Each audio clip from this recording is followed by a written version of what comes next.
and your life. Great. Hello, everybody.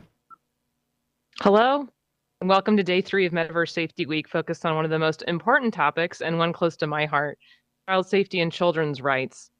Metaverse Safety Week is a 5-day program dedicated to safeguarding humans and societies at this intersection of emerging technologies such as the metaverse. My name is Laura Brown. I'm the track chair for today, XRSI advisor, and co-chair for the XRSI Child Safety Initiative. In my day job, I lead public safety education for Oracle's local government global business unit. I'm a trauma-informed educator and learning designer, and have designed and developed XR-based training simulators for law enforcement and mental health crisis response professionals, focusing on conditions that include autism, psychosis, suicidal ideation, and PTSD. My career revolves around developing training programs for law enforcement technology, including body-worn cameras, digital evidence management, 911 dispatching software, and mobile applications. Efforts are aimed at helping police agencies improve their situational and organizational intelligence to bring meaningful improvements in community safety. Safety-critical systems like those used by law enforcement require specialized skill sets and training. At XRSI, our work similarly focuses on strengthening a network of guardians for children online, down to the professionals who are designing the software the children use. Since I was 7 years old, I've been a peer educator, advisor, and counselor for at-risk kids, which I generally define as kids raised in chronically stressful or traumatic environments. At-risk kids often navigate the world on their own, which is why I'm drawn to today's subject and doing everything in my power to help safeguard children in the metaverse. With the holiday season upon us, kids will receive new gadgets, wearables, VR headsets, and smart toys. Due to the speed of its development and the novelty of its content, the metaverse gives rise to new, unforeseen risks and psychological harms. This is why today we have brought together youth policy advocates, legislators, technology professionals, civic organizers, parents, educators, and guardians to discuss the very challenges of emerging and immersive technologies. Metaverse brings benefits to kids and families in the form of innovation, education, therapy, and play. So let's take today to hear from the companies, lawmakers, and parents on how we can harness these positive applications while creating mechanisms such as new laws and frameworks to limit the negative consequences for young people.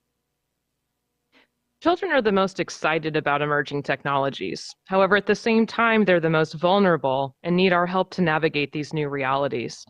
If we're not careful today, build safeguards that prevent harm to children, we may never recover from the tragedies of our collective negligence might enable. Now is the time to make sense of what went wrong with the advent of the internet and upgrade our defenses for the next generation of the internet, especially for young people. I am inspired by today's agenda. We're joined by U.S. Congresswoman, the Honorable Lori Trahan, who will be delivering our opening keynote address, followed by several distinguished researchers and child safety advocates. Today's closing keynote is delivered by one of the fiercest advocates for child safety and the very first global online safety regulator, the E-Safety Commissioner of Australia, Julie Inman Grant. The intersection we stand on today, involving artificial intelligence, brain-computer interfaces, Web3, and extended realities, present a dire need, but also an opportunity to stay ahead of the challenges convergence presents to us. Our collective abilities to prevent crises, mitigate threats, and assess risks will be instrumental in shaping the future of the next generation.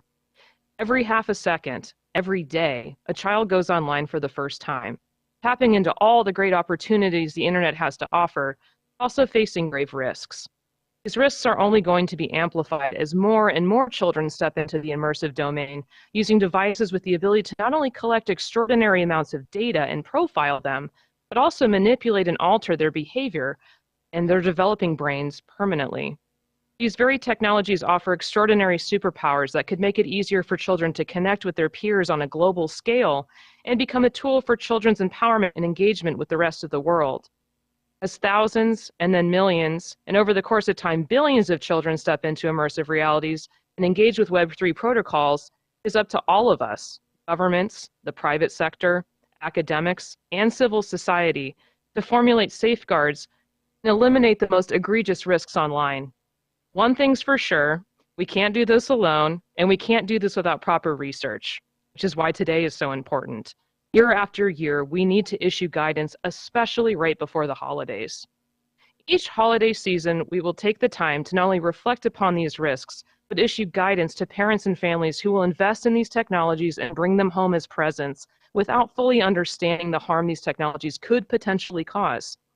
Today, we may not have all the answers, but there are a few things that social media has taught us. That the digital online world we immerse ourselves in shapes what we become. It often dictates our identities, it helps shape our worldview, and it also equips us with tools to nurture and grow our understanding of this complex universe. What we need to do for children, young people, and parents is strike a balance between exercising too much control and leaving children without any safeguards. Every parent wants to keep their children safe from harm and danger. There are many ways to keep children safe. For instance, baby-proofing our home, storing chemicals out of reach, locking firearms in safe boxes, and teaching kids cyber stranger danger rules. We should all share the responsibility of creating experiences that are safe by design. And that responsibility must be shared among big tech, the creators, the developers, the regulators, and I would go as far as to say even parents for understanding what children are getting into. Lastly, this all boils down to why we are here today: awareness, education, and research. You will join our host, XRSI, our supporters, and me throughout the day as we collectively create these moments of reflection and learning.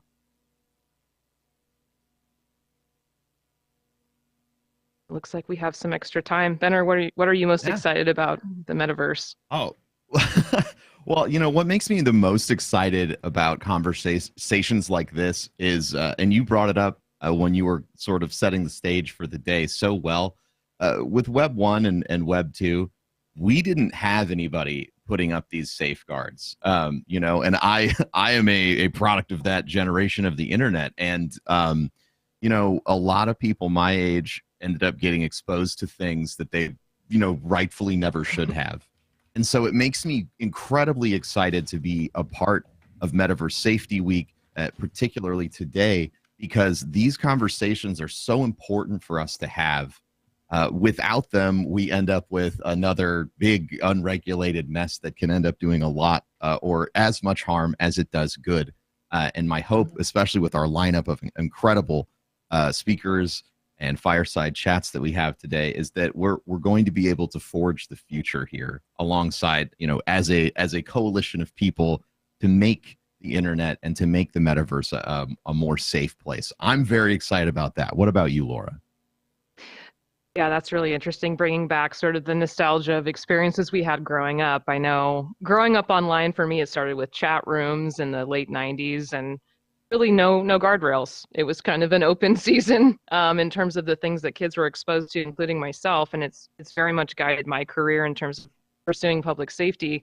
I think we have a lot of really valuable insights that we can start to apply now. And we're already seeing opportunities for change. And I think what's most exciting is getting kids engaged on a global scale and helping kids learn more about the world around them and these different cultures and communities. We have a really great opportunity to eliminate some of our largest challenges when it comes to bullying and various forms of bias and things like that amongst kids that are growing up. I hope that we can raise the next generation to be global citizens that are very socially aware and thoughtful about how they can contribute to their communities.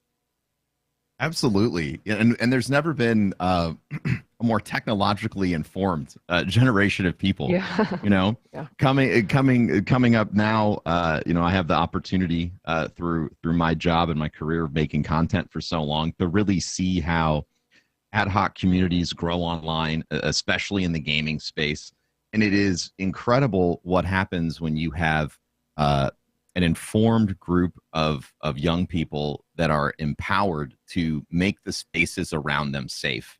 I've seen communities get built that don't have this sort of consideration at their onset, and I've seen communities be built where the consideration of everyone's health and safety, mental health, especially online, from the beginning, and you end up with two very different communities. And so something that I'm excited about as we're looking at developing policy and frameworks to keep everyone safe is, I'm really looking forward to hearing what people think about how are we going to empower folks, empower children, especially to be able to keep themselves safe, be able to self-organize, and be able to police their own spaces as well as being provided safe spaces to participate and interact in.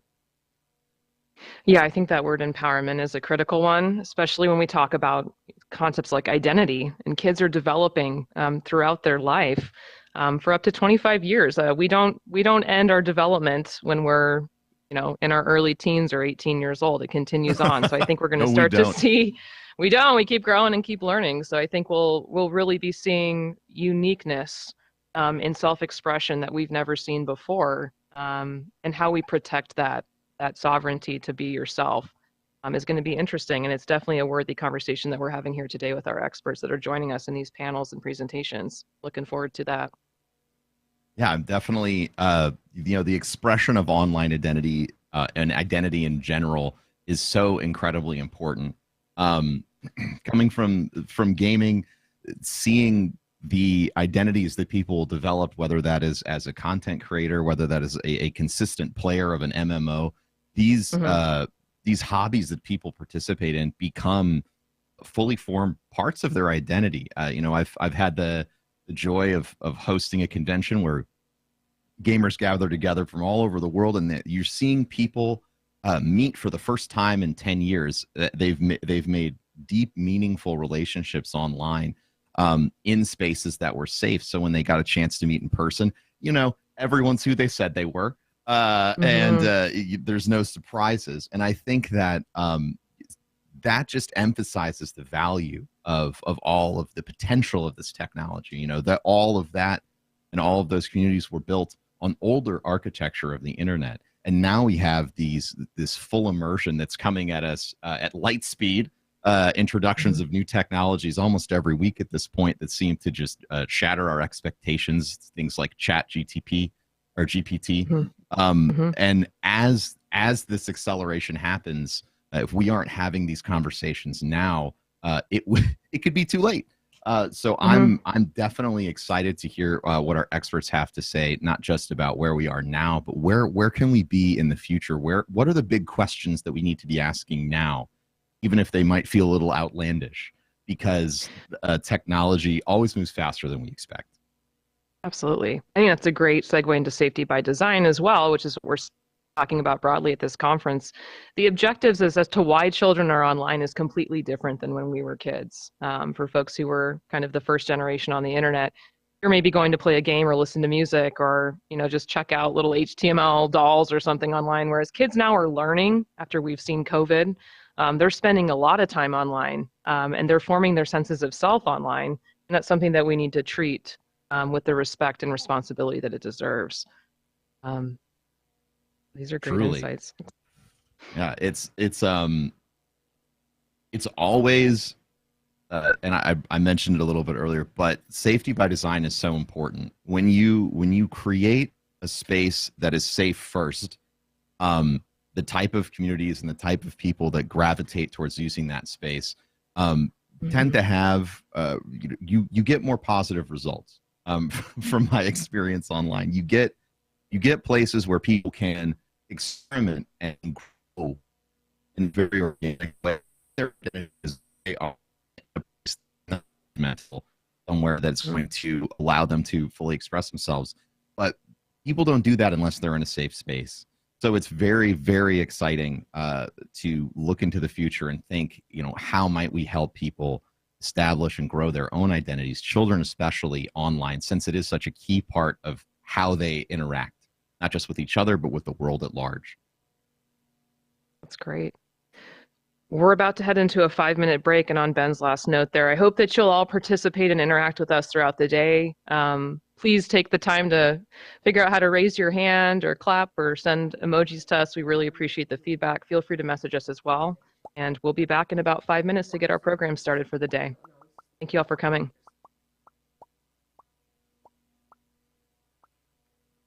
So the best place is to stand right next to the stage so that they announce it's 5 minutes break actually. No. Okay, good to know. Hey Laura. Hi. So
Ready to go? Yep, we're live. We're live. Great. Congresswoman Lori Trahan proudly serves Massachusetts' 3rd District. Growing up in a working-class family in Lowell, Massachusetts, Lori learned the principles of sacrifice, hard work, and grit. The first in her family to graduate college, Lori earned a scholarship to play Division I volleyball at Georgetown University. After college, she joined former Congressman Marty Meehan's staff, working her way up to Chief of Staff. After serving Massachusetts for nearly 10 years, Lori moved to the private... yourself in. Megaphone, please. If you could right-click megaphone. Amplify your voice. Amplify your voice.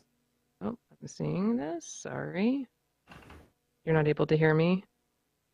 No, it's just, if you amplify your voice, that would be better. Megaphone. Okay. Let's talk louder. No, amplify your voice with host. Oh, I see, with host tools. Yes, host tools. Got it. Can you guys hear me now? Yes. You want to do the intro again? You're welcome to. Alrighty, let's just start that over. Apologies for anyone that was hearing that before. All right, Congresswoman Lori Trahan proudly serves Massachusetts' 3rd District. Growing up in a working-class family in Lowell, Massachusetts, Lori learned the principles of sacrifice, hard work, and grit. The first in her family to graduate college, Lori earned a scholarship to play Division I volleyball at Georgetown University. After college, she joined former Congressman Marty Meehan's staff, working her way up to Chief of Staff. After serving Massachusetts for nearly 10 years, Lori moved to the private sector as the only female executive at a tech company, and later a co-founder of a woman-owned and operated consulting firm focused on elevating women to leadership positions. Lori successfully ran for Congress in 2018, motivated to return to public service after seeing the Trump administration's gridlock and lack of accountability. Sworn in alongside a historically diverse class of new members, Lori immediately got to work for the people of the 3rd District. Now, as a member of the powerful House Committee on Energy and Commerce, Lori is an advocate for 3rd District residents, working on expanding access to affordable, quality health care, tackling climate change, protecting kids online, fighting discrimination, and more. When the coronavirus pandemic hit in March of 2020, Lori rolled up her sleeves and got to work. She secured hundreds of millions of dollars in federal relief funding to keep workers and businesses afloat, ensure hospitals and health centers remained open, and shorten the Commonwealth's road to recovery. As vaccines were being distributed, Lori worked around the clock to ensure individual communities had the resources and support necessary to get shots into arms and save lives. As families across the 3rd District recover, Lori is working to ensure that no one is left behind. I'm humbled in welcoming Congresswoman Trahan to the stage. Thank you for joining us, Lori.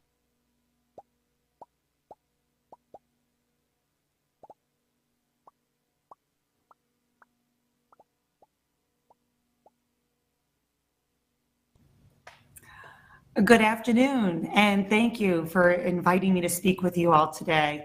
I can say without a doubt that this is the first time I've ever spoken as an avatar to a virtual room of panelists and audience members. So I hope you'll cut me some slack, since I'm far more accustomed so far to Zoom meetings and live streams than I am to the metaverse. But all jokes aside, it is great to see how many people we have gathered here, and to see the excitement about the potential of the metaverse to help facilitate new experiences like this conference.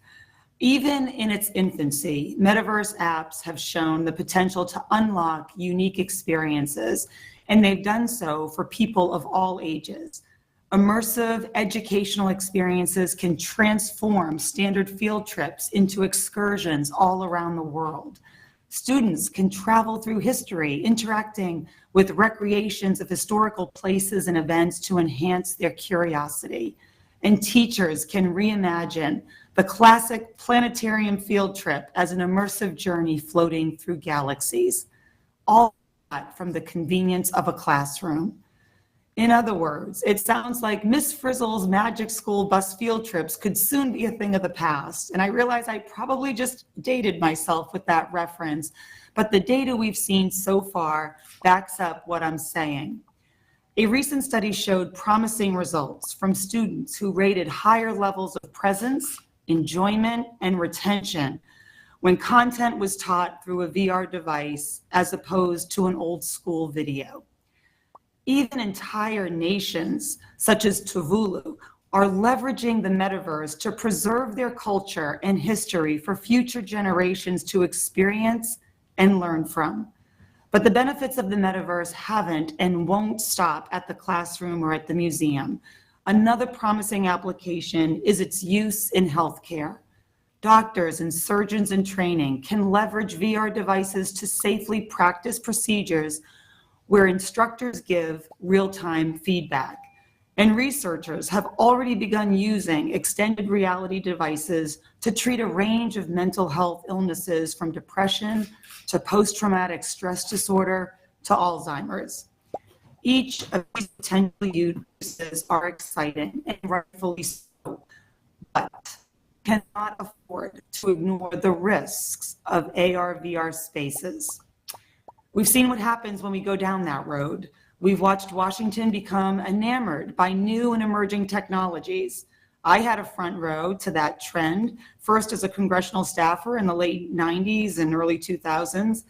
I saw it from the tech perspective when I left the House to work for an ad tech company. I watched in real time as we shifted away from the early days of the internet and toward the embrace of sophisticated methods of surveillance and surveillance-based advertising that have come to rule every second we spend online today. And now I'm seeing it as a member of Congress that Washington still hasn't been able to keep up. Time after time, platforms have made promises to protect users and consumers, and it's only later that we learn, usually from a whistleblower these days, that recommendations from so-called trust and safety teams are cast aside by executives who are focused on growth and profits at all costs. It's this trend that makes me wary of more immersive platforms. And it's great to be here with so many people who are dedicated to ensuring the safety of this technology that has been gaining more and more popularity each day. I want to emphasize that word, safety, because the emphasis on safety in the metaverse is incredibly important to me, especially when I see children engage with early forms of the metaverse and the games they play. We have a pretty good idea of the physiological dangers of VR devices already: the eye strain, nausea, the loss of spatial awareness. Researchers are already looking into the development of addiction, aggression, and dissociation for children using the metaverse, which makes sense given the intersectionality of the metaverse with online games. And we have early studies, including recently from Stanford University, that have found false memories forming more often in children who engaged in VR experiences. After all, it's well documented already that children have much more difficulty distinguishing fantasy from reality, including recognizing advertising from media content in television.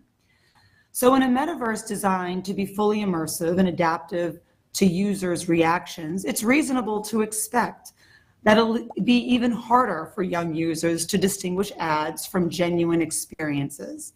That's especially worrisome when you consider the kind of data that can be collected with virtual reality devices, things like eye movements, voice inflection, body poses, and more. That's data that's going to be collected on all of us, children and adults alike. And we know advertisers are eager to get their hands on that kind of information. So when people enter the metaverse, everything about our presence can be documented, stored, and used by those who will pay for access to our data to influence and manipulate us in real time. And as we all know well by now, in some cases, it could even be shared with third parties and governments without our knowledge. There's no silver bullet to mitigate all of these risks or remedy each of the problems we're seeing crop up in the metaverse's infancy, but there are steps we can take, long overdue steps, to address some of the underlying issues that have permeated tech of all kinds over the past 2 decades, and issues like those associated with surveillance advertising that will continue to exist as the metaverse grows and develops.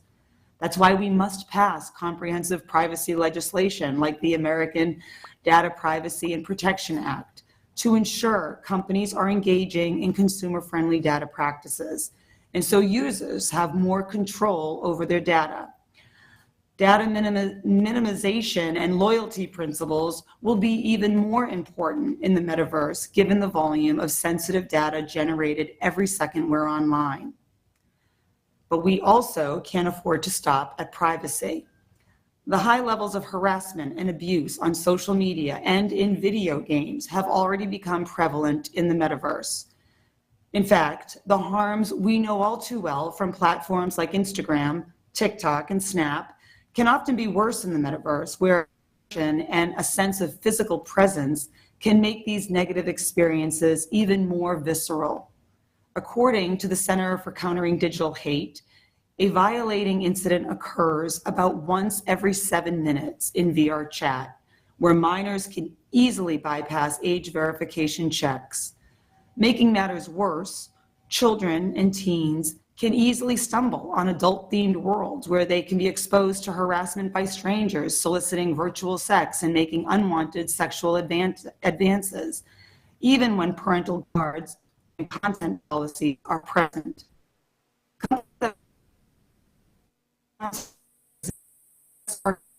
Their systemic issues over to their new metaverse products. And as we've seen already, the consequences could be severe.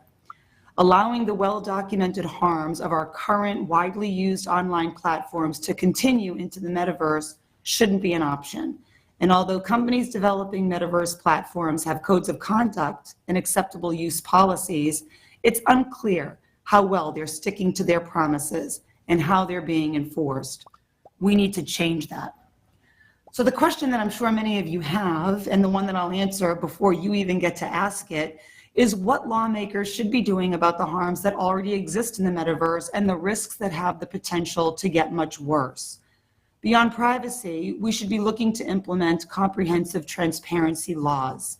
For decades, our nation has demanded that companies refrain from deceiving consumers, from engaging in practices like promising a safe platform while simultaneously ignoring the dangers that clearly exist for everyone to see. I believe we need to do that for technology companies too, and the emerging popularity of the metaverse has only increased the urgency for us to do so. That's why in February, I introduced the Digital Services Oversight and Safety Act, or DSOSA for short. This comprehensive transparency legislation will hold platforms accountable for the promises they make to consumers, to parents, and advertisers. It establishes a new Bureau of Digital Services Oversight and Safety within the Federal Trade Commission. And it tasks the new Bureau with investigating systemic risks, things like the dissemination of illegal content, discrimination, and amplification of harmful content. The Bureau would also be tasked with issuing transparency and disclosure requirements, as well as guidance on content-neutral safety processes and design features that will be essential as the metaverse grows in size and usership. Most metaverse platforms would be covered by this Bureau, allowing for transparency and accountability of their development while also guiding them on best practices to protect their users. One of the things I believe is most important in DSOSA is the requirement for companies, including VR companies, to assess risks on an ongoing basis and develop and document the ways they monitor and manage them. These risk assessment and mitigation reports are then audited by a third party. The reason I say it's so important is because this will help shift the incentive away from the blind pursuit of profitability toward the creation of a platform that prioritizes user safety and engagement. After all, it's rare that a company can succeed on a business model of intentionally providing a harmful or even outright dangerous experience for consumers, particularly our children. One last thing I'll point out in DSOSA is the creation of an Office of Independent Research Facilitation, something I know many of you tuning in may be excited to hear about. Unlike some other approaches out there, this legislation would set up a system through which certified researchers, those affiliated with an academic institution or organization recognized by the Bureau, can study the impacts of platforms, their content moderation practices, their product design and algorithms, and of course, the fallout from those decisions. This portion of DSOSA requires that large covered platforms, those with 66 million monthly users, host two separate ad libraries, one public and one just for researchers who can look into ad targeting practices. It also requires that those same platforms provide researchers with the access necessary to understand the ways in which types of content are being amplified. Allowing researchers more insight and clarity into metaverse platforms will be crucial to helping users, parents, and the public as a whole wrap our heads around the impacts of design decisions and new features. And of course, to answer the question I asked myself a couple of minutes ago, transparency into the opaque processes and algorithms deployed by these platforms provides the information we need as policymakers to craft evidence-based recommendations for risk mitigation. Questions like, what's the best process for platforms to detect illegal conduct? What kinds of advertisements and content are reaching children? Or how these technologies are impacting teen mental health? These are questions scholars are still working to understand today, and frankly, they could have benefited from more data years ago. That's why legislation like DeSosa is long overdue, and frankly, it's why we need to get it done. Now, I know folks have a lot of questions, so I'll conclude by this. I'm not anti-metaverse, and I'm not anti-tech. I'm a mom, first and foremost, and I care deeply about what my two young girls and what all of our children are experiencing when they log online. The metaverse has remarkable promise for all the different areas we discussed already, but the dangers are very real. We cannot let that promise be dragged down or diminished by the weight of profit at all cost designs. Creating safe and welcoming virtual worlds for everyone is going to require buy-in and investment from all of us, companies, public interest groups, policymakers, and most importantly, users. I look forward to working with you all toward the solutions we need to ensure the safety of the metaverse.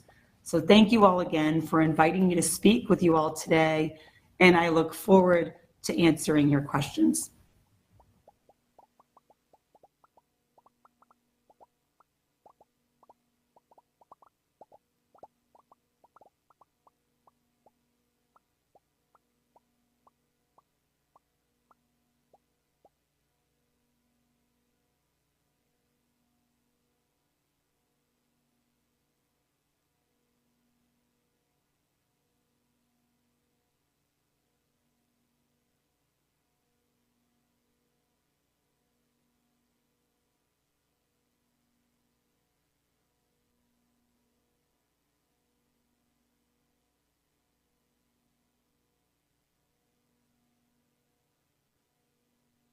Jonathan, you're up for the question.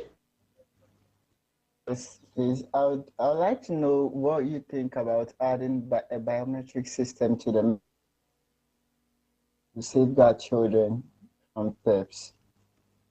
Could you please repeat that? Please repeat that, Jonathan. Yeah, I'm asking whether I said I would. Miss Laurie thinks about adding a biometric system in the metaverse to help safeguard children. Adding a what system?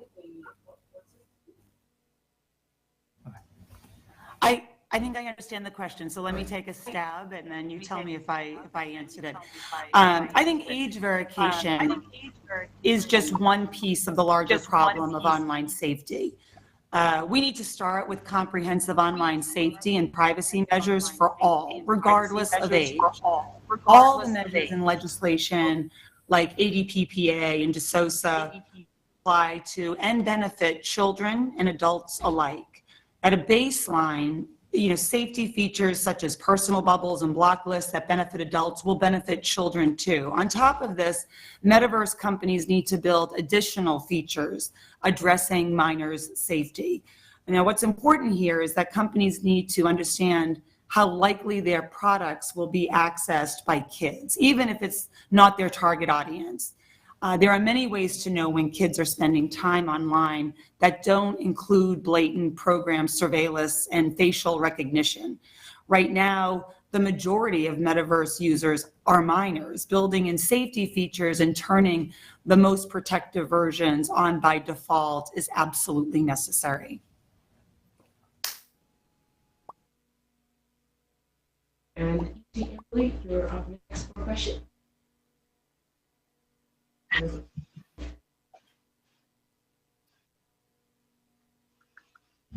Hi, can you hear me? My name is Emily Troutner.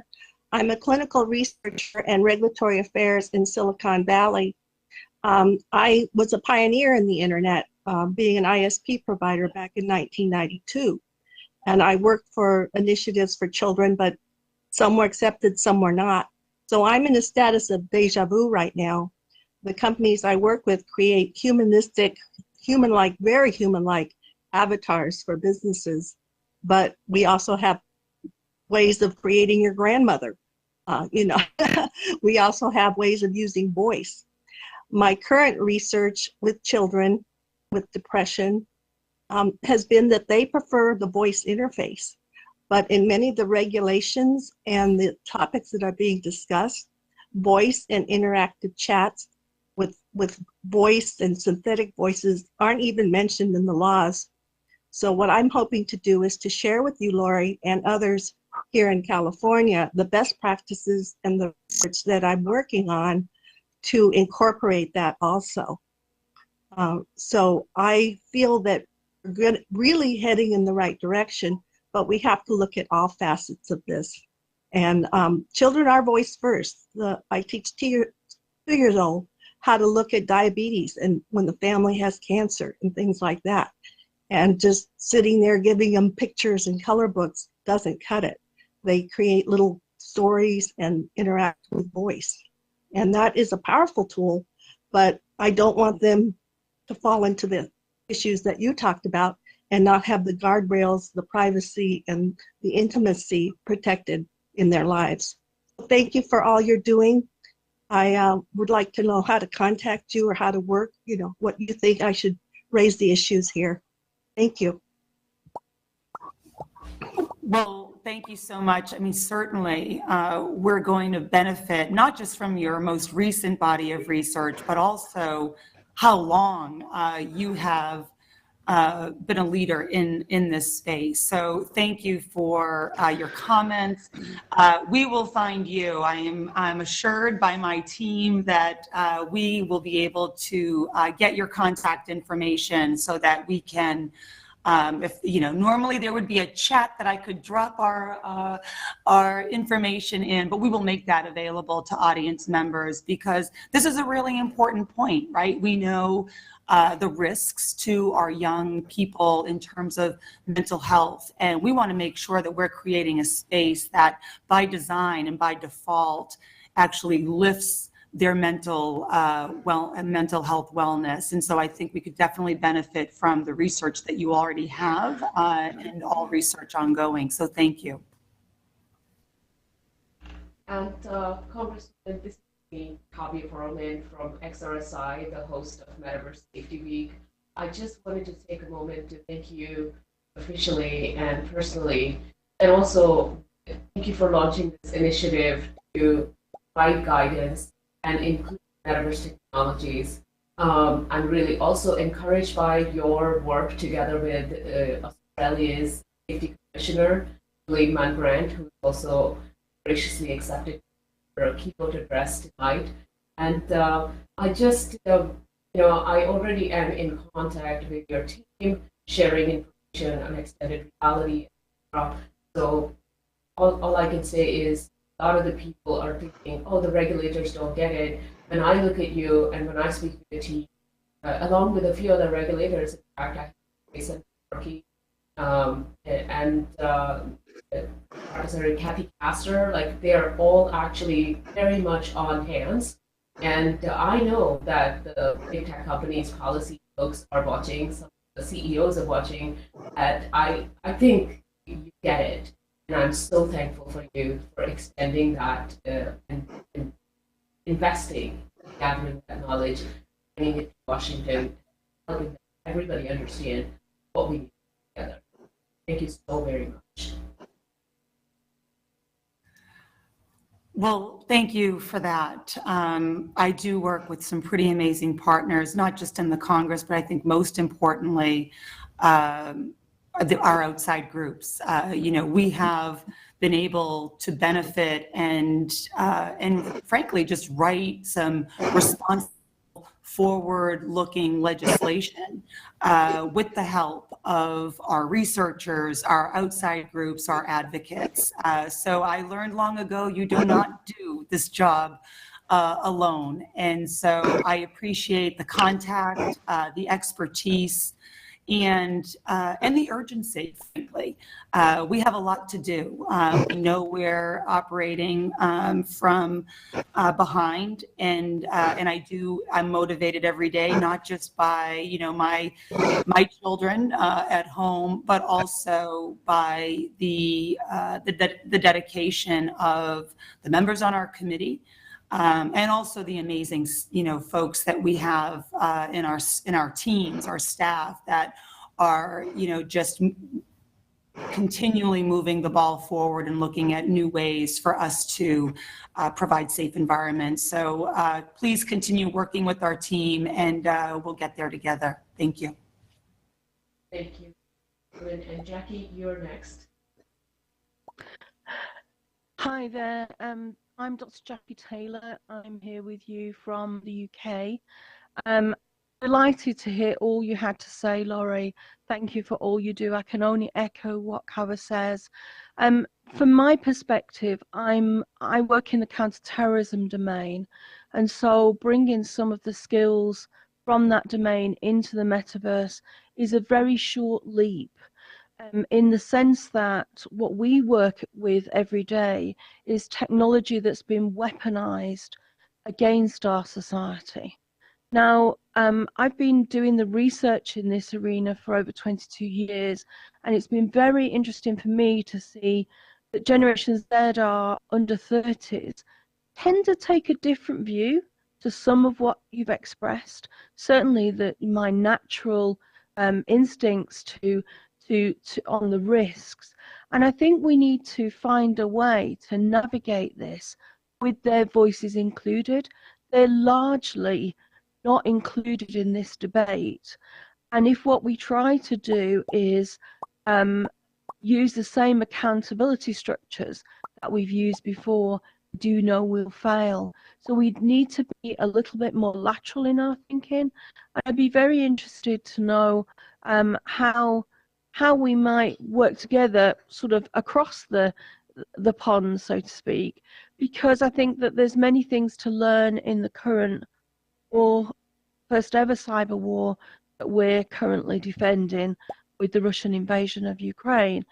I also think that it's important for our young people to have a voice, because we can't be the gatekeepers of these metaverses the way we've tried to be the gatekeepers of our online space. So I think it needs a more radical approach and a more lateral approach. And I'd be interested to get your thoughts on that.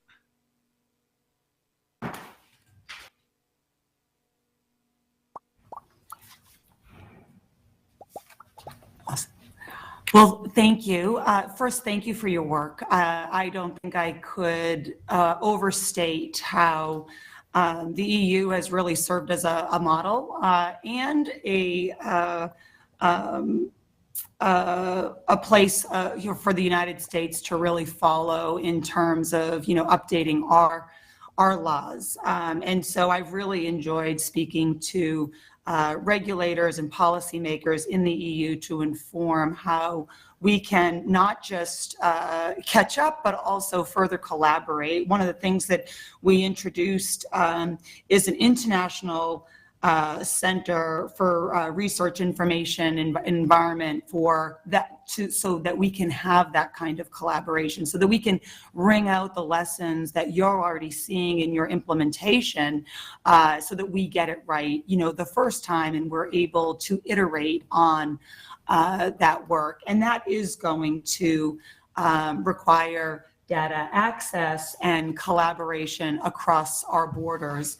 And then, to the point, one of the reasons why DeSosa is so important is because it lays a foundation for transparency that we don't yet have in the United States. Having these risk assessments and mitigation reports are going to surface a lot of commitments made and then challenges that frankly should be shared across platforms, especially as we evolve these technologies. And so I will say that, collaboration is going to be key, both internationally as we deal with so many challenges you named, the biggest ones in terms of anti-terrorism, the war in Ukraine, breaches to our collective security, but then also in responsible and safe design as we venture from traditional online spaces to the metaverse. And so I am fully committed to that collaboration continuing as we go forward.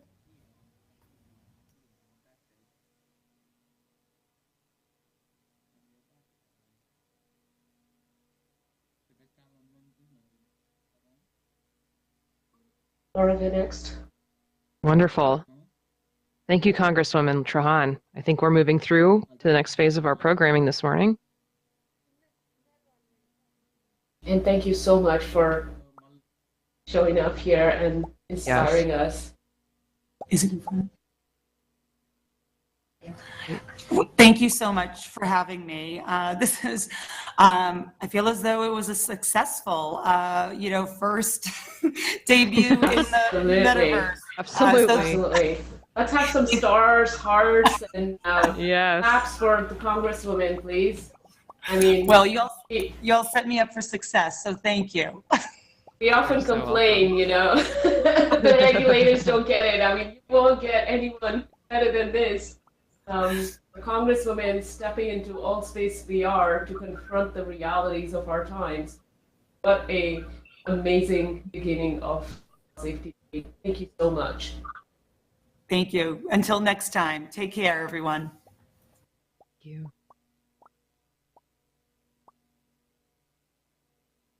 All right. We just have a quick announcement here. The Beyond Inclusion program by the CyberXR Coalition is a step towards our broader goal, creating an inclusive metaverse. These are topics we were just speaking about with Congresswoman Trahan. The coalition aims to remove financial barriers for aspiring XR professionals. We're trying to open an inclusive opportunity for folks to enter this profession and contribute to change. To help train more underrepresented groups for positions in XR technologies, the CyberXR Coalition, XR Safety Initiative, or XRSI, and its partner XR Bootcamp announces the Beyond Inclusion Scholarship Program. And now for our video announcement.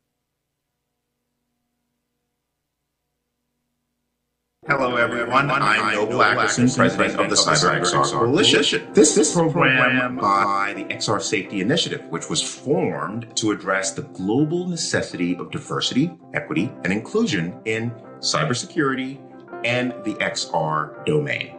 At CyberXR Coalition, we believe that we need to go beyond inclusion and create equity through a pipeline of talent representing diverse backgrounds.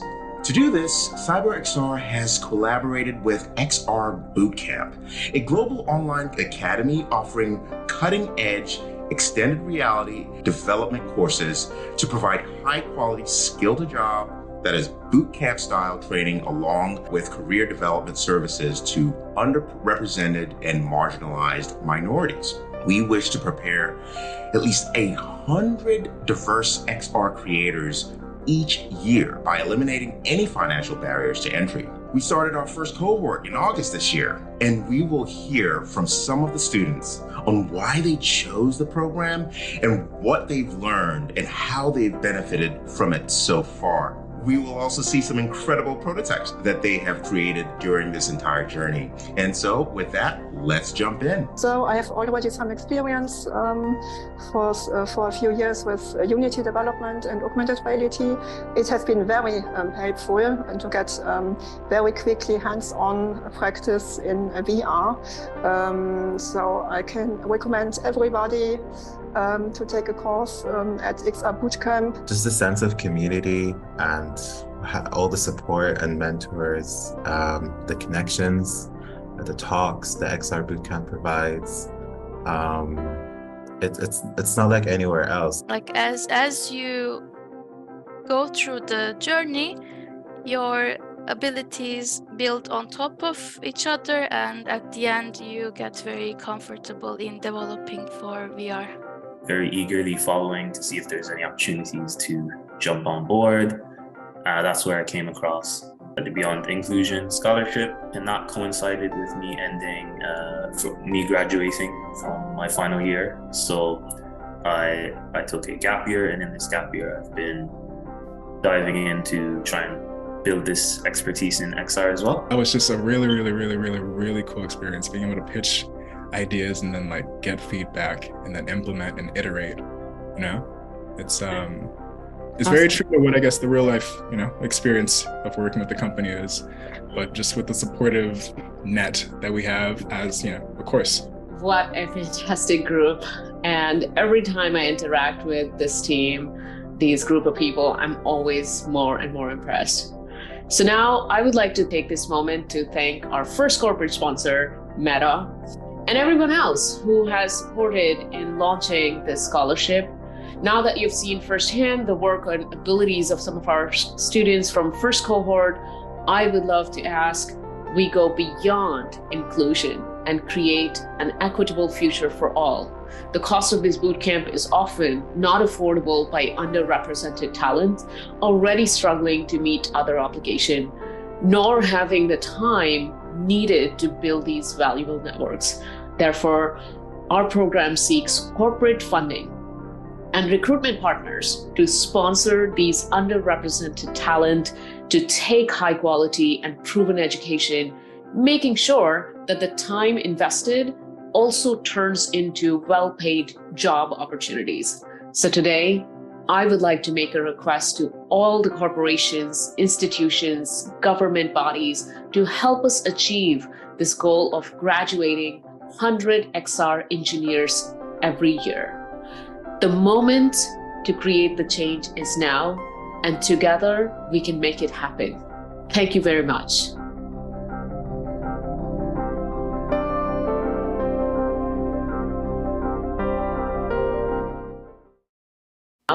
And together we can make it happen. Thank you very much.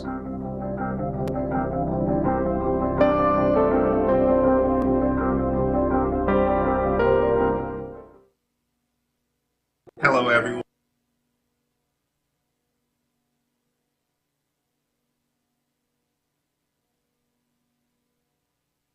All right.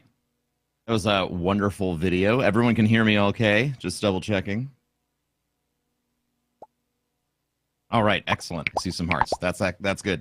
All right. Well, thank you so much again for joining us today. Up next, we have a wonderful fireside chat with Julie Dawson and Stephen Voslow to discuss the current landscape of virtual worlds for children. And as they are working their way up to the stage, I'll just give you a little bit of background on both of them. Julie leads regulatory and development relations for Yoti's digital identity program, developing policy approaches for fraud prevention and safeguarding, liaising with national security and sectoral trust frameworks in conjunction with Yoti's international external ethics boards. Julie is an authority in digital identity politics, ethics, and governance. She represents Yoti at numerous fora, including the World Economic Forum Global Coalition for Digital Safety and Digital Identity Innovators. We Protect Global Alliance, the Tech UK Public Sector and Digital Identity Boards, Sprite Plus Network Security, Privacy, Identity, and Trust Engagement Network, the IEEESA Children's Advocacy Advisory Group, and the OSTIA Online Safety Tech Industry Association. Joining Julie is Stephen Voslow, a technology policy and innovation specialist at UNICEF, Global Office of Research and Foresight. He works at the intersection of children digitalization policy, covering issues such as children and AI, digital literacy, digital misinformation, the metaverse, neurotechnology, data, and inclusion. With 20 plus years experience in innovating digital technologies for social good, he has been head of mobile in the Innovation Lab, Pearson, South Africa, led the Mobile Learning Program at UNESCO, and held the prestigious Fellowship for 21st Century Learning at the Shuttleworth Foundation.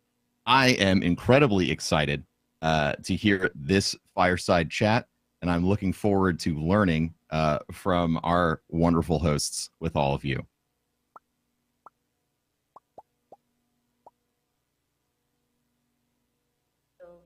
Unfortunately, we have reports that Stephen is still trying to get to the experience. And in the interest of time, Julie, I would love to continue this discussion with you. I know you and Stephen has prepared. Let's wait for Stephen if he's able to join us. But in the meantime, I really want to welcome you to take on the stage with us while we wait for Stephen. First of all, congratulations on getting this remarkable technology that you've developed at IoT to provide us age verification for Instagram, which is used by millions of children. And it is, I would love to straight away dive in. How is your technology potentially helping children stay safe online?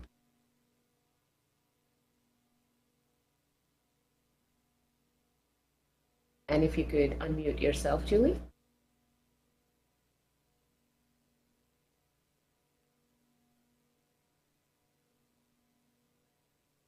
I can't hear you.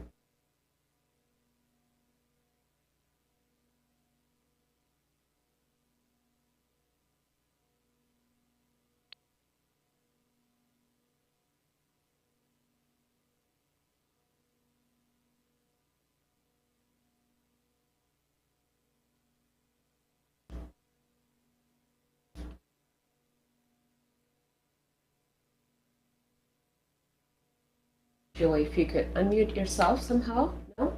Okay, hold on. Let me just short that. Now try, please, Julie.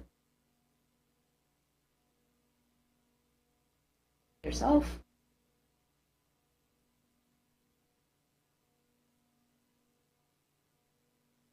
Or you could even click hand raise button so I can patch you in straight to podcast. You click on the hand raise button.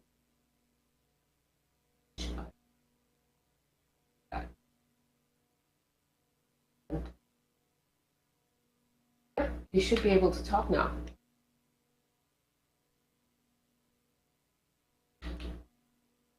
The hand raise button one more time. Let's try this again.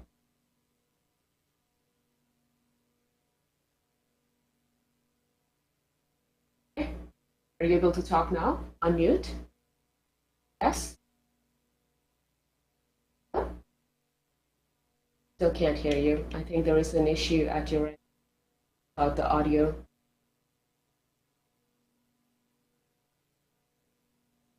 Sure.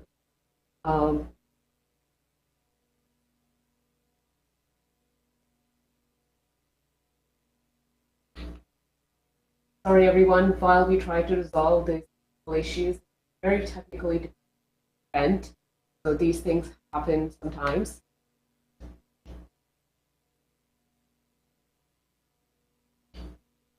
Fortunately, we're not able to get our speakers. Julie, if you want to log back out and log back in and test your audio, we'll be on standby for you.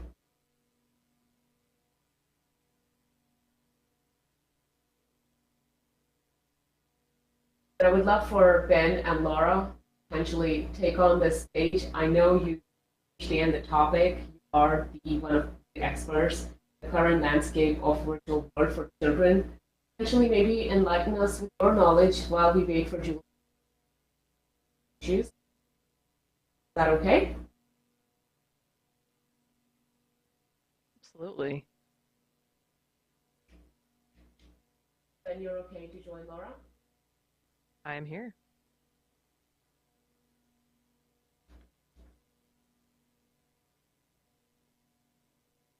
Sorry, I stepped away for a second to use the restroom. What do we need to do? Essentially, we have technical difficulties for this panel. Is on the topic of current landscape for. I can't imagine any other person to kind of give us some insights while we are waiting for. Okay. Sorry, Kavya. I was reading the messages from Steven Oslo. We need to reset the space because it's stuck at the entrance of the space. Okay, we need to reset the space then. Inform Carlos, and then we need to reset the space. Okay. Okay. Sorry, guys. Do what we can. Are we going to get kicked here? Yes, for 1 second, please hold on to your headsets and your desktops and everything, because we're going to just reset the scene. We'll be right back momentarily. I hope that's okay with you. Because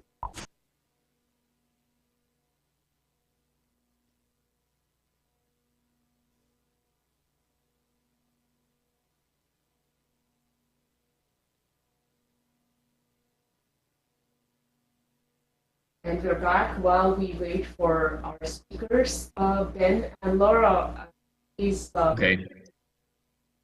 Let's see if we can get our speakers.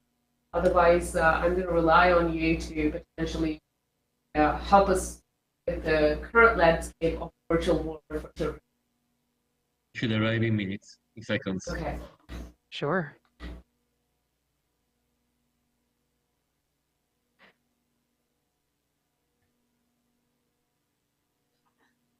It looks like we're holding for a couple for them to come in. Just a couple of minutes. Okay. Okay.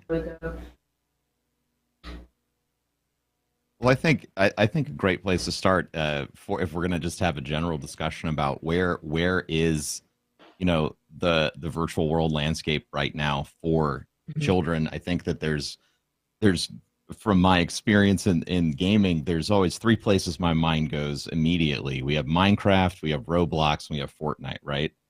These are the virtual worlds that I see the most play happening in. And some of them do excellent jobs keeping people safe. Some of them are just kind of out there.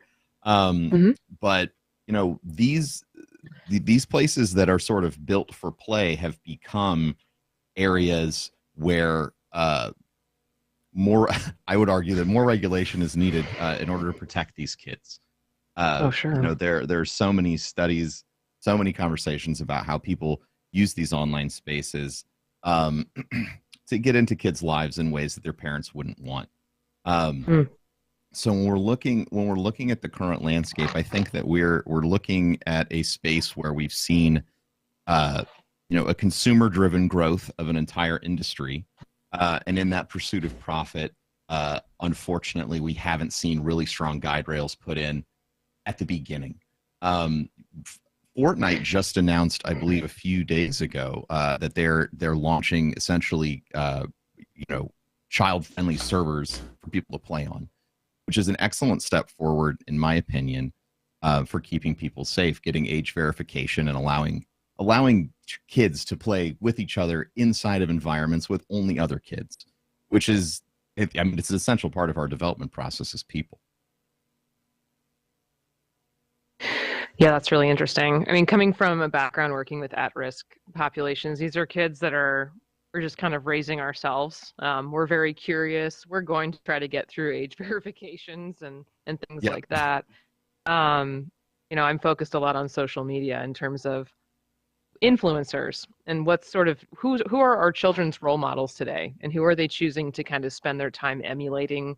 What behaviors are they espousing and picking up? In public safety, obviously, we're dealing with a lot of endangerment or crime that's even committed by kids.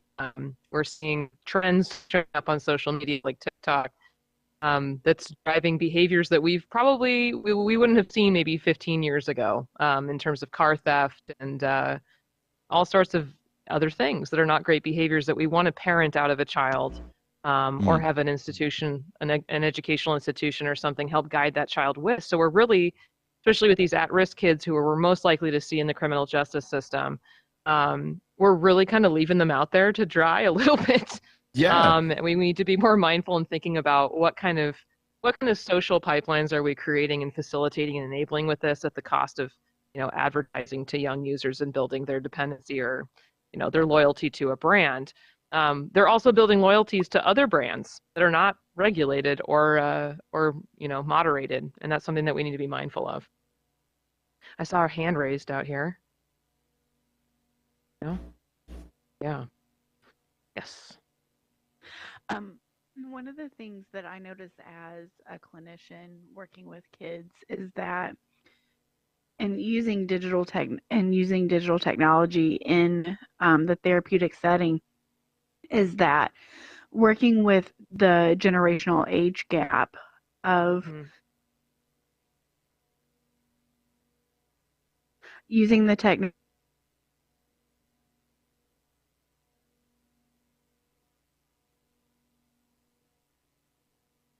I may have lost her audio a little bit here, but I think Someone keeps muting me. I'm not sure what's going on. Sorry. No, that's okay. But from a clinical perspective, using educating the parents and the caregivers of these are the ways that can keep it safe, because what I see happen is that parents and caregivers, I don't understand that because I didn't grow up with that. So, and it's too frustrating to learn. So I'm just going to let them do it, not as a neglecting, but as a fear to actually be involved in it. Yeah, to your point, I think it's important to recognize that looking to a company to provide that knowledge is not going to be something that's necessarily brand aligned for them. We don't tend to discuss the unhappy path or the risks when we're trying to sell a solution, especially to kids. We're trying to engage them and kind of bring them into a community. So to your point, and where is that knowledge and information coming from, which is why groups like XRSI's Child Safety Initiative exists, we think it's very important to have a collective group of regulators, technologists, parents, educators, folks like yourself who are working directly with children, tell us sort of what we need to be thinking about as a collective group, rather than folks that have competing interests at play, because really when it comes to child safety and well-being, there shouldn't be conflicts of interest. We should all be hopefully aligned on that. So yeah, we hope to continue this conversation and understand what materials would be useful for folks like yourself and what you think parents could benefit from these technology providers. Anything, Ben, to add on that? Yeah, I mean, I think you covered it. When it comes to the practical side of things, my recommendation when talking with parents is that as we will continue to learn, the more we listen, there are so many spaces now that require our awareness. Laura brought up influencers, which is like an entire market of people who are competing for the attention in general. And then, of course, that includes the market of the attention of children. And just, I think one of the best safeguards that you can put up, one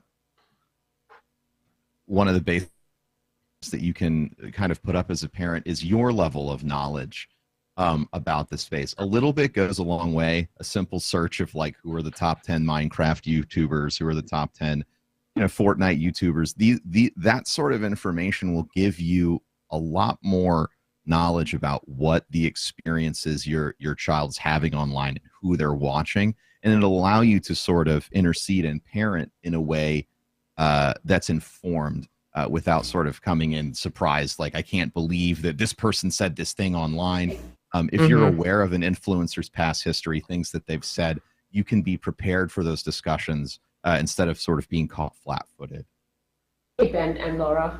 Seems like we have Julie with us. I would Wonderful. Welcome. If you could include her in your conversation. Julie, please go on stage, amplify your voice, and please unmute yourself. Thank you. Can you hear me okay now? We can hear you very well. Lovely. Thank you so much. Real pleasure to be here with you. Absolutely. Yes. Well, let's continue the conversation, Julie. I don't know where you were able to kind of chime in and listen to what we're talking about. We had a great question from the audience, from Fiona, about how we can leverage parental education and get information directly to, the folks who are working directly with children and obviously parenting children to keep them safe online. If there's anything you can contribute to that, that would be great. So one of the things that we've been looking at is how to educate both young people and parents, educators, wider civil society about how age assurance can enable safe experiences online and age-appropriate experiences. One of the things we've tried to do is build materials in very straightforward, plain language that don't require to have a PhD in any topic. And that's one of the things that I think is very much in need for both young people and parents and educators to understand what are the options, how can they be both privacy preserving, how can they be convenient, and how can they also be inclusive, which is obviously so important, of people around the world, different ages, skin tones, and genders.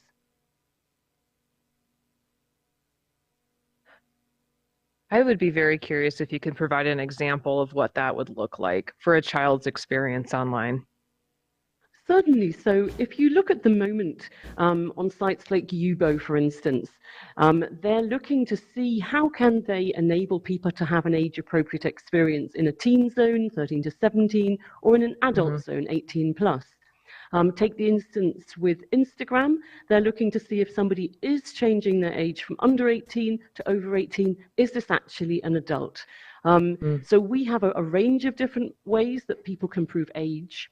And one of the things that we wanted to do was to enable that to be also inclusive for people that don't own a government-issued identity document. Over 1 billion people on the planet don't own a government document, and others might not have access to a document. It might be that it's looked after by a parent or looked after by a spouse.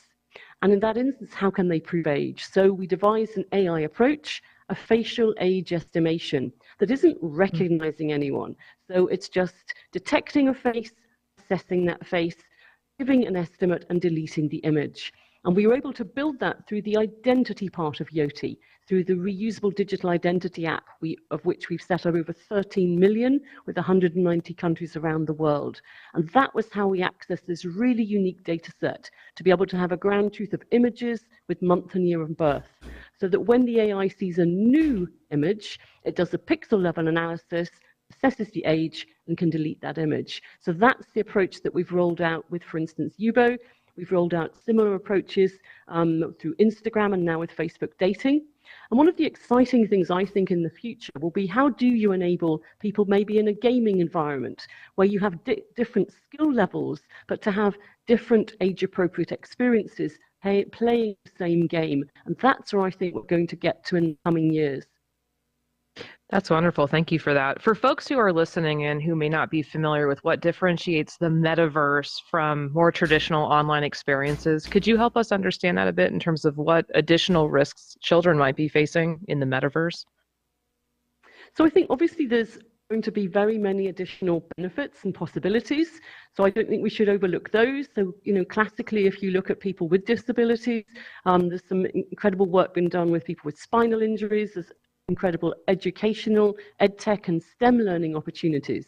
But you're right, through the immersive environment, you could have harms, specifically also with haptics, in terms of all the classic risks we've previously come across: the contact, the conduct, the contract, and content.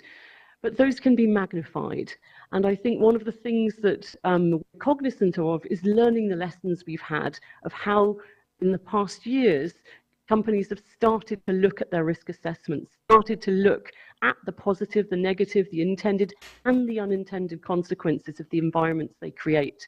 And I think over this next period, with all the emerging children's codes, the different legislation coming through in California, the Digital Markets Act, Digital Services Act, companies are looking at how do they create environments where people can thrive, but also look at some of those risk mitigations.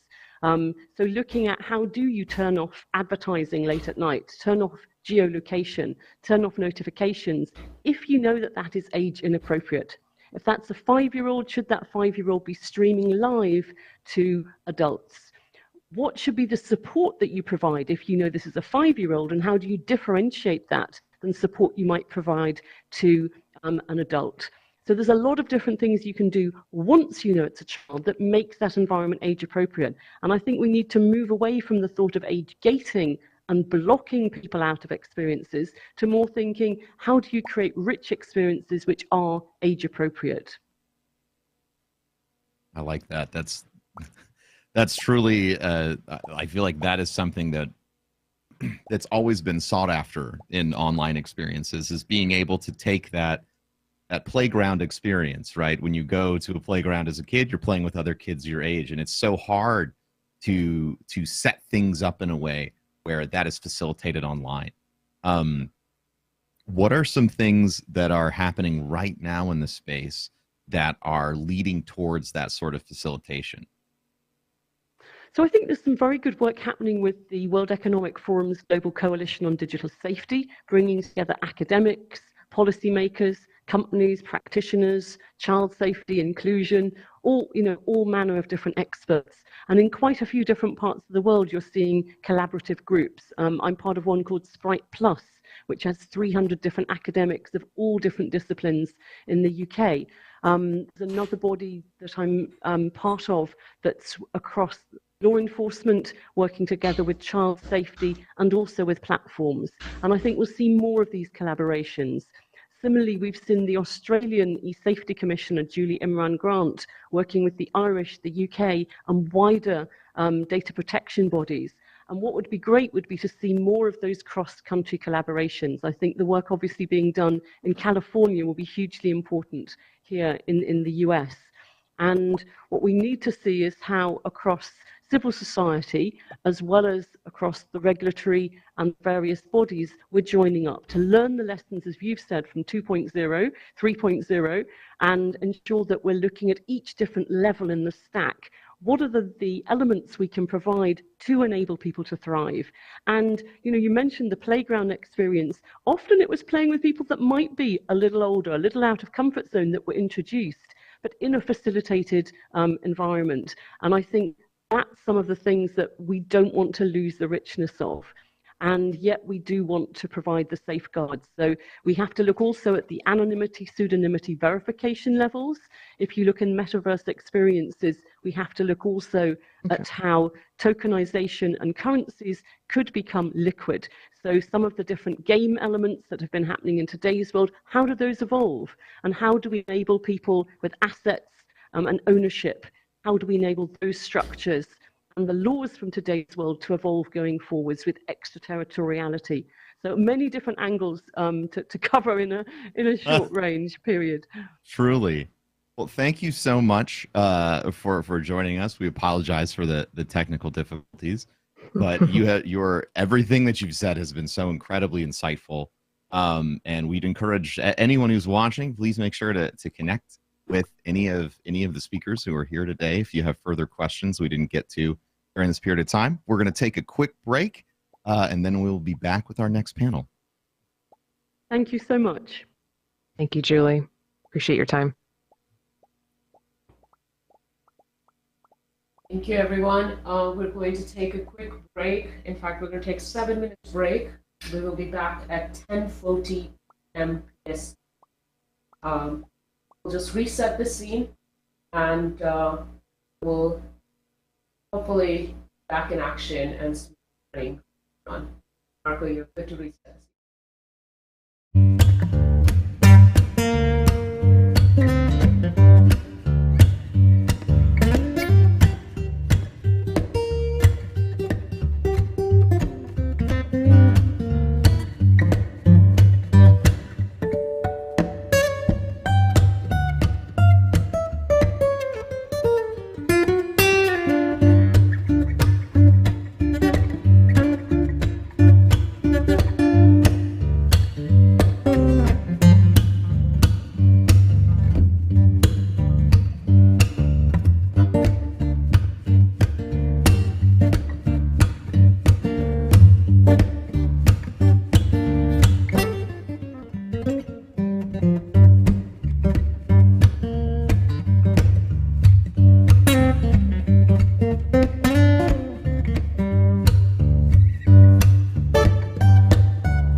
Thank you all for joining us for our next session here. From ads to trolls to predators, virtual worlds offer anonymity and a lack of accountability for behaviors that target children.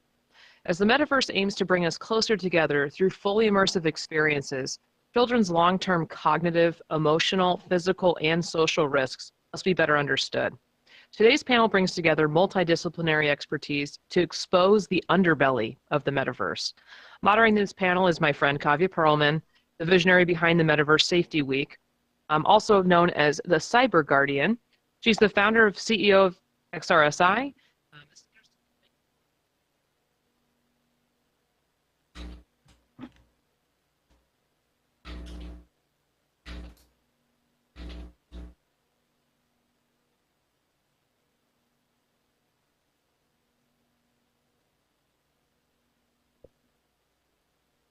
Kavya has built and contributed to several standards and laws for the emerging technology domain. She has won several awards for her work and has been named one of the top 20 cybersecurity influencers for 3 consecutive years, for 2018, 19, and 20, and again for the year 22 by IFSec Global. We're joined today by John.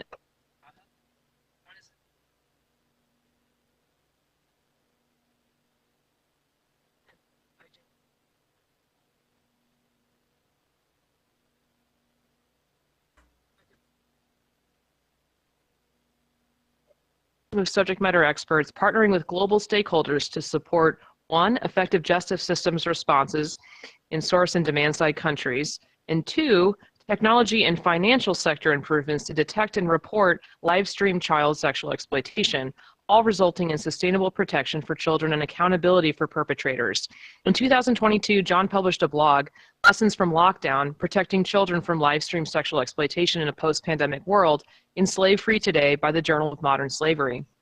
We're also joined by Justin Brookman. Justin is the Director of Technology.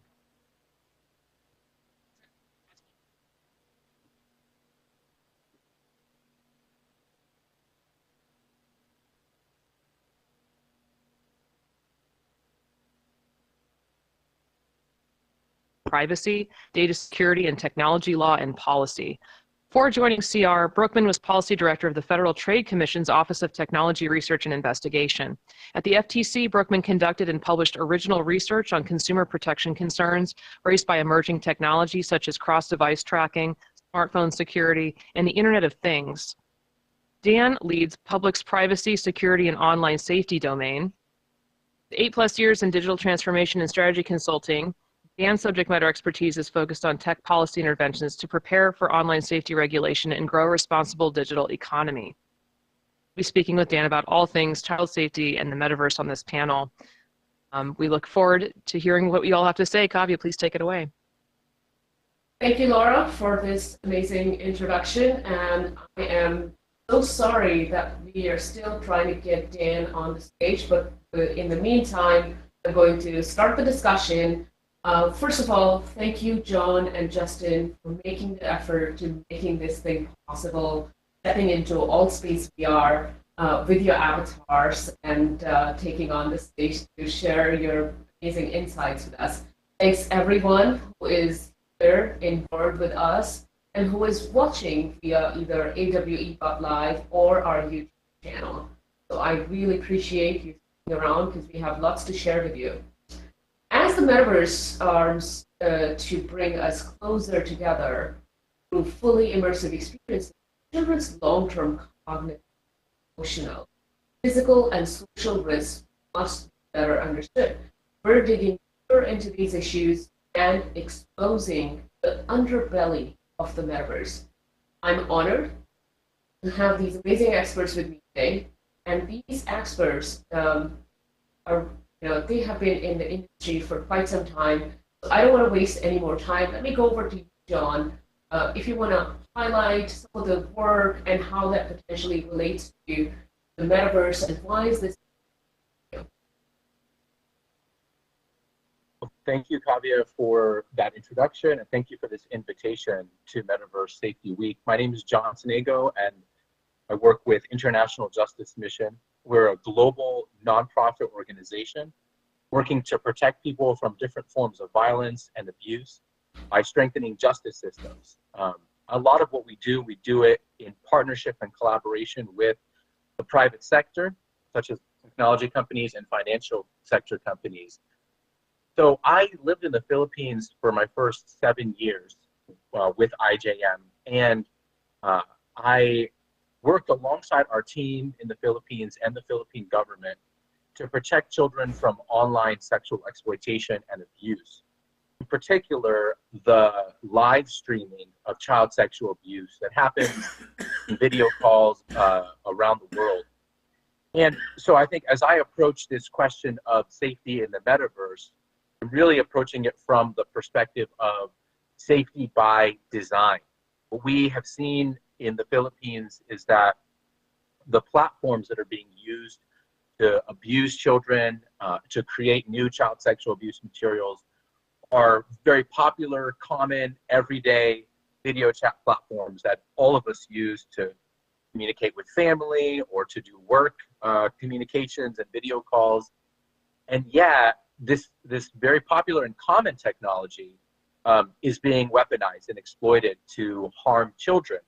And I say I approach that from a safety by design perspective because what we've seen in the Philippines is we've been partnering with the government and foreign law enforcement to strengthen the capacity of the justice system. And I can absolutely say it's night and day now from when it was 7 or 8 years ago.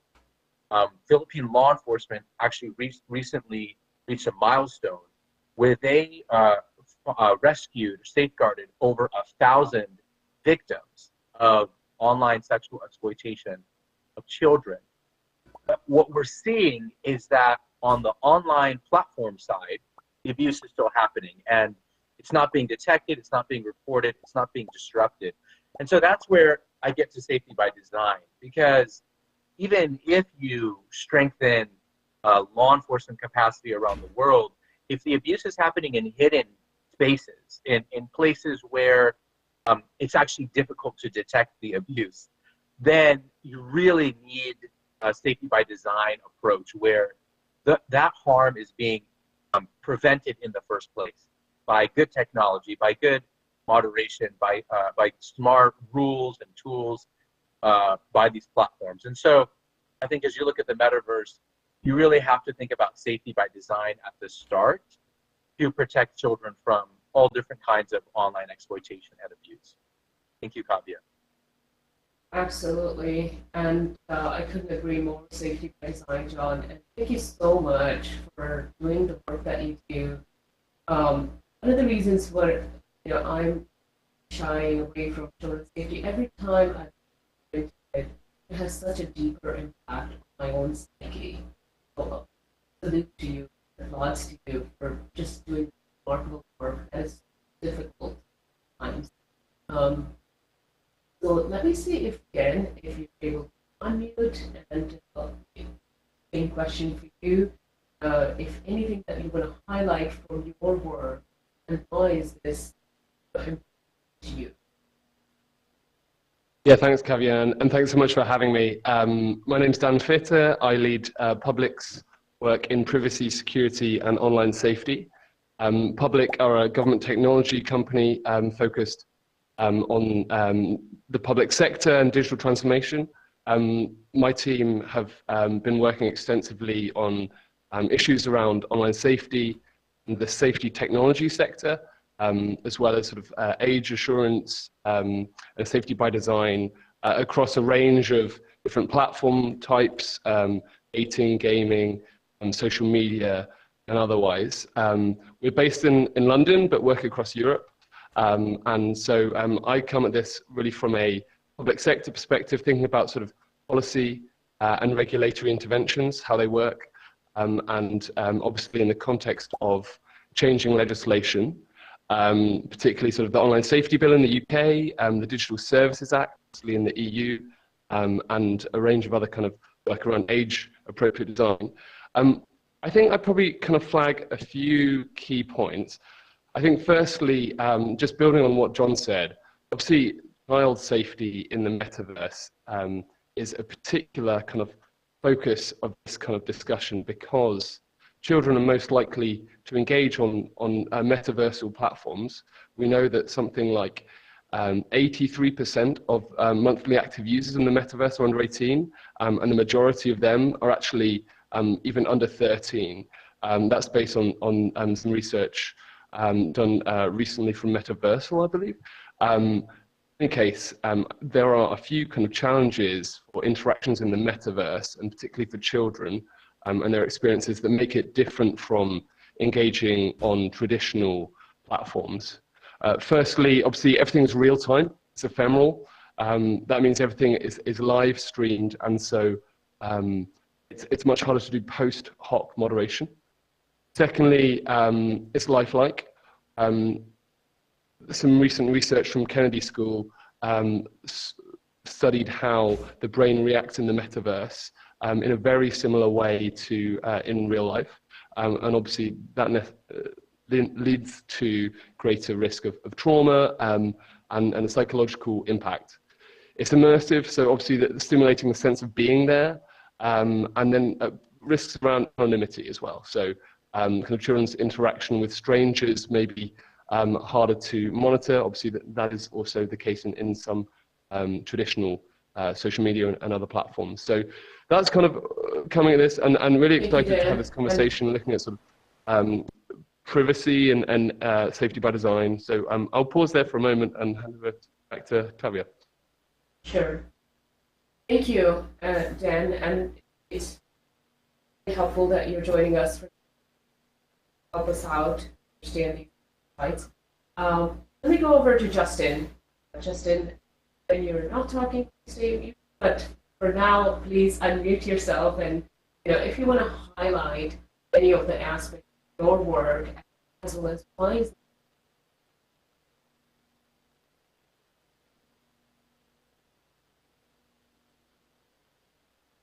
Justin.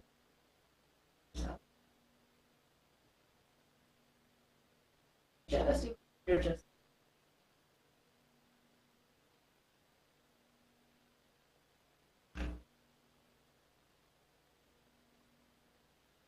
try one more time. Yeah. So yeah, in the interest of time, John, let's wait until we get Justin's audio back. But what are the threats and challenges in the metaverse when it comes to children? What are the things that you usually highlight, or maybe even similar? What are the threats and challenges over? Well, I think one of the biggest challenges for child safety in the metaverse is really going to be, how do you take the technology and the child safety tools from traditional online spaces, like social media platforms, video chat platforms? How do you take those and implement them in the metaverse? For example, how do you scan and detect for child sexual abuse or exploitation, grooming, sextortion? How do you actually moderate in what is essentially a live stream ephemeral context? So I think it's really, the onus is really on the companies that are building these metaverse spaces to collaborate very closely with safety tech industry, safety tech companies, and the child protection sector, NGOs, CSOs, other child protection specialists, and even survivors of different forms of online abuse and exploitation.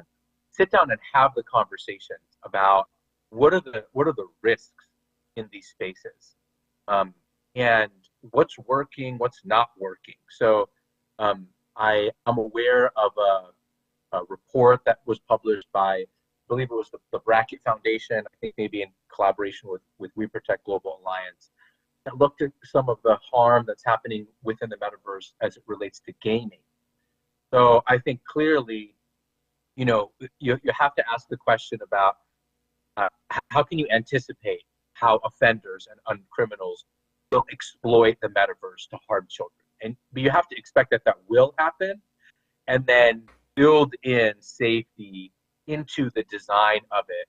And then you also have to ask the question, how will companies report suspected exploitation and abuse that's happening in the metaverse? For example, will they report it to the to the National Center for Missing and Exploited Children's cyber tip line report.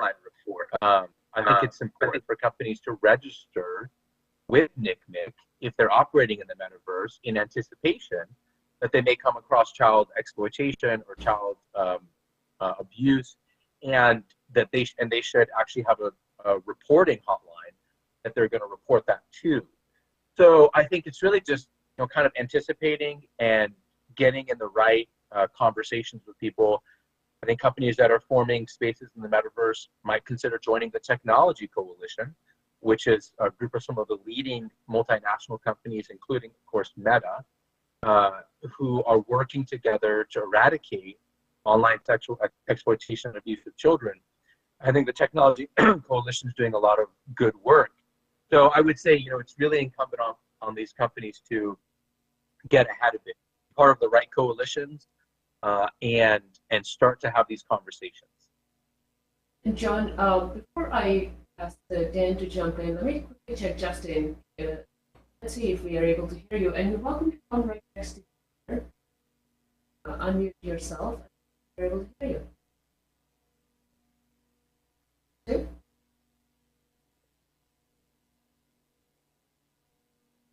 Okay, I think that's not working. Justin, still? Sorry, Kavi, are you talking to me? It's Dan, actually, not Justin. But yeah, I can. Justin, what was your question? Yeah, so Dan, especially, what is so unique about these challenges and the traditional internet, and what do we need to be concerned about? The meantime, just you could a sound check with Ariane. That would be great because we can't hear you. Okay, you're breaking in and out a little bit, so apologies if I didn't fully get all of the question. I think sort of what makes some of these challenges unique. I've spoken to it, but I think it's fair to say that sort of a lot of the, as John said, a lot of the harms that currently exist in traditional platforms, we can assume are already existing on sort of metaversal experiences. For example, Fortnite, Roblox, Minecraft, particularly in online gaming, which has obviously been an early adopter of immersive characteristics in user experiences, but also obviously in sort of Horizon Worlds and other platforms. What Public actually have done with DCMS, the digital ministry in the UK, as part of an online safety data initiative, OSTI, last year, we actually worked with industry and with the safety tech sector and with civil society and academics to build a common taxonomy of online harms. And out of that, we obviously sort of mapped something like 18 different harm types across sort of legal harms, such as child sexual abuse and exploitation and terrorism, but also things like legal but harmful, so abuse, harassment, hate speech, and other challenges. And I think it's fair to say that a lot of those harms, which we've seen in detail, traditional platforms, are still there, but sort of express themselves in different and new ways. And so I think one of the key elements as we begin to mature sort of metaverse technologies is really understanding what are the new vectors for harm, what are the new intersectionalities between online harms and how they work themselves out in the metaverse. Obviously, I think, as I said, because of the demographics of metaverse platforms right now, it's really important that we begin with child safety, and obviously as a legal under the online safety bill as it's progressing and other sort of international legislation, that's where we want to start. Does that answer your question?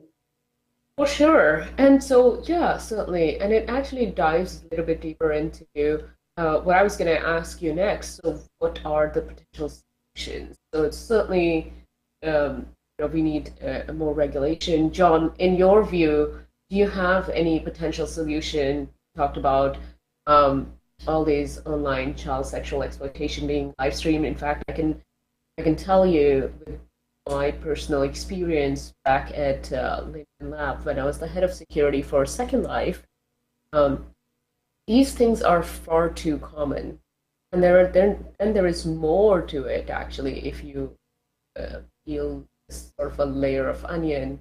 there's more taxonomy like age play, predators pretending to be children, and vice versa. This is another kind of a threat that is highlighted. So, yeah, John, what are the other taxonomy we should be aware of and solutions that you have for us?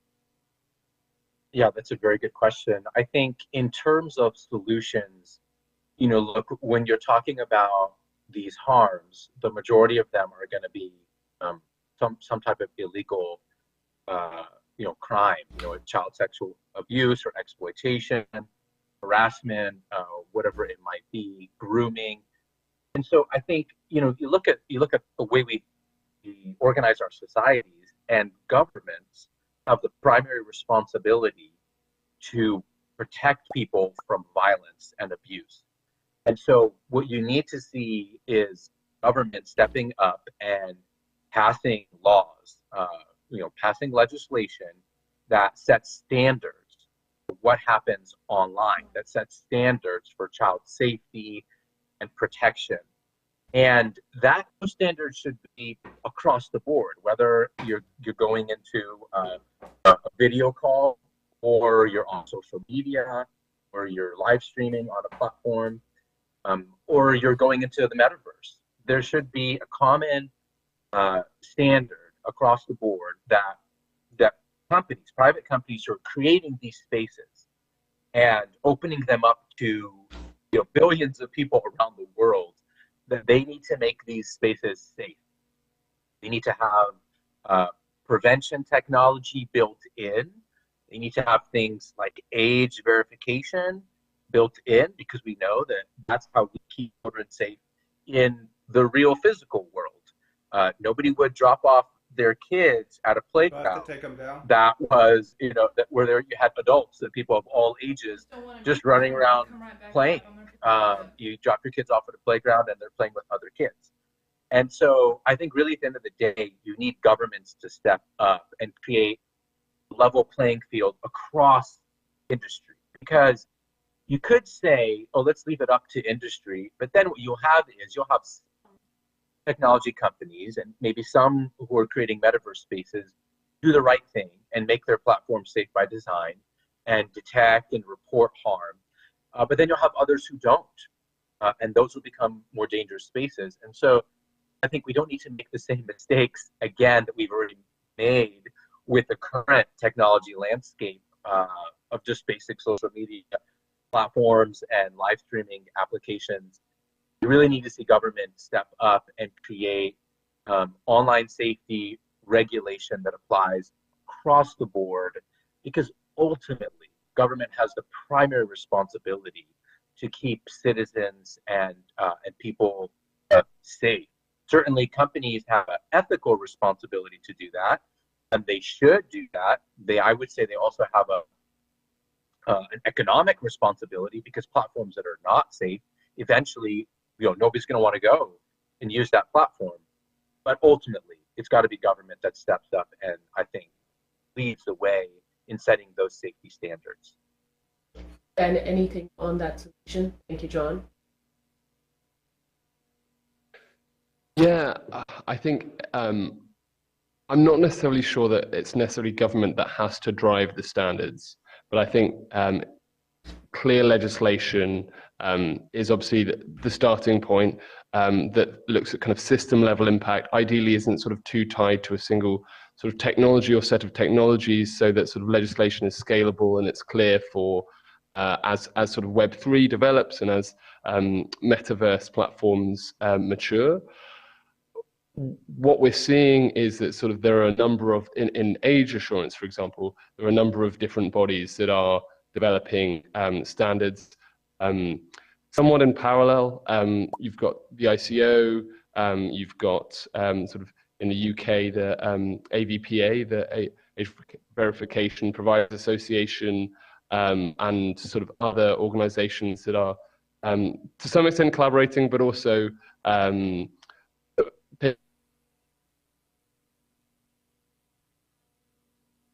we have a common set of standards. I'm just not sure whether it's sort of up to a single government. Actually, really is more in public's view, probably engaging the entirety of the ecosystem, trying to understand from sort of academia and civil society, where a lot of the capability and understanding of the risks and harms lie, but also engaging with sort of the tech sector, the safety tech sector that is working on sort of tackling harmful content, conduct, and contact. And then standards specialists as well. So obviously these standards are going to need to be highly technical and probably encompass a number of different sort of safety technologies. Age assurance is just one of them. And obviously age assurance breaks down into a variety of different sort of biometric technologies and age estimation, age verification. And so I maybe just would build on John, what you were saying about sort of it being sort of government-led, government-driven. I think there might be a variety of different ways that could work itself out. But I agree that we do need common standards and we need to take a user-centered design approach to understanding the user experience and how trust and safety fits into all of that. Yeah. And then if I may, go ahead. I just want to chime in. I definitely agree that you need the private sector, you need the safety tech and the specialists to be involved, sort of hand in glove with the government, right? Because that's where the expertise lies. It actually is in the private sector. And I think what I would say is just for government kind of needs to have the regulations that levels the playing field, right? So it's not voluntary. So that child safety isn't just left up to individual companies, but government can sort of say, hey, everybody has to have seatbelts and airbags and anti-lock brakes. You guys design them the best that you can because you're the experts.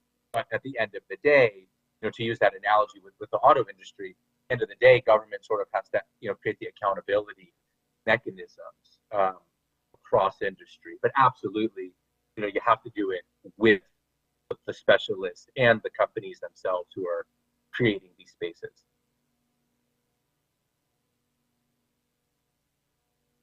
Can I just jump in?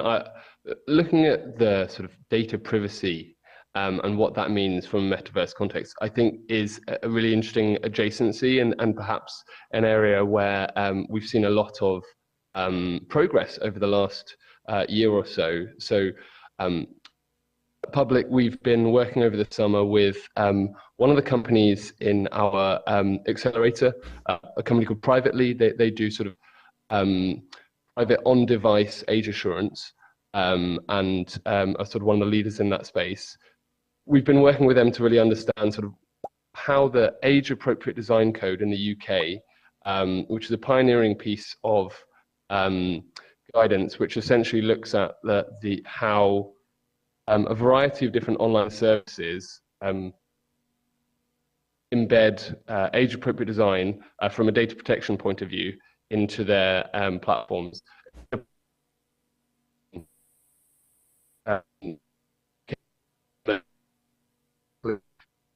Focuses on a few things, but at the core, it's really about understanding sort of the age range of users, which is fundamental to developing age-appropriate design, undertaking a data protection impact assessment, which is sort of a GDPR concept about really understanding the risks in data privacy and specifically sort of special category child data, and then implementing technical and governance changes, which at the core of it are things like sort of choice architecture and default settings, so switching off user profiling and geolocation settings and ensuring that sort of the platform is designed in the best interest of the child.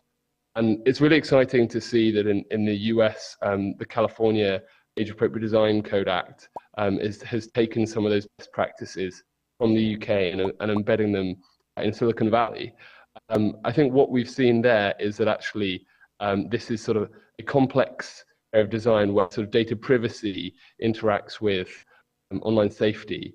And it's also a really interesting precedent of how an approach that is piloted in one geography is then exported as a model to other kind of key areas and geographies. So hopefully that's a model that can follow for other areas of sort of safety by design principles in the metaverse. And that'll be a sort of a big step forward for the sector as that California age appropriate design code matures. Amazing. Thank you, Ben. And I see Justin. Let's see if we can hear from you, Justin. I would love to go over to you to chime into some of these questions. And we are really talking about what are the potential solutions to privacy, safeguarding the children in the metaverse. Yeah, can you hear me now? Yes, if you could face. Hey, that's exciting. Thank you, everyone. Hi, I'm Justin from Consumer Reports, where I head up our work on technology policy. And so I think some of the most helpful solution from our perspective would be around platform responsibility. That right now platforms don't necessarily legally have an obligation to act to protect users on the platform from abuse. To the contrary, investing in content moderation and policing the platform is expensive. I think we've seen from like Elon Musk recently fired most of the trust and safety team at Twitter. And so Twitter may have fewer resources to respond to abuse on their platform. Similarly, like platforms like, the companies that run them may not be sufficiently motivated to take the steps that are necessary to use reasonable precautions to go after bad behavior. In the United States and a lot of countries around the world, there's legal protection. Section 230 of the Communications Decency Act says that the platform isn't legally responsible for what happens on there. I think there are benefits to that protection. It means that companies are not necessarily strictly liable for everything that happens, but I think as a result, companies do underinvest in content moderation and in monitoring abuse. And so seeing some new legal protection saying that companies do have a legal obligation to take steps to remediate harms, I think would be helpful. I know Representative Trahan spoke in this room like an hour or so ago, and she has I think a thoughtful bill that would provide legal requirements for companies to invest in their platforms to, again, not necessarily going to collect to police everything or stop everything, but would incentivize them to take more steps to remediate bad behavior. I'll say on privacy, we have advocated for a comprehensive privacy legislation for years. They should apply to the metaverse just as they should apply everywhere else. I will say I may have some slight differences from folks on this panel around age verification. I think in theory, there's benefits to it. I think in practice, it results in companies having to collect a lot more data about you. So when I go online, if I have to prove my identity to everyone, I think that's the privacy violation that the companies, as a result, have to collect a lot more data about you.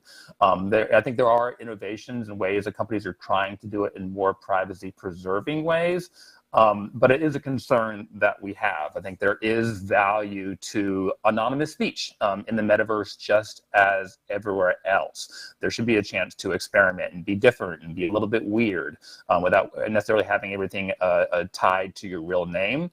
There have been efforts doing age verification going back to the 1990s. This is a debate we had around MySpace in the 2000s, where Attorney General Blumenthal said if we can put a man on the moon, of course we can do age verification. Well, it hasn't proven to be that easy ever since.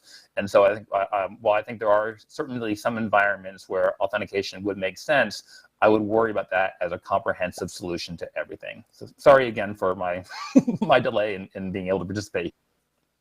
I know, you're totally fine. I'm so glad to have you. And those are really amazing insights. In fact, it reminds me of a very particular thing that I heard from my former colleague, Alex Stamos.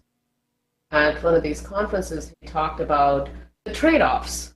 And when you talk about, hey, we want to be safe in the metaverse, and then the solution is age appropriate or age verification, but the trade-off is privacy. And we trade off our anonymity to remain safe. And those kinds of trade-offs make it so complicated to find that proper solution. And this is another area that I personally would love to see governments kind of stepping in, assuming the role to help define that fine line? Is currently this whole thing is left to the company, and then of course, they're needing to collect more data. Yeah, one of the areas like age-appropriate design code in California, I think they actually kind of weakened it to say, well, you only have to kind of estimate age. And so I think trying to say, no, you don't need to get everyone's credit card just in order to access an adult-specific website. Or sorry, like an adult-specific environment. I think other thing that regulators could do, I mean, one thing the age-appropriate design code does, which I think is thoughtful, and that we're also seeing in the Kids Online Safety Act, which is being considered by Congress right now, is to require companies to, think about the values of kids. Like, it's not just all about, short-term shareholder value. You have an obligation to consider other values when designing products, such as the welfare of kids. I think, saying that that's something that companies must explicitly think about, I think is worthwhile. I think auditing, requiring companies to kind of think like one of their speakers was talking about safety by design, thinking about planning for what ways your systems can be abused at all levels of the product. For certain important products, maybe requiring third-party auditing, I think would be reasonable and make sense.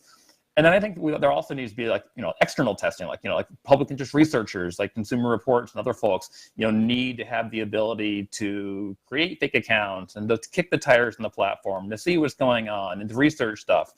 We've definitely seen some efforts by companies to try to make third-party testing harder, to kind of hide some of the, to make their algorithms more indecipherable and harder to see what's going on and to test them for bias or for amplifying hate or for other things. And so there probably are some legal protections that researchers need in order to conduct research on some of these emerging platforms like the Metaverse. Yeah. And, I'm going to actually John in this. John, I know that the topic is the underbelly of the Metaverse, and you firsthand dealt with the really horrendous matters that must be addressed, no matter how complicated, in the internet era.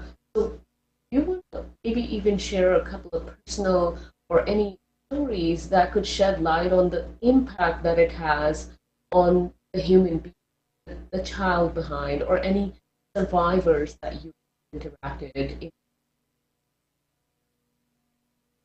Yeah, I'm happy to do that, Kavya. So at International Justice Mission, we've been working in the Philippines in partnership with the Philippine government to protect children from live-streamed sexual abuse since about 2016. Some of the earlier cases we worked on were as early as 2011. And to date, we've supported the government in rescuing or safeguarding over 1,000 victims in the Philippines. Many of these people have now become survivors, and they have been they've rehabilitated and have gone on to college, and many of them have actually become survivor leaders and advocates. And they formed what's known as the Philippine Survivor Network. So IJM has supported the Philippine Survivor Network. We've also learned a lot from these survivors about the harm that they experienced. And we actually ask them, what do they think should be done to make the internet and social media platforms and other online spaces safer? Earlier this year, they actually wrote a letter to the UK government, to Parliament, advocating for a strong online safety bill in the UK. And one of the things that the survivors said that is really, I think, powerful to me is they said if platforms can't keep live stream child sexual abuse off of their platform, if video chat, video call companies can't keep that from happening, then they should actually close their platform. Essentially what they're saying is it's just too dangerous, right? It's like a car that is too dangerous the way it's designed, and then it gets pulled off the market, right? Or a crib that babies are dying in a crib, and what happens? It gets recalled. You can't sell that product anymore because it's not safe. And so I know that for a lot of people that kind of sounds like extreme, like, oh wow, so saying we shouldn't have the metaverse if we can't keep it safe, or are you saying we shouldn't have video call applications if if children are being sexually abused, and that abuse is being live streamed around the world. Well, that's what the survivors say. And that, I think, is something, owing to the harm that they experienced. We at IGEM conducted research on online exploitation of children, which we released in 2020. And it showed that the average victim was abused for 2 years before it was discovered, and that some children were abused as long as 4 years before it was identified, because it's hidden in these video calls and these online spaces where it's not being detected, it's not being reported, and the platforms are not doing enough to disrupt or prevent it. There's one survivor in particular who I actually would encourage you to listen to her podcast. She goes by the pseudonym of Ruby, and her podcast is called The Fight of My Life, Finding Ruby, and it's a 6-part true crime series. She's a survivor leader now. She's an adult now. She was trafficked and exploited as a child, but she's telling her story of the harm done to her online, and also not just the harm, but then how she was rescued and safeguarded, and her rehabilitation, and her process of actually becoming a survivor leader and an advocate for change. I would really encourage you to listen to her story and what she has to say, because there are absolutely trade-offs. One of the things that Ruby, she was one of the survivor leaders who wrote this letter to the UK Parliament. She actually advocated for avoiding anonymity. She said, when individuals are anonymous online, when they have fake accounts, so they don't have to use their real name, no real identity, and there's kind of a lack of a sense of accountability. And she said a lot of the people who are exploiting her were using fake online accounts. So nobody knew who it was. It's harder for law enforcement, even if they, want to do an investigation or they submit for process. There's no real name there, right? There's no real identity behind that account. And so I think you have to really think about the trade-offs with anonymity online, and then the ability to protect people from harm, protect children from harm, and then you actually seek justice, right? Like actually have a investigation and a legal process and a prosecution if there's no real identity associated with these accounts. So that's just kind of a story that I would share. The abuse is real. Even if it's going to happen in the metaverse, it's going to be real, right? Like this, it feels very lifelike. And then the trauma will also be real as well. So I think we are, we care about data privacy. We care about user privacy. We want an open and free internet. We have to have these honest conversations about the cost of things like anonymity, or the cost of things like no age verification at all, right? So we have to kind of balance that out. Absolutely, John. And just quickly, I want to go back to the point that you made about recall. So here at XRSI, we're actually working on version 2.0 of XRSI privacy and safety framework.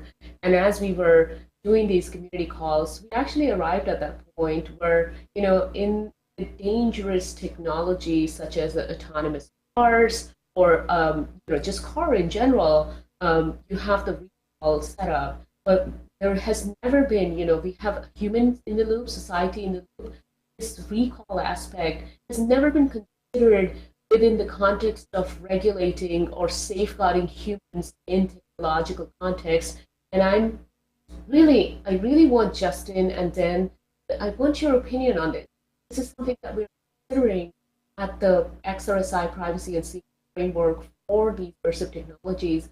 What are your thoughts on this, Dan? And Justin, you as well. Should we be drawing that line and really asking for recall of technologies and potentially banning them when they're causing harm, especially to children? Yeah, I have thoughts on that. One, I think John is right that if some products, if the costs are just outweigh the benefits to society, we should just say no. This is unsafe at any speed, right? It goes back to Ralph Nader. I think that is like an element of consumer protection law. Like the basic consumer protection law of the United States, says that a business practice is unfair if the cost to it, the cost to consumers outweigh the benefits, and it leads to substantial harm. So the Federal Trade Commission has had this power for the last 30, 40 years. They've done it on they've done some actions like on privacy and some other areas. But they might make the decision that certain product design is so inherently unsafe that it should be prohibited. We have seen also some efforts by some things that the courts have done that said that certain product design is unfair and illegal. So I can't remember Snapchat, but some social media company have a filter that it would show how fast you were going in a vehicle and would give you more and more points based on how fast you were going. And as the predictable result of this was that some kids were taking selfies going 150 miles an hour and bragging to their friends about it. But there was a court case about that called Lemon v. Snap. I guess it was Snap. Where the court said that was negligent design. It was kind of obvious from that the cost to kids and the harms from it would outweigh the benefits, and therefore you are liable for that choice. And I mentioned before, Section 230, insulates companies from the design, from the choices that other. But this was decision. They're the ones who rolled out this filter, and the court said this is just too harmful. And so I think there are some legal precedents. Some legal authorities we have already, but I also think that new regulation is probably appropriate too. We can use these general purpose tools, but probably I think there's some more targeted areas that would be helpful to give regulators additional tools to go after certain like really harmful behaviors. And then? I think we have to understand that sort of bad things happen offline in real life. And there are perpetrators for offline, whether it's violence against women and girls or child sexual exploitation and abuse offline. And unfortunately, this will translate into online and metaversal experience. It's, I guess, an element of the human condition. And so we have to accept that and take a risk-based approach. So to some extent, the idea of just banning a platform or a technology because it has sort of failed it's really sort of binary, and actually sort of what the UK's online safety bill is doing is really sort of introducing a risk assessment for platforms to understand kind of what are the vectors for harm on their platform. For example, sort of what are the kind of communication channels, what are the areas of interactivity, and what does the kind of feature and product design look like, and what does that mean for the safety of users. So I think firstly we need to take a risk-based approach. I think increasing transparency so that those kind of risk assessments are at least in part available to the public and to the regulators, so that we can understand the risks for children and adults on certain platforms.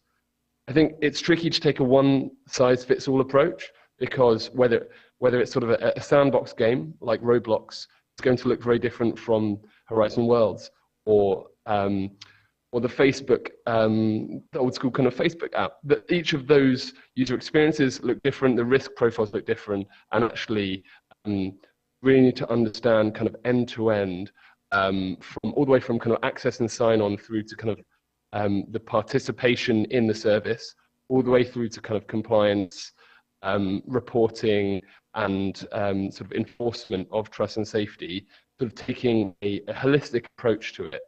And one of those, one of the key questions is sort of what do good key performance indicators look like for trust and safety in the metaverse, but in all platforms.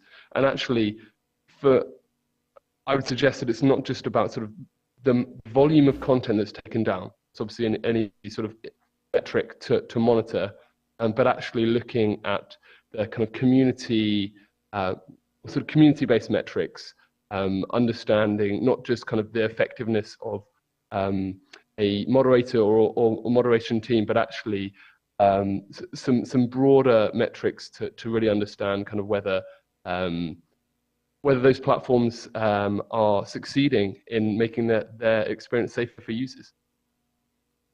Yeah. One thing that I have to and I agree with you. The binary approach should not be taken. However, I'll bring up, for instance, there are dark patterns, and like the dark patterns are these design choices that are made, which may not have an immediate impact on a child, but over time, it actually determines how much of a privacy loss happens, how much data they disclose, and many other things, which FTC has actually put out specific guidance around the dark patterns. So I use that as an example for more like a precision, context-based, disarming this harmful behavior coming from various design choices. One of the examples, a very recent one, when Quest Pro was launched, enabling the eye tracking button is already highlighted. And like eye tracking, eye gaze tracking, that is a remarkably impactful technology that gives so much more data to Meta. And so embedding these dark patterns without informing the individual what the potential impact is, it's very wrong.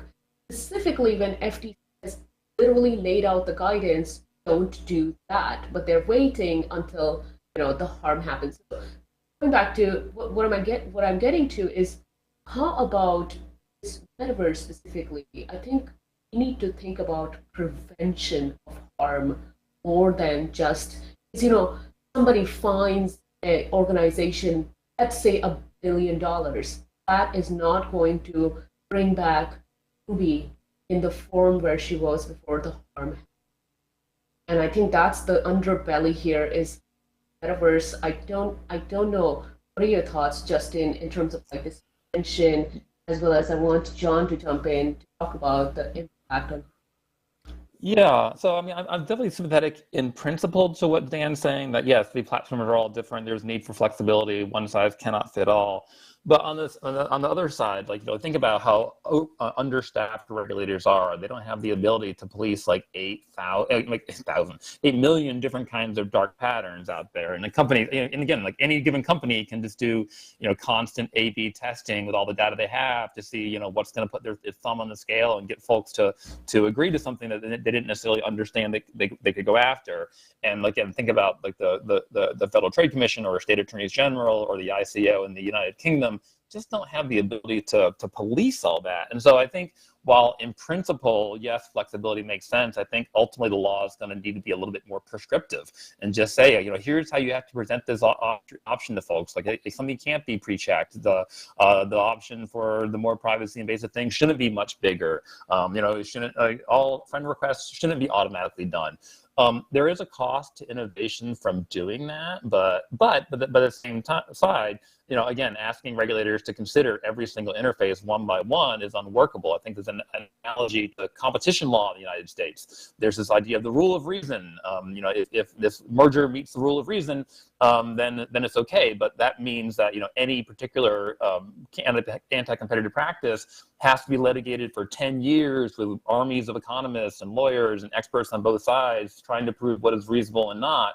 And as a result, the regulators have to spend 5 years proving that water is wet. And then meanwhile, the industry has moved on.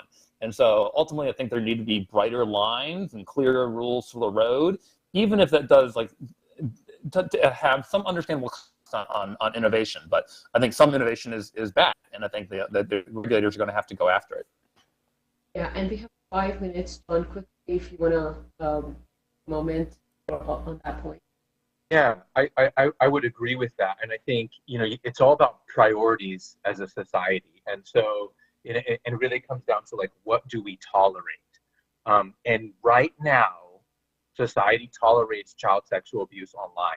That's just the reality, right? You have all the data out there, close to 29 million reports to the National Center for Missing and Exploited Children last year. In 2021, 85 million images, videos, and other files related to child sexual exploitation reported in 1 year. And so, right now we tolerate that, right? And so I think government needs to say, no, we don't tolerate that anymore. We don't tolerate it happening on social media, in video chat apps. We're not going to tolerate it in the metaverse. And so the details, the specifics of how that happens, can somehow be left, I think, to each company, because it does have to be tailor fit to their platform and to the risks of harm. But I think the standards need to be set by the government. For example, if you have a video call application, you have to have rules and tools and technology in place meant to prevent and disrupt streaming of child sexual abuse in your video call. If you don't, then you can't have your video call platform. It doesn't mean that a child's never going to be abused, but it means you have to have certain systems and processes and technology in place meant to mitigate and prevent that harm. And if you don't get to play in the game. I think because that's if we prioritize child safety. Right now, what we prioritize as a society is like absolute innovation online, right? We prioritize absolute connectivity and speed. And so anybody can make a video call with anyone at any time, and we don't have any expectation of safety there. So really it comes down to what do we prioritize as a society? I completely agree with you. I also want to read a message from YouTube from Karina Rose. Internet is like street vigilance, monitoring, reporting, policing, part of it, and talks about, of course, the next iteration of the internet. We have about 3 minutes. The hand raise is open if there is certainly time for one quick question. But I would agree with John.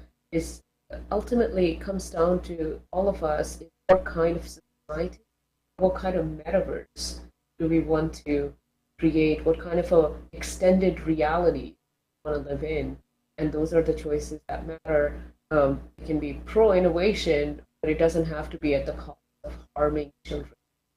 There's some red line that must be drawn, and that's not something that we should allow platforms to do. We should give them strict guidance and then have them contextualize however they want to implement in their tool. But something there is definitely like about the panel. We talk about the underbelly of the metaverse. Any last thoughts, Jan, before we close? We don't have any questions. However, Dan, any last thoughts as we at these final moments? We've got a couple of minutes. What are your last thoughts?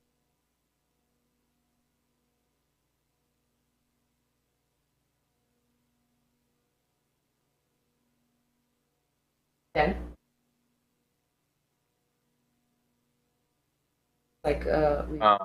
Final thoughts? I don't know. I was gonna, final thoughts. Yes. Go first. Yeah, go for it. Okay. You've got 1 minute. Thank you, Kavya, for this. I think it's been a really good dialogue, and really appreciate the audience for their time and attention. I think my final thought is really just that we have to continue to have these conversations, and I think we should include survivors of different types of online harm and abuse in these conversations. We can hear directly from them and their expertise and experiences. Thank you so much on behalf of IJ. Thank you, John. And Justin, any final thoughts as we have less than a minute left? Yeah, just I think that we can't wait, right? I mean, think about like other things online, the web. Like we let it, in the 1990s, the approach was like let it happen. It's gonna be fine. Social media emerged in the 2000s, and just only there's a hands-off approach. And then over time, we kind of realized, oh, this is actually not perfect, and we're trying to retrofit some protections on, like private, like platform accountability. I think we need to be not just to say, oh, the metaverse, who knows? Let's just let it happen. But we need to be thoughtful and willing to make interventions right now, so that we're not stuck in 10 years, trying to address some of the problems that maybe we could have headed off in the first place. Again, learning from some experience with other online environments. Thank you so much. Thank you, gentlemen. It's been an honor to share the stage with you. Hear your multidisciplinary, very profound insights that is going to help me with XRSI research and further our work, and even other people who are listening in, I'm sure you benefit from some of these insights. Please stick around. We will return back. I believe we are going to program. Laura, you are up next and in the stage. Thank you, everyone. Thank you. Thanks very much. Thanks, everybody. Thanks for having us. Thank you all.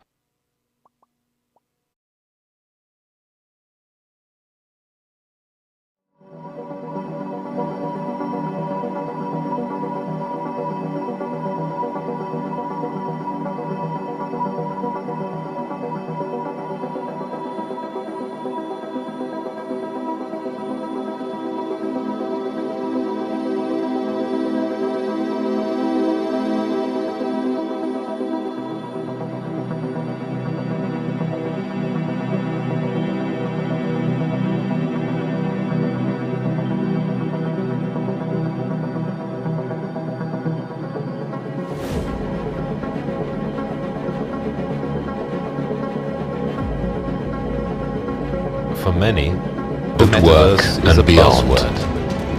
To us, it is an inevitability that we inch towards every day.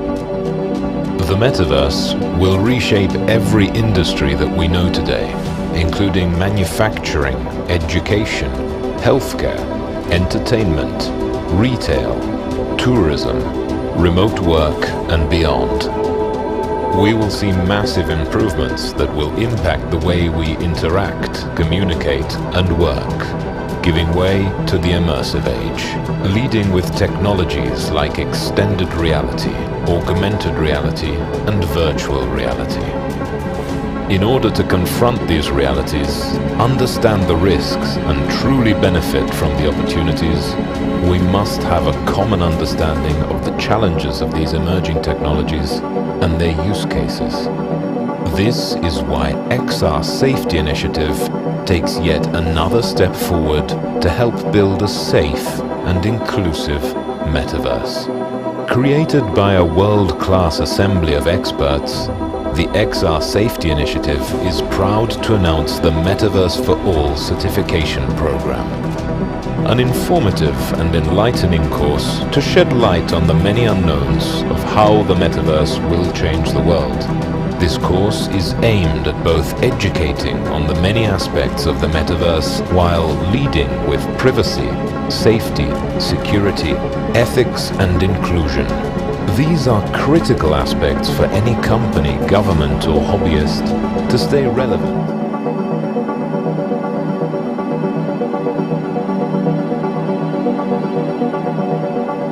Making sure I'm amplified here. So as an XRSI advisor, I've been interested to know the inner workings and the key objectives behind this effort. XRSI intends to create a baseline common understanding around the metaverse, as well as the risks and opportunities that come along with it. The certificate that you just saw is especially positioned to prepare global citizens to safely and responsibly navigate the metaverse and associated technologies that create much needed awareness of the risks. This is the first certification, and also serves as a baseline for XRSI professional certification going to be worked in the near future. In XRSI founder and CEO Kavya Perlman's own words, every single individual, organization, educator, policymaker, creator, developer, artist, and student should take this certification to get on the same page and speak the same language so that we can focus on solving complex technology and policy issues together. Kavya says this certification is for her sister in India looking to move her brick and mortar business to an immersive domain, as well as for the EU, United Nations, Congress, and NATO officials looking to regulate the landscape in a pragmatic manner. Clearly, this is a certification for all. The certificate becomes available in Q1 of 2023. You can sign up today by going to xrsi.org/forall, and we hope that you'll check it out. Now hand it over to Ben to continue our programming.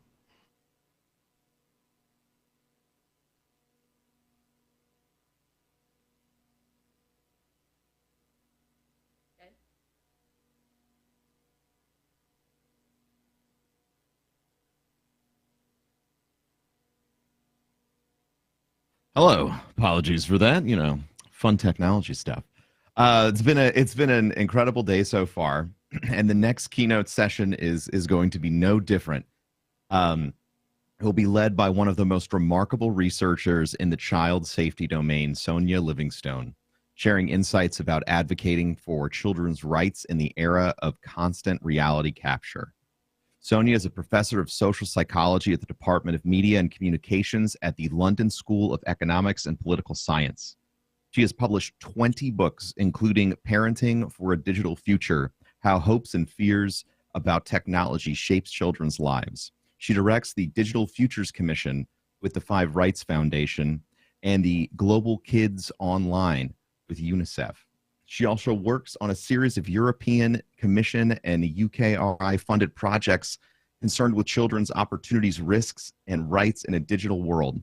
Since founding the 33-country EU Kids Online Network, Sonia has advised the UK government, European Commission, European Parliament, UN Committee on the Rights of the Child, Council of Europe, OCED, ITU, and UNICEF on children's internet safety and rights in the digital environment. Everyone, please welcome Sonia Livingstone.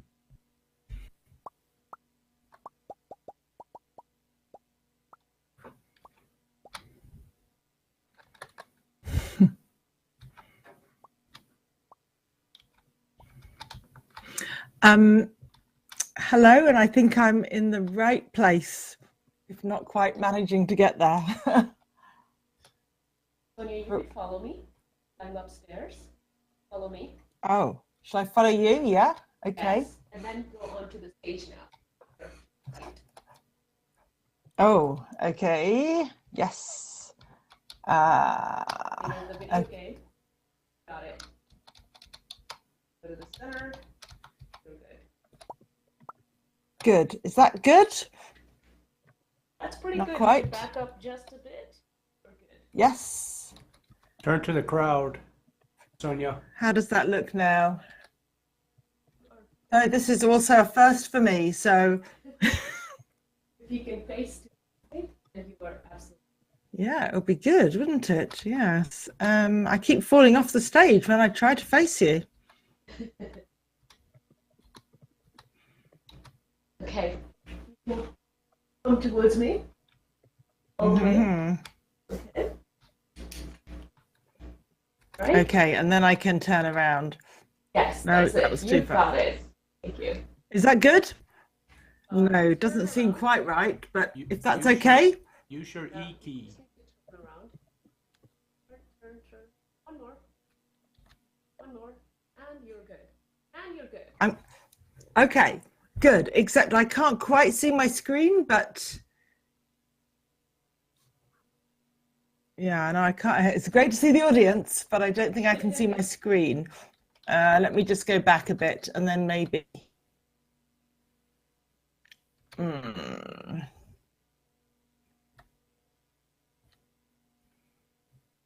I go like that and then I can see it, I think.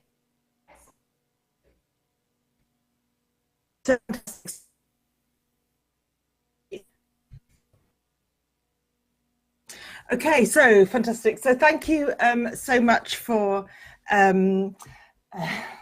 putting up with my coping with the metaverse.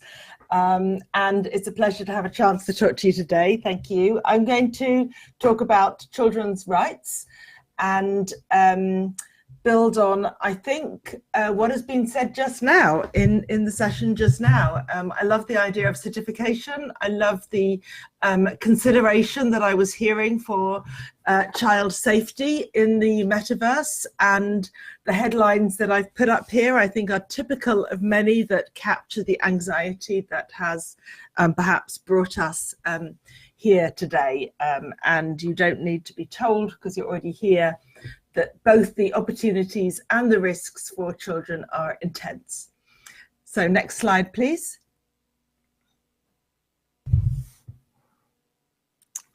So I find that I need a normative framework with which to work out what good looks like. And it's with that in mind that I offer you attention to the Convention on the Rights of the Child, the UN Convention on the Rights of the Child, which here is summarized. It has takes a holistic approach to thinking about everything that children need to grow up in and reach their fullest development. It takes account of both the need for provision, the importance of participation, and the need for protection. And it does so in a way that is child-centered, holistic, and recognizes that children are not all the same. They live in incredibly diverse circumstances. They come with very different needs and resources, and questions of age and what a child rights framing calls evolving capacity are really crucial. So in the last couple of years of my professional life, working with others, I've been advising the Committee on the Rights of the Child, which is a UN body, the global body responsible for children's rights, and I've been working with them on something called General Comment 25, which not everyone will know, but is a statement that explains how children's rights work in digital contexts. So what does the right to privacy mean in relation to a digital context? What kind of protection needs do children have in the metaverse, as you've been discussing? What are all those rights that we think about? Fullest development, the right to be heard and to participate. All of them have a slightly different meaning in a digital context, and they have a particular meaning in the metaverse. So this general comment is a way of articulating that. And I see it being taken up, and it's intended to be taken up by all the different players who design digital products and services, who regulate those digital products and services, who try to provoke and stimulate particular kinds of innovation, and who are charged with making sure that this is all, quote, in the best interests of the child. So the next slide, please. So I think many of you will be hearing this idea that we need to design more with children in mind. And there are a series of organizations who are now beginning to gather speed, gather energy to really think, how do we not only consider what's right for children and what children need and deserve, but also how do we design that in? And it's that question of design that I think many would say is better to the question of regulation. So regulation can often seem a bit heavy-handed. It can seem that it comes a bit after the event. It's kind of designed to address harms that have already happened. If we could get that whole way of thinking into questions of design and in the hands of designers, then there seems to be much more promise for timely and tailored and effective support for children's rights. So I've put up there the idea of designed with kids in mind as one movement, and safety by design, I think, is one of the really key successes of the by design movement. But the counter argument is that, in fact, the internet, social media, and especially the metaverse are already risky by design. They're already kind of knowingly or building in or failing to prevent some of the risks. And we hope that's not the case, but we could say for social media and for the early developments of the internet before that, we have already seen how the designs get kind of baked in without thinking about children, without recognizing children's access and use of the internet. And then we have to start retrofitting, which is difficult and expensive. So if I may have the next slide. So I'd like to talk for what we're trying to do in the Digital Futures Commission, which is a London-based applied research project working with the Five Rights Foundation, trying to think about what good looks like and how to get that into the minds and hands of designers so that children's rights get baked in at the start. So I'll take this one example. There are many others we could develop. But the idea of play and playful is, of course, really crucial for the metaverse. And yet, oddly, play is sometimes described as the forgotten right in relation to children. People think it's a nice to have, but they don't always recognize how play is a right, which it is in the Convention on the Rights of the Child, Article 31, and also how vital it is for childhood and for child development. Children who do not play can barely be said to have a childhood. And it's not just play, but it's free play. It's play that is led by the child's own agency and that is imaginative and creative and comes from there without adults trying to gamify it or monetize it or direct it in ways that are kind of adult approved. It needs to be child led. So we began thinking at the Digital Futures Commission, how can we move digital play spaces from risky by design to playful by design? And we went through a little process that is captured there in my 4 report covers, beginning with a consultation with children, young people, parents and carers, and professionals who work with children. We then reviewed the literature on play in general, not just digital play, but all the ideas of play across history, across different cultures, to kind of really encapsulate what's so crucial about play. We then looked at how that kind of pans out in digital contexts. And from that, we came up with the notion of playful by design that I would like to tell you about.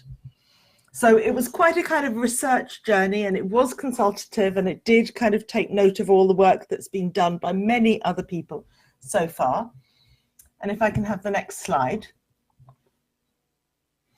In the consultation, we gave people lots of images and ways of kind of triggering their thoughts about play, but one image captured people's idea of free play, and it was the simple cardboard box.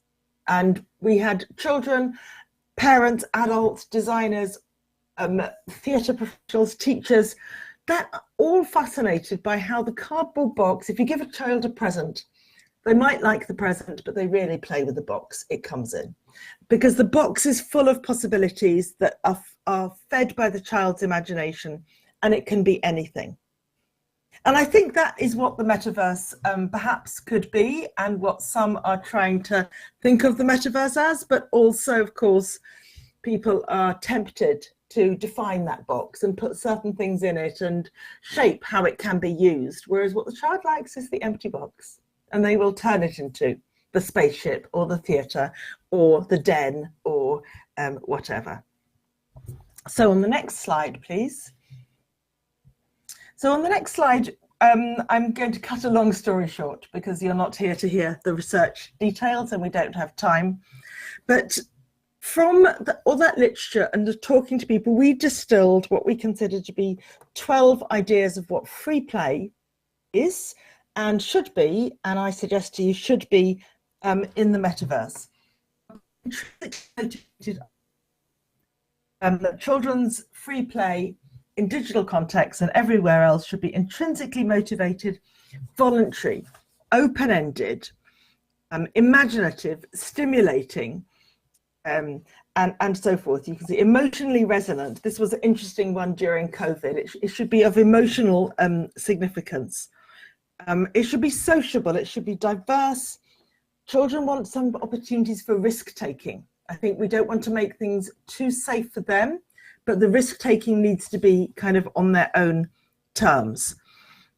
But of course, also it must be safe. They want a sense of achievement, and they do want it to be immersive. Some of those the kids wrote, some of them came from the literature, but there were all of these different. So in our survey work that followed, we then applied those criteria. We asked children to apply those criteria to all the different apps that you can see there. Where does Fortnite shape up, or playing on Zoom, which kids did a lot in the pandemic, or playing with Roblox, playing with Minecraft. You could see some are more imaginative, some are more considered more creative, but by and large, most digital apps were considered not safe enough, not offering enough opportunities for for children to be intrinsically motivated, not offering them the chance to play in voluntary ways, and not giving them spaces to be risk-taking. And there is a paradox you'll immediately see in children wanting to be both safe and to take risks. In fact, you could even say they need to feel safe in order to take the risks that will allow them to grow and become resilient. So if you read our report, you can see what they said about all of these different apps. But what we wanted to get to was the question of design. What should happen next? Thank you. Next slide. Exactly. So this is, so we racked our brains and we tried to think of all the things we could ask kids. What do they want? And what do they say they want more of in the future? They want better onboarding into digital play spaces, so that things are kind of easy to play at the start. They want digital play spaces that are age appropriate, right for them and their age and their friends. They want more ways to be for them to be able to be creative. They don't want things that are expensive because they know that creates inequalities and means that not all their friends can join them.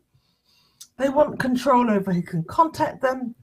They want it to be played in intergenerational ways. That's a challenge, I think, for designers trying also to think about safety. They want people to feel included. They want people to be kind, they want privacy, and so forth, and so forth. So we distilled those features, those design features, if you like, into 7 principles for playful by design. That's my next slide, please. And really, this is the kind of the heart of our work. The idea that if designers would follow these 7 principles, and digital products and services, including the metaverse, could be playful by design. So I'm hoping that you can read the detail. I won't say it all, but the 7 principles are: be welcoming. They want a welcome space. Enhance imagination. Enable open-ended play. They want to reduce commercial exploitation. Ensure safety. Allow for experimentation. Be age appropriate. I think that kind of matches what people hope for the metaverse, but it doesn't necessarily match the way the metaverse actually is, or is at present, or anyway, insofar as it exists already. Doesn't match the way digital play spaces are already. So on the next slide, we took some of these ideas to designers. We told them the story, we told them the 7 principles we come to, we gave them an idea of what the children had said, and we kind of workshopped on a Miro board and with workshops with post-its and so on. We workshopped what the designers could do to embrace these 7 principles. And at this point, we saw a whole series of problems, and I've just put up 2 quotes from designers that I'll read to you. One startup designer said, "When you talk about the developers, those are the guys I know who sit in Silicon Valley, who are incentivized to do anything they can to build those dopamine hits. And they don't care about the impact of what this does on children, what this does on anyone." And an Independence UX researcher told us, "The ideal, of course, is that those who think about child rights in terms of, let's go read the design guidelines. They're intrinsically motivated designers who want to make a difference. But they're the minority, right? The majority just do what they need to do, and those leading companies usually have other interests in mind. And they'll do what the regulations say. They may not go any further than that." So I think, really getting principles that I could believe in, that I hope you would believe in for playful by design, into the hands of designers in a way that they can really work with them and that they feel empowered to work with them and that their boss on high wants them to work. I think that's really a challenge. I feel in about the metaverse, people are coming to a consensus about what we want, but how to implement it, given the competing things that we want, that's a challenge, and given the pressures that companies are under. So my next slide, please. So we've designed a pack of cards, a deck of cards for designers. We call it our Playful by Design toolkit. And this is free for anyone who would like to go and use it. I've put up the URL there at digitalfutures.org.uk. And we've made it as a kind of game. I mean, this was really co-developed with designers, I must say, who were from small companies, large companies, startups, established.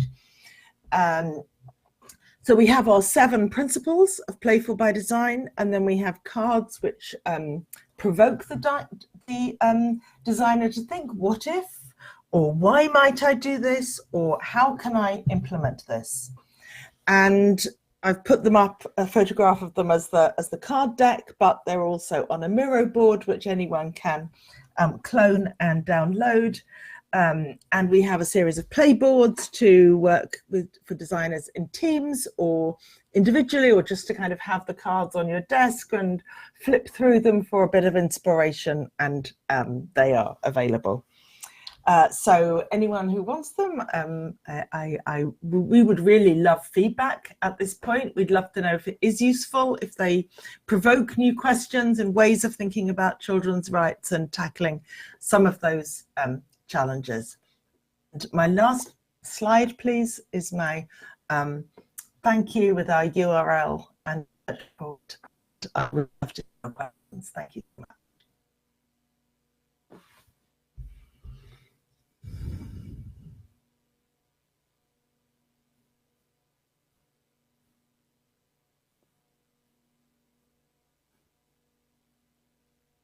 And I'm done. I think I'm over to everyone else who would like to ask questions or say anything, or yeah.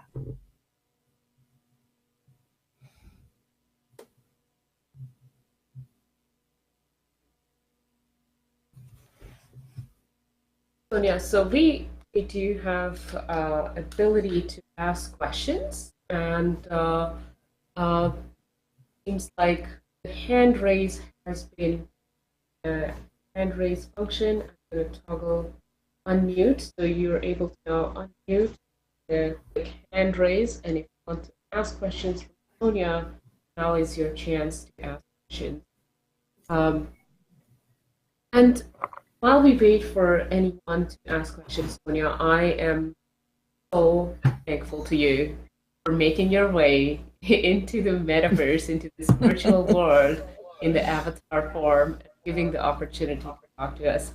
It's like we have somebody who wants to ask a question. Do you want to ask a question? I don't want to ask a question because I'm afraid if any questions I ask are going to be answered later. But I do want to thank you for this event. I think it's so great, and it's something definitely that needs to be done. I'm so glad I heard about XRSI and was able to learn about your Metaverse Safety Week. I've been doing my best to promote it to everyone I know. I currently reside in Decentraland. I think this is some extremely valuable information. So again, I appreciate it so very much. Thank you. Thank you so much. And Sonia, just like I was continuing to tell you, like researchers such as yourself are really one of our few hopes. Researchers like yourself, regulators such as Julian Magrand, lawmakers like Lori Trahan, that's what gives us hope. So thank you so much for doing this for us. So it's a pleasure, and thank you for inviting me into this space. I should never have tripped over, and if I were some years younger, I would have managed it much more smoothly. But it's been fun to be here, and I'm just really glad that you have a child safety and child rights day. Yeah, fantastic. So important. Wait. You were the first name, one of the first names that were like, if we can please get Sonia to talk to us. We have John Wall who has a question. John, you're unmuted and you should be able to talk now. Oh, brilliant. Thank you. Sonia, that was a kind of whirlwind of fantastic information. So thank you for sharing. I'm looking forward to going through the publications online. I kind of have a two-phrased question. One is around some of the consultation methods with young people to get some of the principles that you spoke about, and how we can use those methods and some of the information provided to kind of get in front of those policymakers to make those changes that big corporations and big businesses seem to kind of be avoiding. So I do find that there is increased recognition of the importance of consulting children and young people. We did all parents, professional teachers and so on, because they all have so much knowledge about play. They don't always realize they have knowledge about digital play. And in fact, often they have very negative views of digital play.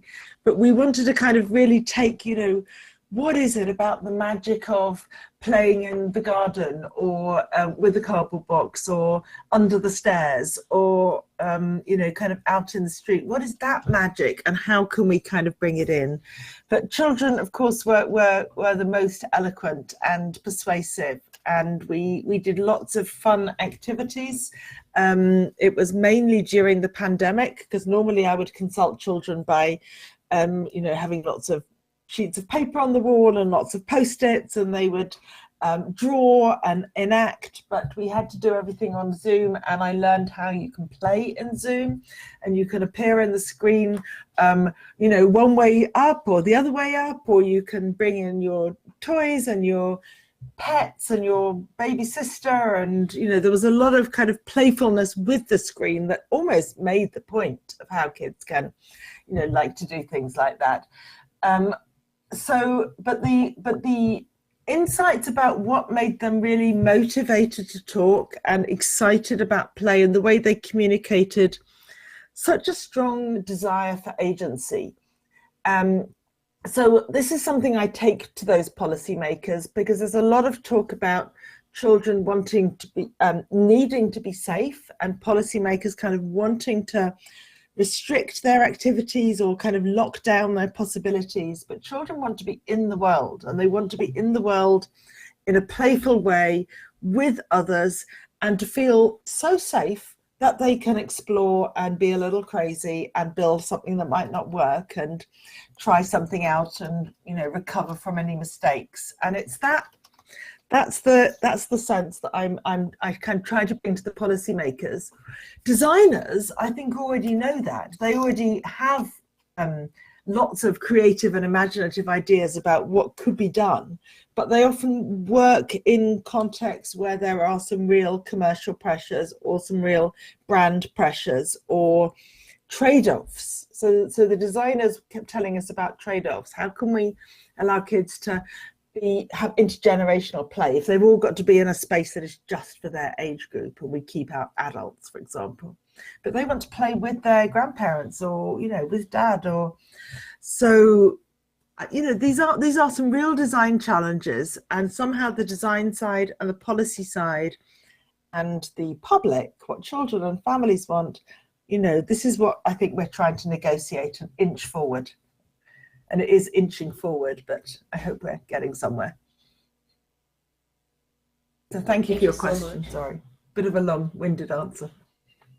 Oh, that was fantastic, Sonia. And this is exactly why, later during the day, we have a youth panel from ICAF, an organization that actually takes the time to bring children's opinion to Capitol Hill, to allow them every year, go over there to draw, design, dance, express themselves, and in front, to express to the regulators the kind of world they want to create. And that's the organization organizing a children panel, a youth panel, to talk about the kind of metaverse they would want to see. And it's so important is to include them. Your work, truly remarkable. Thank you. Thank you so much, and we are exactly on time, so let's take a 5-minute break, and we will be right back.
everyone. I believe I'm the panel's host, even though I've been having a lot of technical trouble today. Don't mind me, please. This would have been easier if my child was around because he's a whiz at this, and I think it's kind of part of what we're talking about today, where I, as a parent, am really Can you hear me? not.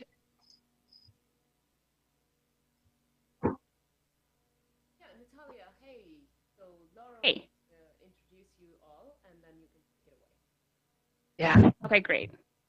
Awesome. Oh, now I can hear you guys. Can you guys hear me? Yes. No, my arms Now I aren't. can. My arms are not. My arms are not moving, but I'm here. When we refer to young individuals in the metaverse, it's vital to anticipate risks, each of which pose a potentially negative long-term impact were they to materialize. To mitigate these risks, we must consider the native vulnerabilities of the age group. There are possible countermeasures that stand in line with guidelines, frameworks, and standards. How can we advance a shift towards safety for all children? This next panel will shed light on whether the new iteration of the internet is a new framework for child safety. Please welcome the moderator of this panel, Natalia Antonova. Natalia is a Ukrainian-American writer, investigator, and online safety expert. She's based in Washington, D.C. Joining the panel is Trey Thomas, PhD, lead toxicologist and program manager for the Chemicals, Nanotechnology, and Emerging Materials program area in the U.S. Consumer Product Safety Commission's CPSC Office of Hazard Identification and Reduction.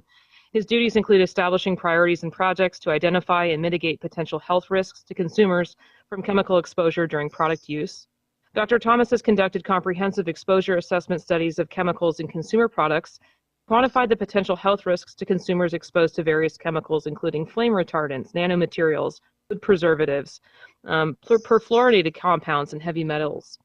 Dr. Thomas played a lead role in developing the CPSC Nanotechnology Research Program and is addressing the health and safety implications of emerging technologies, including additive manufacturing, 3D printing, and wearable technologies. Dr. Thomas serves as a CPSC representative in several activities, including a federal liaison for the NAS Emerging Science for Environmental Health Decision Standing Committee, the UL 3D Technical Advisory Board, and is the co-chair for the NNI Nanotechnology Environmental and Health Implications, which is the NEHI Working Group. Dr. Thomas received an MS from UCLA and his PhD from the University of Texas Health Science Center before completing a postdoctoral fellowship in industrial technology. We have him on. We also have Ian Drennan with us. Ian has been the executive director of the We Protect Global Alliance since its launch as an independent international institution in April of 2020. Previously, he led the UK Home Office's international response to child sexual abuse. Under Ian's leadership, the UK was set out of 60 countries in the economy index.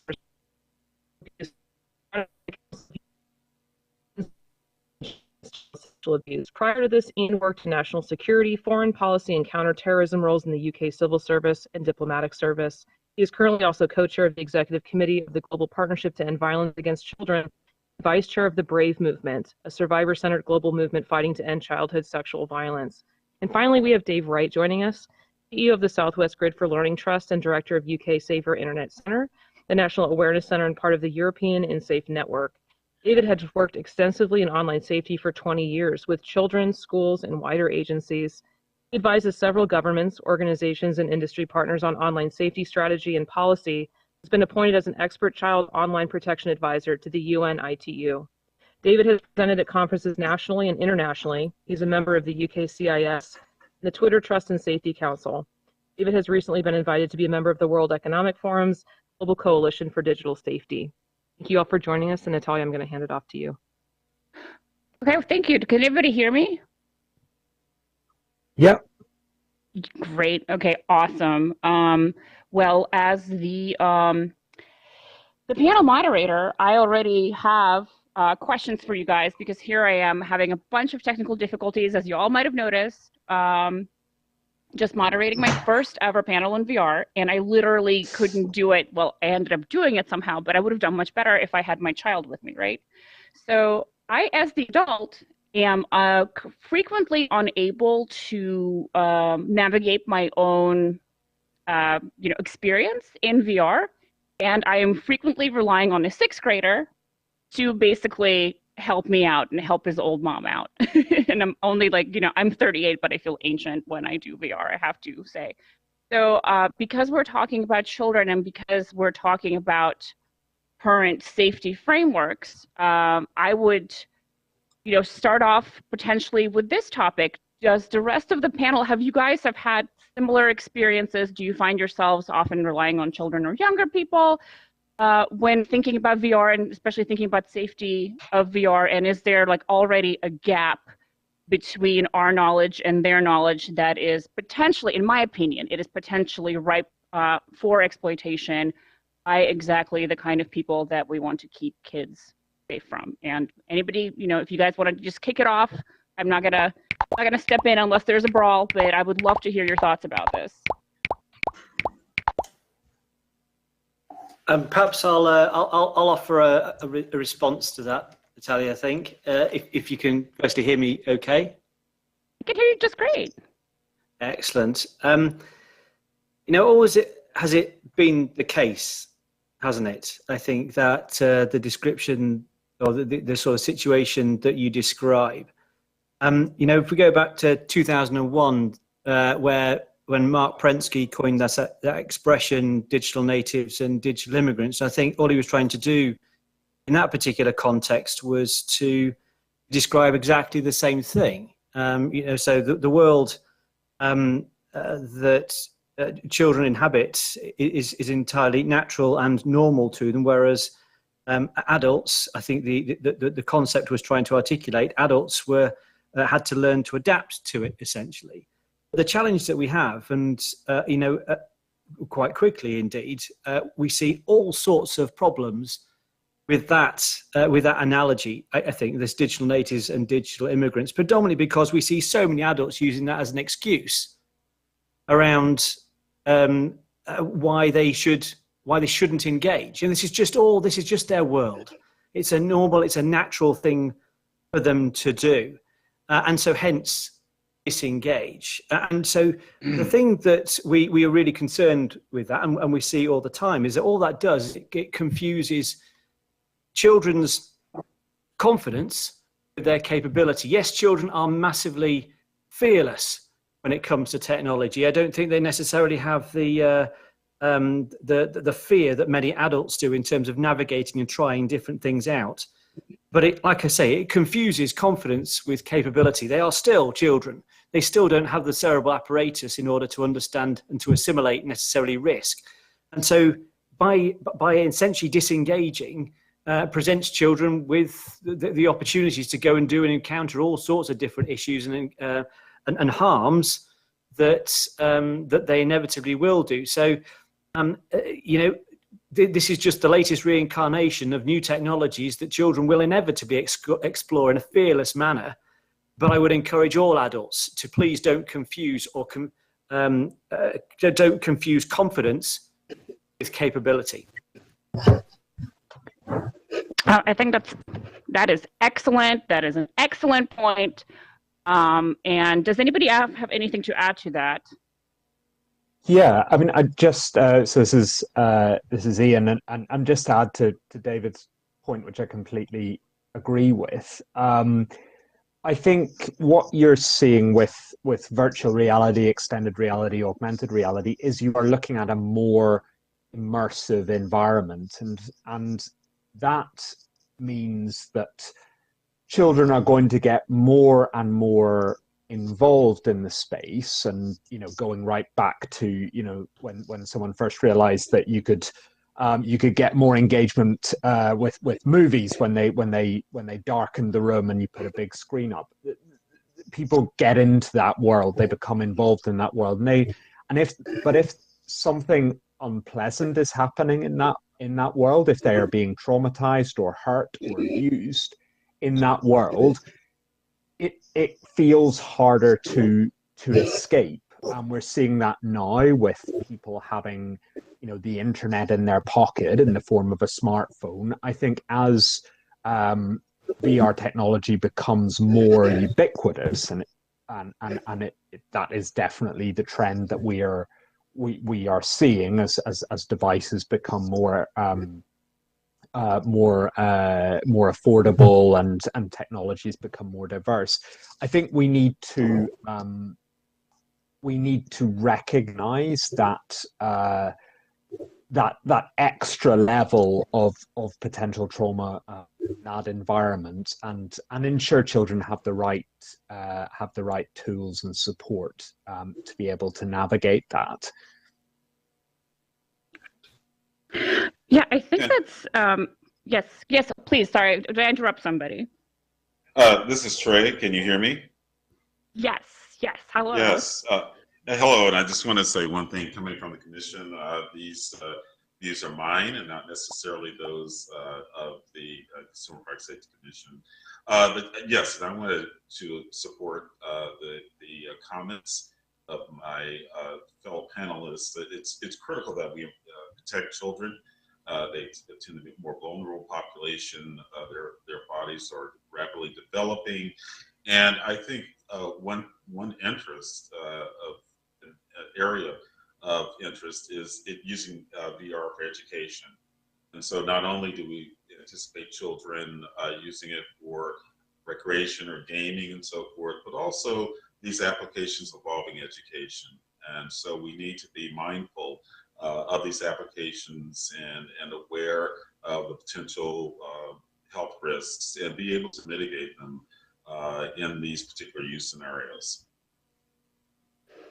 That's great. I'm really glad to hear that from you guys because, again, I've done a lot of work in child safety online, but definitely not in the VR space. And I'm really glad to hear that what you guys are saying is that there are people aware of the problem and aware of the fact that, as we just mentioned, children are fearless, but they're still children. And we can't expect them to do our jobs for us. Like I expected my son to do my job for me today. Well, actually, I mean, I didn't, but we had practice.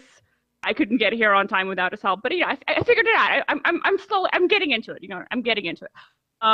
And I know we had a little bit of a discussion before we went live today, and I know it was just over email, but I thought it was really fruitful and productive. And in preparing for this, I really wanted to ask you guys your opinion on, what is the role of schools in all this? Like whether it's public schools or other means of educating children, what do you think? Like, where do the schools fit into this dilemma in this situation right now? I would love to hear your thoughts about that. Again, as a parent and also as somebody who has not been as VR focused as perhaps I should have in recent times. Natalia, I'm happy to kick off again if that's okay with you. Yes, that's great.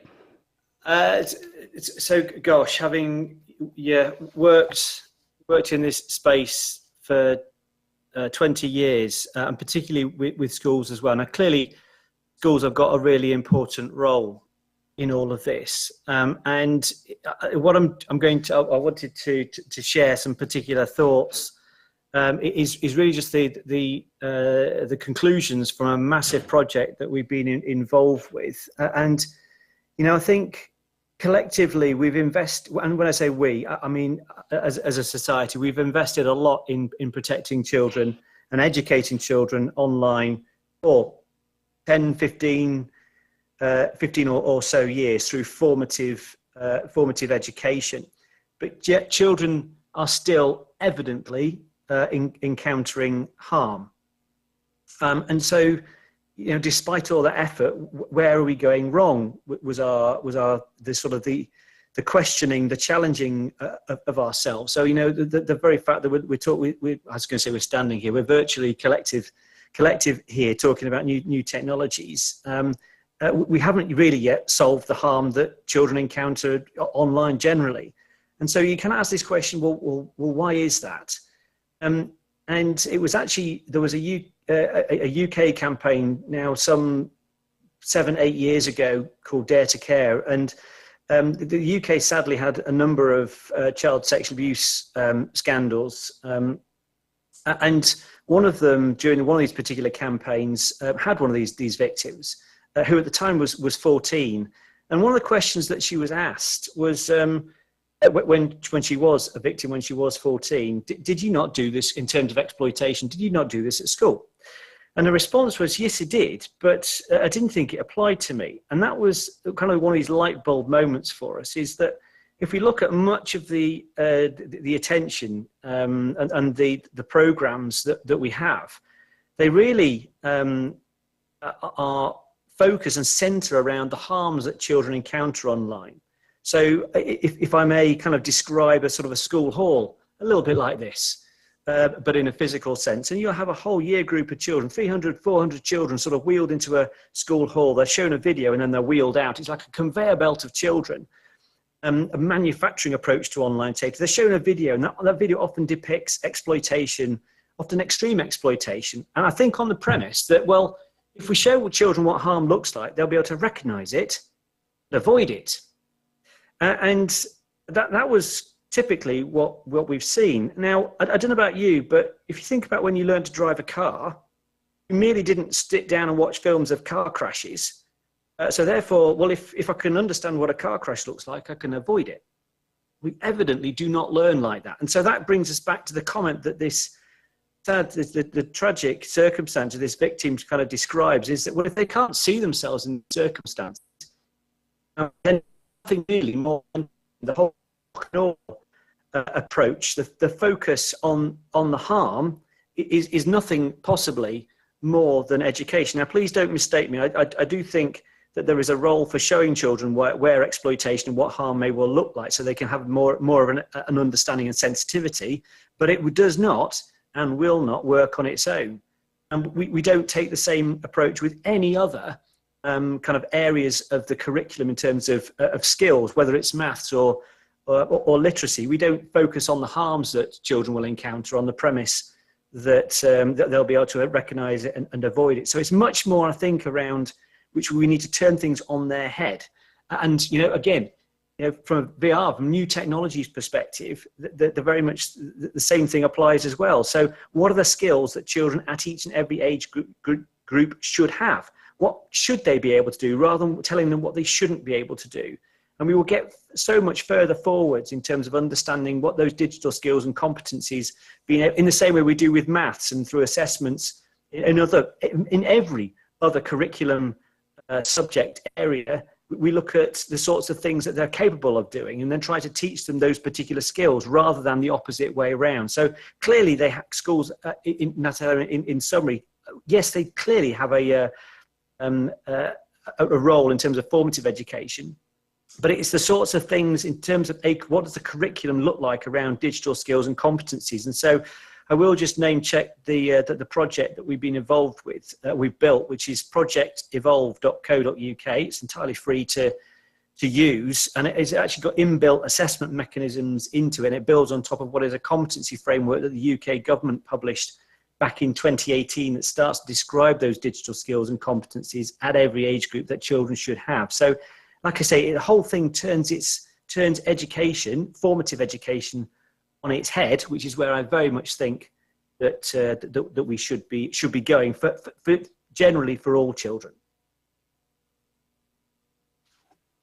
Thank you so much. That is, I would like that. I would like that in a speech. I would actually frame a lot of what you just said. Personally speaking, I would love to hear more from the rest of you about this. But I thought that was really inspiring and really cool. Sure. This is Dre. Go ahead, Trey. No, and from my perspective, again, we focus a lot on the the technical aspects, the actual products that are being used. And I think what's interesting at this time is that we see a number of new technologies that are coming into the home and schools. For example, 3D printing, and we see this adoption in schools where we're literally able to print out products. The internet connected products, and of course, as we're talking about our virtual reality. And I think that all of these new technologies can augment the educational experience. But I think as with any technology, we need to be able to understand it, to be able to use it as effectively as we can and as safely. So part of that is to understand the potential hazards, with the technology, and again, thinking more of the physical devices that may be used, and provide instruction to those, and since we're talking specifically about schools, and again, we've seen this with 3D printing, where they've asked, how can we ensure that we use these devices safely? What are the safety protocols and indications? So I think understanding the technology, understanding the risks, and I'll continue to say that because that is such a key, and the potential risks. And then identifying safety strategies so that children can use them and are aware and are trained. I think this is an opportune time too, is to teach our children about safety, how to safely use all these new technologies, and inform them. But yet at the same time, as parents, as educators, understand the responsibility to oversee. Children oftentimes cannot read the instructions and so forth. So it is the responsibility of those who supervise these children, whether they're in the home or in the school, to ensure and to monitor, to make sure that so it requires them to have the knowledge of these, of the safety protocols, and ensure that these products are being used safely. Thank you so much for that. And I love the connection that you made to 3D printing, because that is also something we don't talk enough about. And yeah, it's a good it's a different way to think about this. And of course, as always, if you guys want to add to it, please. I love this discussion. I love where we're going with this.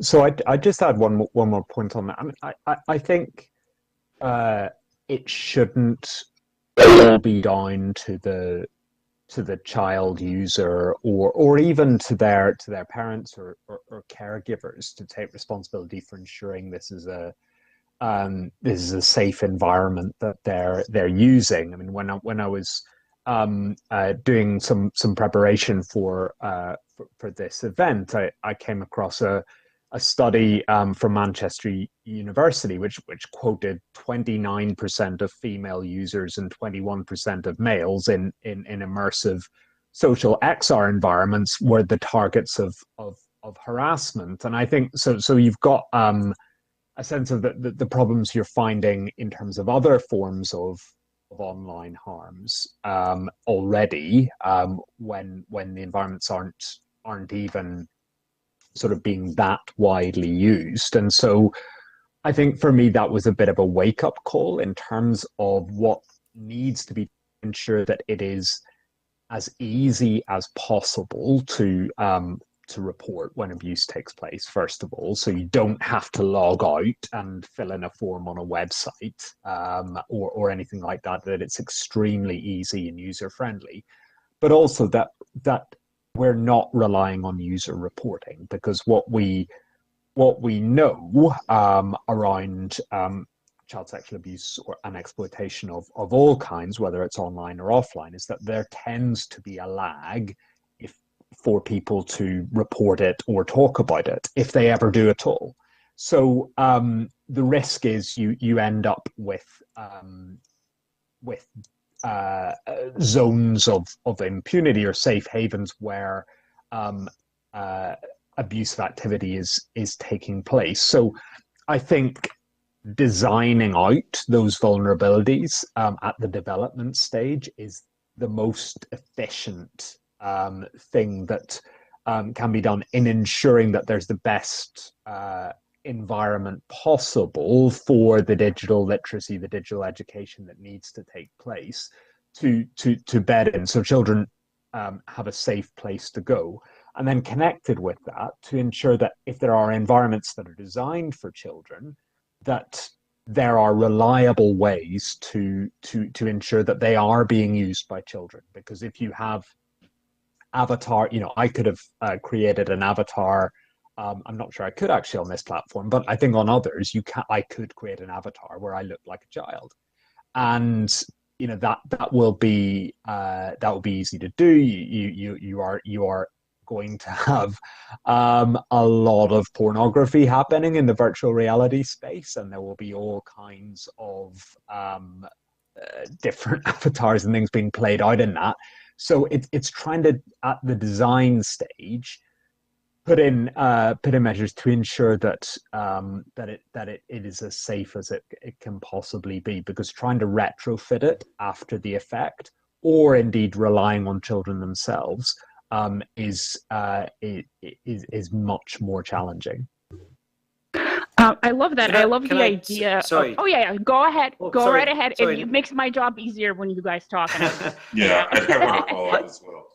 I just wanted to pick up on something that Ian that you said as well. Around so teacher skills. I think, it is really important that staff have an understanding about some of the skill, some of the issues, and be sensitive, perhaps to compensate for children's lack of the awareness about some of these things. And you mentioned so clearly sexual abuse and sexual harassment. One of the things that I think this epitomizes the point that I'm making here is, despite what children will say. So if you have a problem, certainly I would challenge anyone, ask a child, what would you do if you have a particular problem? You will inevitably, from a teenager, get back is, well, I'll tell a trusted adult. That's what they'll tell you, but invariably that's not what they'll do.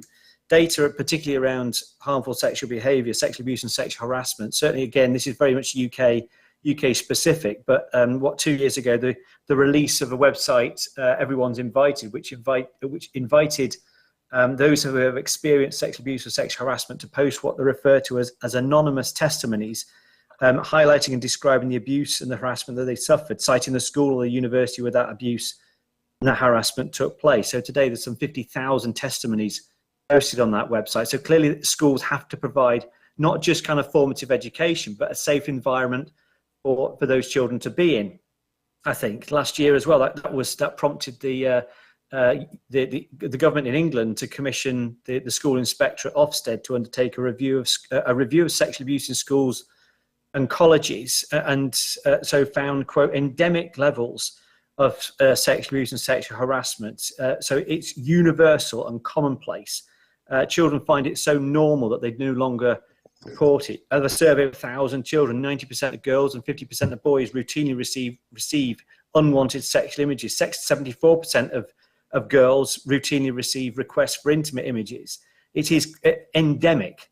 And so hence they're just kind of put that they are just not reporting it, because, Ian, as you say, it's really important that children are afforded the opportunity to report something, to tell you something. If they have no confidence in the system, they're not going to go and use those mechanisms. So I really want to support, Ian, that point that you made about reporting. It is so fundamentally important, and for not just have reporting mechanisms.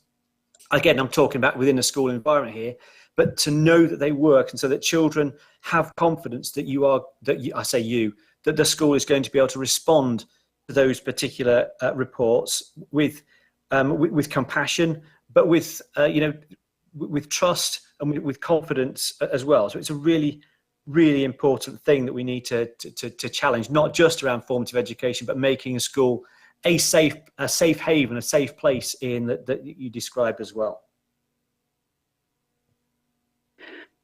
Trey, do you have anything to add to that? I think you wanted to add before. I'm going to put you on the spot. No, I agree.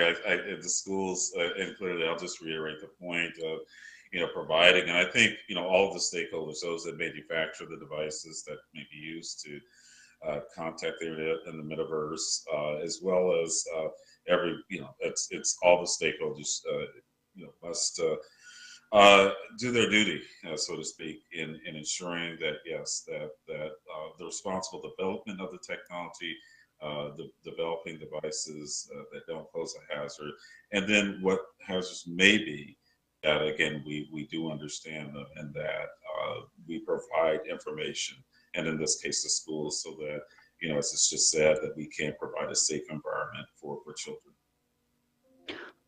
So I don't know what anybody's age is here. I'm a elder millennial, I guess, aging millennial, geriatric millennial, whatever you want to call me.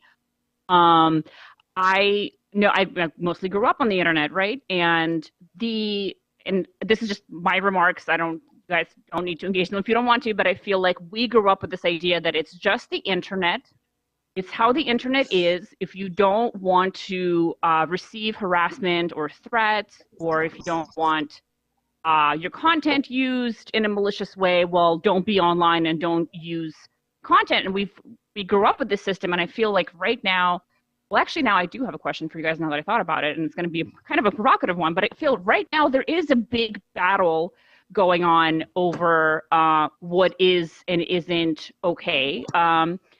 I believe we're seeing it on Twitter. It's going to come to the metaverse, I think, one way or another. It's this idea that, you know, like on one hand, we have a very politicized debate about like what grooming is, for example. And you can see it.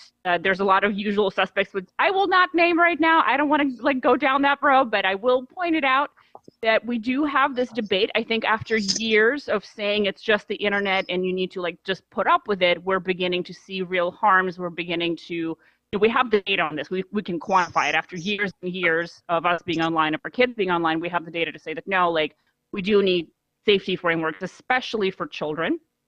And it's a hotly debated issue. If you know what's going on Twitter, you know, Kavya and I met on Twitter. This is how we got to know each other, for example. And I think we both know what's happening there right now. I guess my question to the panel is what is that framework? What is are we building the right kind of framework right now online in general? You know, is this debate about safety and appropriate content and speech on Twitter, is that going to spill over into the metaverse at some point? Is this grooming debate, is it coming to the metaverse? I guess that's what I want to hear from you guys. Is this something that we are also going to be dealing with in VR? Like, what are your thoughts about that, if you have them?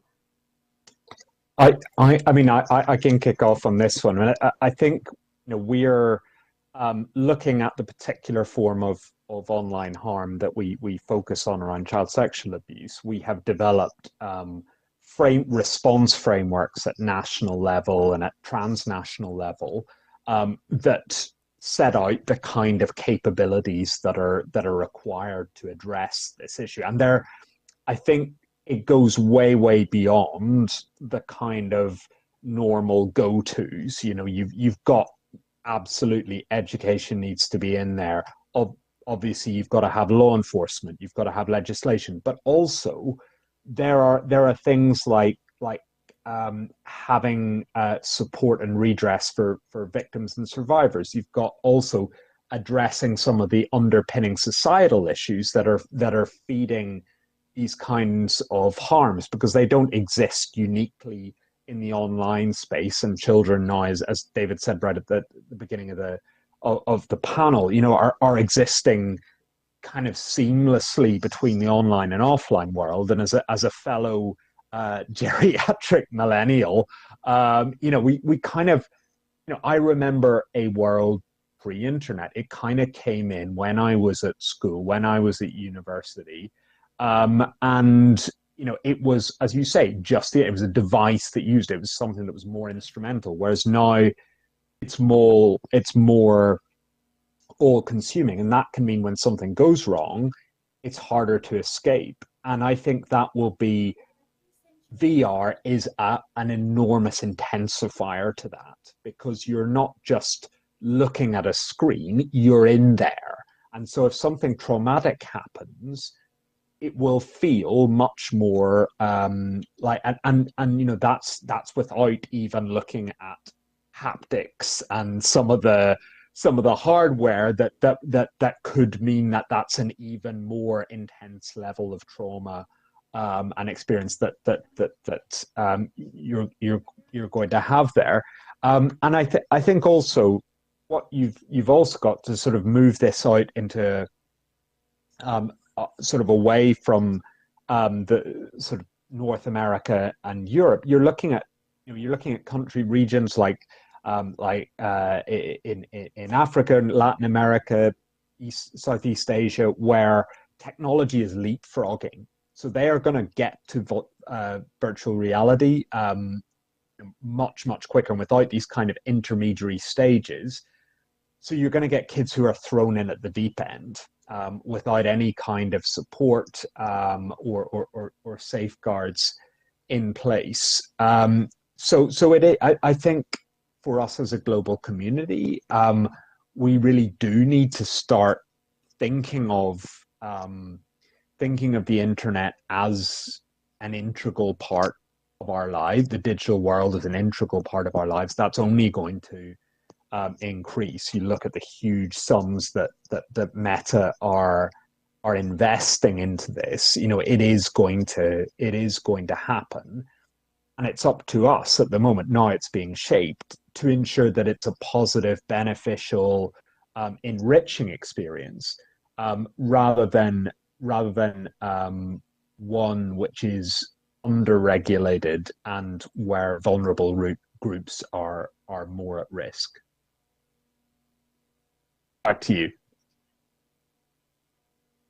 Actually, I have if does anybody want to add to this? Because I do have a question. I have a question from the audience for Trey specifically, but I would love to hear more thoughts about what we're now discussing as well. So hopefully we'll have time to address both. Okay, I was going to add. So generally, we're talking about children here as if children are all the same, and evidently they aren't. So the complexity that introduces, clearly different ages. We see different children being more vulnerable. So just look at children with additional needs.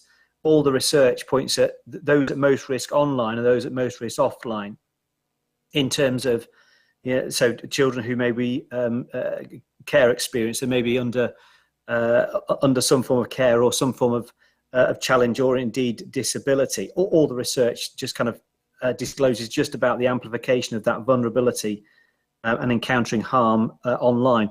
Violence against women and girls, we see massively gender disproportionately affecting, or harm and abuse disproportionately affecting women and girls online. Ian's absolutely right. Again, we're talking perhaps from a Western perspective in different countries and in different situations, circumstances. But I would also add that whilst we have generally consensus around what is illegal content online, but content can still be very harmful, even if it's legal content, which I think you actually kind of exemplifying the sorts of comments that are being made online. We again routinely, we as actually a charity, we operate 3 helplines in the UK that directly and indirectly support victims of harm online, and see this harm happening every day. So the impact of suicidal content, for example, on children, particularly on girls. A number of examples of where children have taken their own life because of the content they're exposed to. And so the notion of kind of a duty of care on platforms, and the virtual world should be no different, should it not? As Ian again quite rightly says, this is much more immersive, and you're much more connected to it. I'm virtually standing here. I'm not entirely sure which way I'm pointing, but so thinking about platforms, the environments that allow people in. Again, you take this back to a school perspective. When you go into any school, typically you get a palpable sense of safeguarding, the discharge of their duty of care to children, whether that's because the doors are locked, or you've got to sign a register, or you've got to be escorted, or you've got lanyards. There's locked doors around the place. That's just a palpable sense of their discharging a duty of care to safeguard their children, so that any particular harm is actually much better managed. So why should we not do the same in different environments, be they virtual, be they immersive, or whatever they may well be? That same sense of protection of particularly of children, but I will also extend that into anyone who encounters harm online. Thank you. There's so much to think about here. This is Trey. I just want to, and again, panelists have been so thorough. One thought I would pose is the intensity of the experience, and I think both of the panelists have said that.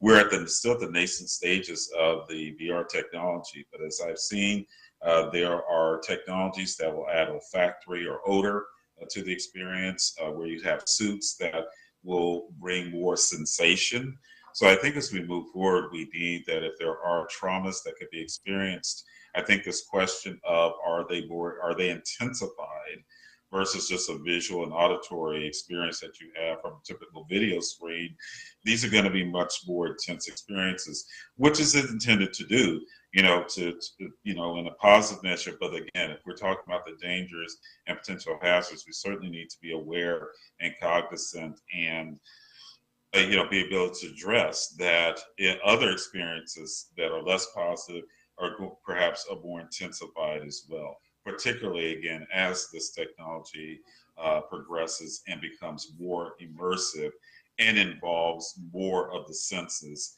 and, is more reflective of the real world. Yeah, well, that actually brings me really nicely to our audience question today, which is directed at Trey. And Trey, we would really like to know, just from your perspective, considering the kind of work you do, what about hardware safety? How do we go about ensuring hardware safety? What kind of legislation will we need in order to ensure it? Because I know that, again, I'm a big fan of VR and what it does. I think it can be a really positive experience. The fact that it's more intense can be extremely positive, right? I don't want to be negative Nancy the entire time I'm up here. But at the same time, we do have these issues of this technology becoming even more immersive, even more interesting, cooler, but also potentially more dangerous. And just, if you could talk to us about hardware safety, I would really appreciate it. I think the audience would really appreciate that as well. Sure, it's critical that, again, we look at hardware safety. Again, we talked about particularly in cases of children, but also, we're here to talk about children, but there are other vulnerable. One thing I wanted to point out, we've been surprised at the number of elderly. Again, this is preliminary data. Older folks were involved as well. So protecting many vulnerable populations, so specifically children. So I think with the hardware, again, ensuring that there are safety standards, voluntary standards, and there are standards activities to, first of all, understand, this is a new and exciting technology, but there are new risks. It's immersive.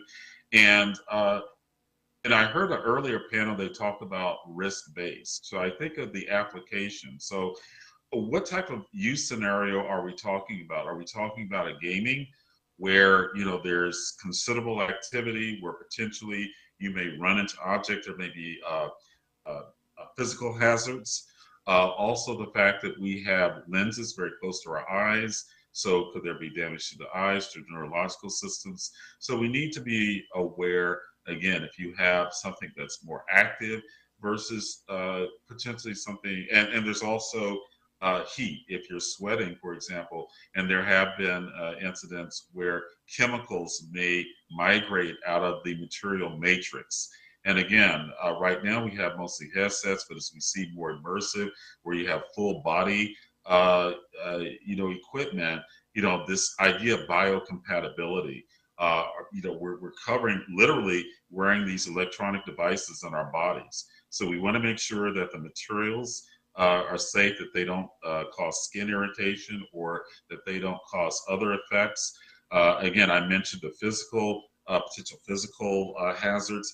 And again, going back to that idea of the application. So if we're not gaming, are we in an educational setting where, again, perhaps it is, not as intense in terms of its movement and activity, but it may be for a longer term? Are we looking at for several hours where you're in a learning environment? So I think that that's going to be key, is not only the device, understanding the components. I mentioned earlier also, if we're getting into things like odor and there are chemicals involved, what are they? And ensuring that they don't pose a risk, unreasonable risk to the user. And again, this idea of the application and ensuring that we understand the risks and how they may differ depending on the use and the application of the device. Thank you so much. Do we have any more thoughts from the other panelists about hardware in particular? I would love to hear your thoughts. Again, I'm so new to VR that anything helps. I'm sure there's people here as well that would love to hear your thoughts as well. I think it is the hardware really that's going to be making the difference. I think we've been so used to thinking in terms of screens and keyboards and a mouse or a smartphone, a touchscreen. The new forms of hardware and how those develop and how those are purposed, it is going to, as I think Trey said, it's that intensifier, it's that difference in experience. We already know that trauma that is received by a screen in terms of the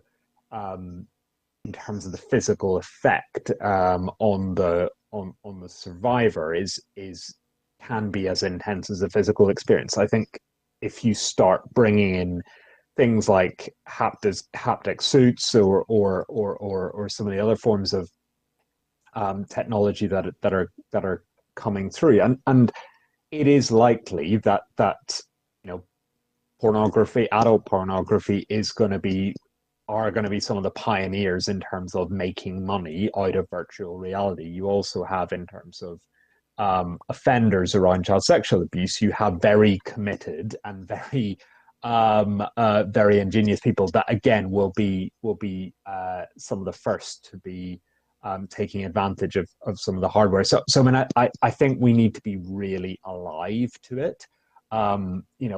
Things like childlike sex dolls, sex robots, these things sound like science fiction, but we are already sort of seeing these, and we need to ensure that the legislative frameworks are keeping pace with the development of the hardware that's coming into play.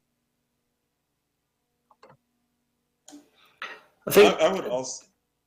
Sorry, Trey. I was going to it was just a really short contribution. Is if one thing that history's taught us is that children will inevitably use technology in ways that we'd not actually foreseen, and that always presents a challenge. So perhaps in ways as well that the technology was not designed to be used for as well. So I would merely counsel for a close and robust research to the conversations with children, try to identify in as soon as we can about how they do use technology, how they like to use technology, like I said, but perhaps in ways that we never might have anticipated or indeed predicted. Right.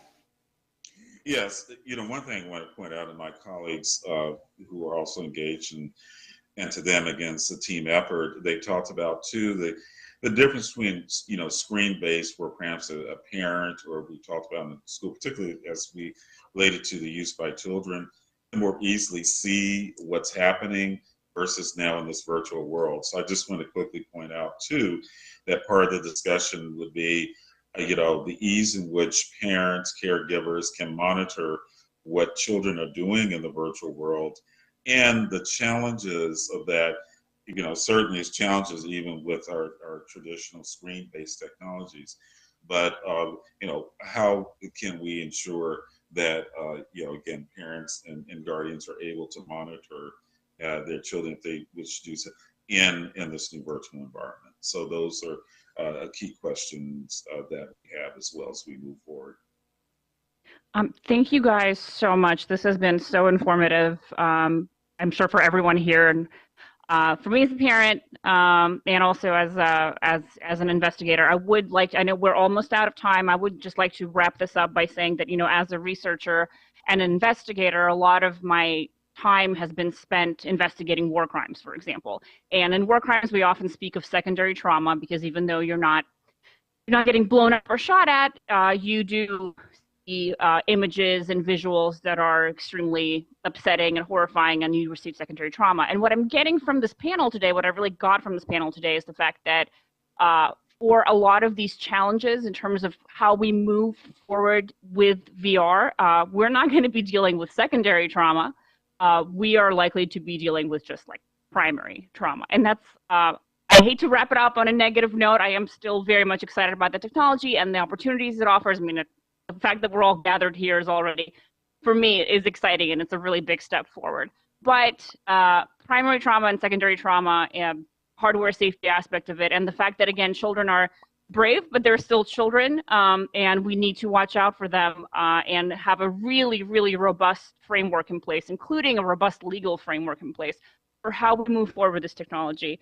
That is the takeaway that I have from us today. Thank you so much for joining me. Thank you so much for sharing your thoughts, and thank you to Kavya for having me host this. Thank you. Thank you, everyone. Thank you.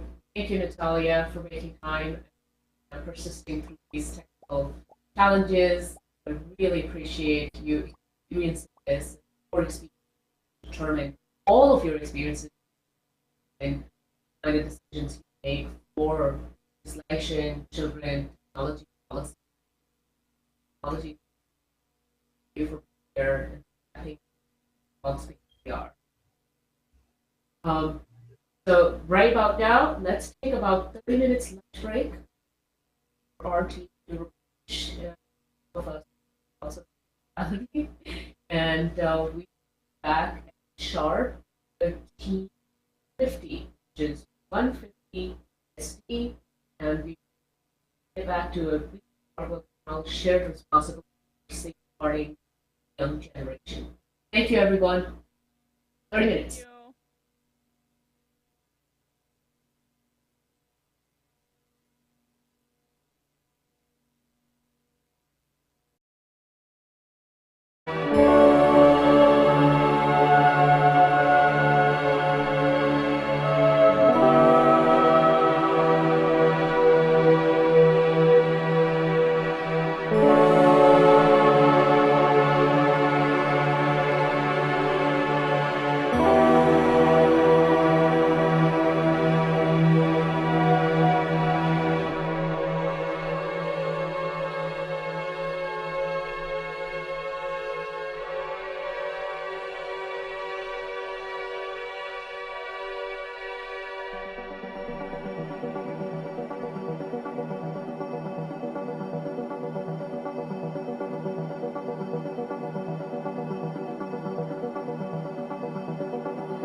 Laura is your MC. She's going to introduce you guys, and you'll take it away. Great. Well, thank you all for joining today. I'm going to just start our intro here. Should technology providers, parents, and educators share the responsibility of protecting young people? Are they the first line of defense against the risks of using metaverse platforms? This panel will focus on how we can promote awareness about controls and mechanisms available to guardians and children for building an inclusive, safe, and healthy metaverse. Please welcome moderator Dean Takahashi. Dean Takahashi is the lead writer for GamesBeat at VentureBeat. He's been a tech journalist since 1988, and he has covered games as a beat since 1996. He has been at VentureBeat since 2008. Prior to that, he wrote for the San Jose Mercury News, the Red Herring, the Wall Street Journal, the Los Angeles Times, the Dallas Times Herald. He is the author of 2 books, Opening the Xbox and the Xbox 360 Uncloaked. He organizes the annual GamesBeat and GamesBeat Summit conferences. We're joined by Jessica Stone, PhD. She's a licensed psychologist working in private practice in Colorado. She's been a practitioner, professor, presenter, mentor, and author for over 25 years. Dr. Stone's interest in therapeutic digital tools, specifically virtual reality, tablets, and consoles, has culminated in clinical mental health use and research for mental health, medical, and crisis settings. She's the co-creator of the Virtual Sandtray app for iPad and the Virtual Sandtray for virtual reality. It's VSA VR. Dr. Stone has numerous publications, including Integrating Technology into Modern Therapies, Gameplay, Play Therapy Theory and Perspectives, Play Therapy and Telemental Health, Digital Play Therapy, and numerous chapters in various books. He has served as the president of the California Association for Play Therapy branch, the APT Leadership Academy chair, on the Association for Play Therapy Nominations Committee, is a member of the OpPlay and Digital Play Therapy Advisory Boards, and serves as an affiliate for the East Carolina University College of Education Neurocognition Science Laboratory. Amber Hawks, who may still be joining us here just yet, is a subject matter expert in online safety, human trafficking, and violence against women and children. 15 years of experience building strategy and programs, leading teams, and conducting policy and legal advocacy in the nonprofit, government, and for-profit sectors. She currently consults with leading technology companies, nonprofits, and UN bodies, initiatives to protect people from technology-facilitated abuse. Amber was most recently the Asia-Pacific head for safety, Meta, which was then Facebook at the time. In this role, she drove regional safety policy strategy and engaged with NGOs and policymakers across the region the issues of child safety, women's safety, online well-being, including bullying prevention and suicide prevention, human trafficking, to continuously improve content policies, products, tools, and resources to help keep the Facebook community safe. Before this, Amber was the founding chief executive of the Australian partner of global anti-trafficking NGO, International Justice Mission, or IJM, leading a team working to strengthen the responsive justice systems to protect the vulnerable across the region. She also led IJM's team of lawyers prosecuting human trafficking cases in Tamil Nadu and Karnataka, India. She worked for the Australian federal government prosecuting online child sexual exploitation, human trafficking, and sex tourism cases. We also have Kath Nibbs with us. She is a clinical doctoral researcher, online harms consultant, public speaker, author, and child/adult trauma psychotherapist. She writes about and works with cyber trauma, which is any trauma that occurs through an internet-ready device, and writes about why we do what we do in the digital spaces. This is much more than online harm policies cover to date. She is co-director of the journal Cybersecurity and Digital Mental Health under Frontiers. She is the digital lead for the West Yorkshire Adversity, Trauma, and Resilience Framework, creating a trauma-informed county for all areas of life and work. Kath Nibbs is a tech geek, gamer of sorts, therapist, and cyber trauma/trauma psychotherapist using biofeedback technology and gaming to elicit post-traumatic growth, healing, and flow. Recently published book is available now.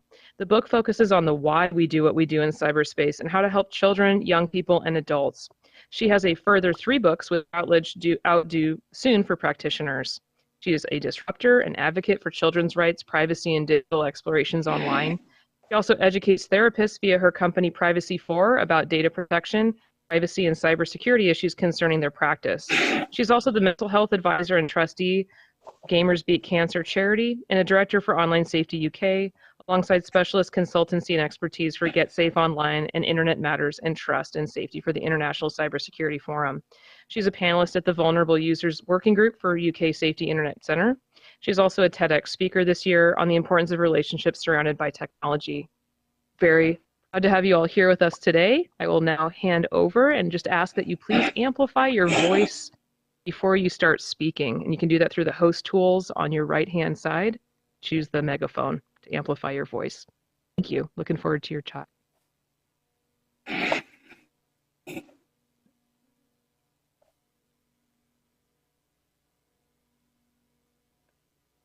Right, in your life.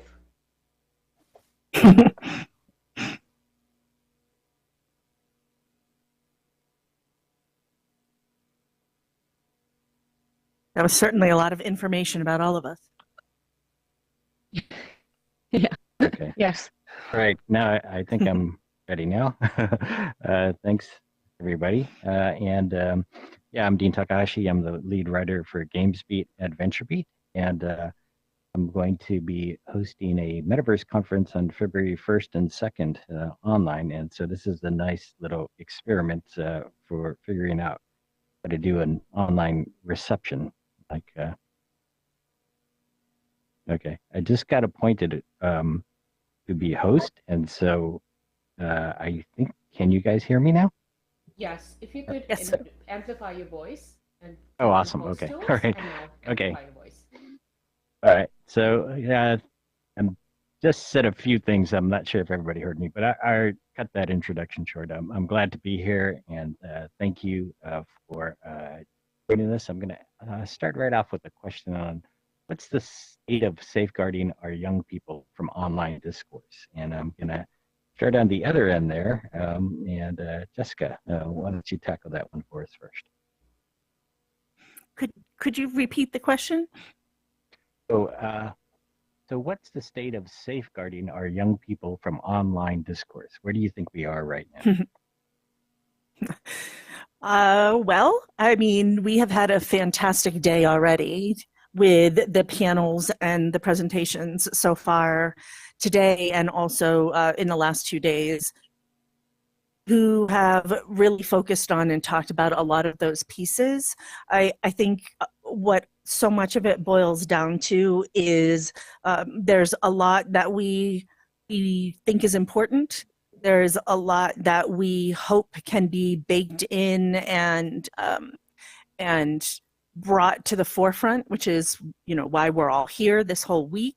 And then there is a lot that is unknown. And so in that, I think it's for particularly for our panel in talking about safeguarding young generations and trying to bring together really the village, right? The team who's going to, whatever level that might mean, to bring us together to have policies, procedures, protections, and safety in place so that vulnerable populations can protect themselves. We can help to protect each other. And to be honest, it's fascinating to me that we can have some of these levels of protection in a virtual space in a way that we are unable to in physical world in some ways. So I think the expansiveness is fantastic, and then the ability to speak in specifics and come up with some policies is a wonderful goal, and that's what we're here for. And anyone else? Amber, would you like to tackle that same question? Where are we? Sure, and hopefully you can hear me, and I hope my connection's sufficient. Where are we today? Well, I mean, you asked what the state of it is. I think it's insufficient in one word, but I'm hopeful. And I think, you know, I'm coming from too is with my background and the things that I've been seeing or focused on is sort of thinking about, you know, we often think of vulnerable people. We think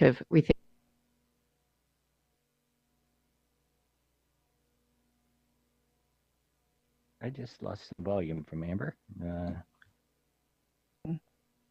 Me too. Okay. Let's see. So, Kathy, would you like to take over while Amber's Yeah, recovering there? certainly. I can jump in for now. I think where we are, well, let's say we are at the beginning. We are in the middle at the same time. And the reason I'm kind of using tenses, so to speak, is because we don't know entirely where the landscape will take us. Therefore, that would put us right at the beginning of understanding what it is we need to do to safeguard children. But I also think there's plenty of us in this room and in the spaces where the technology is being developed, that many of us have already succeeded our childhood, and therefore we've got a really good idea about how we can possibly safeguard children coming into the spaces that we already are in.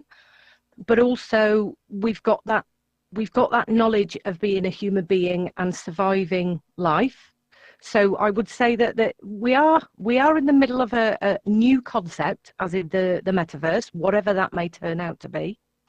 But at the same time, it's skill sets that we already have as those adults after navigating that child developmental phase that we've been through.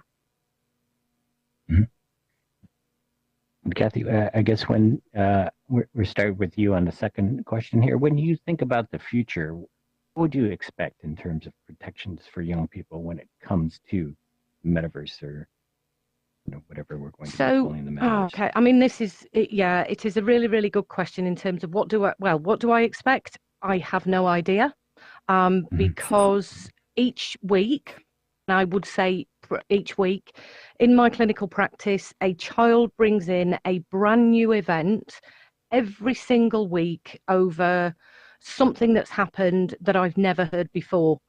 And what I've, if you like, collected over the last decade or so is a rather large cohort of things that happen to children.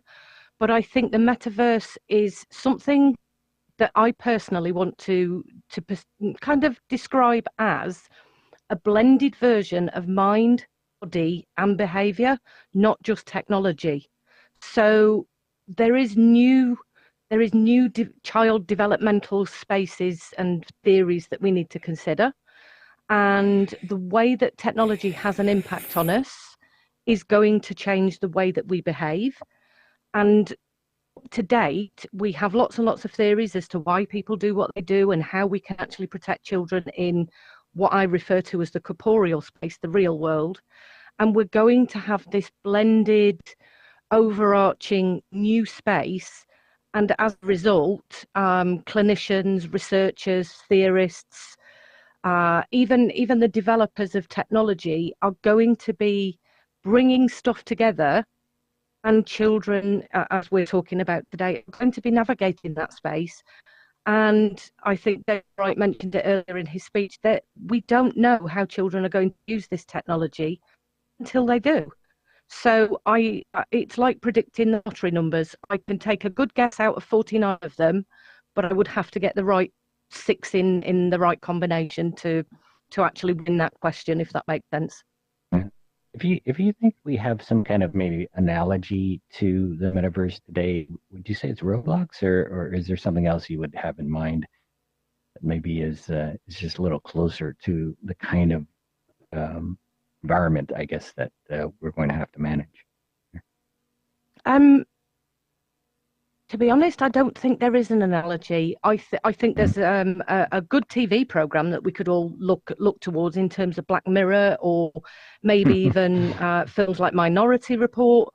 But we are best guessing as to what it will look like. And considering the technology at the moment is changing into haptic, olfactory, we've got sound.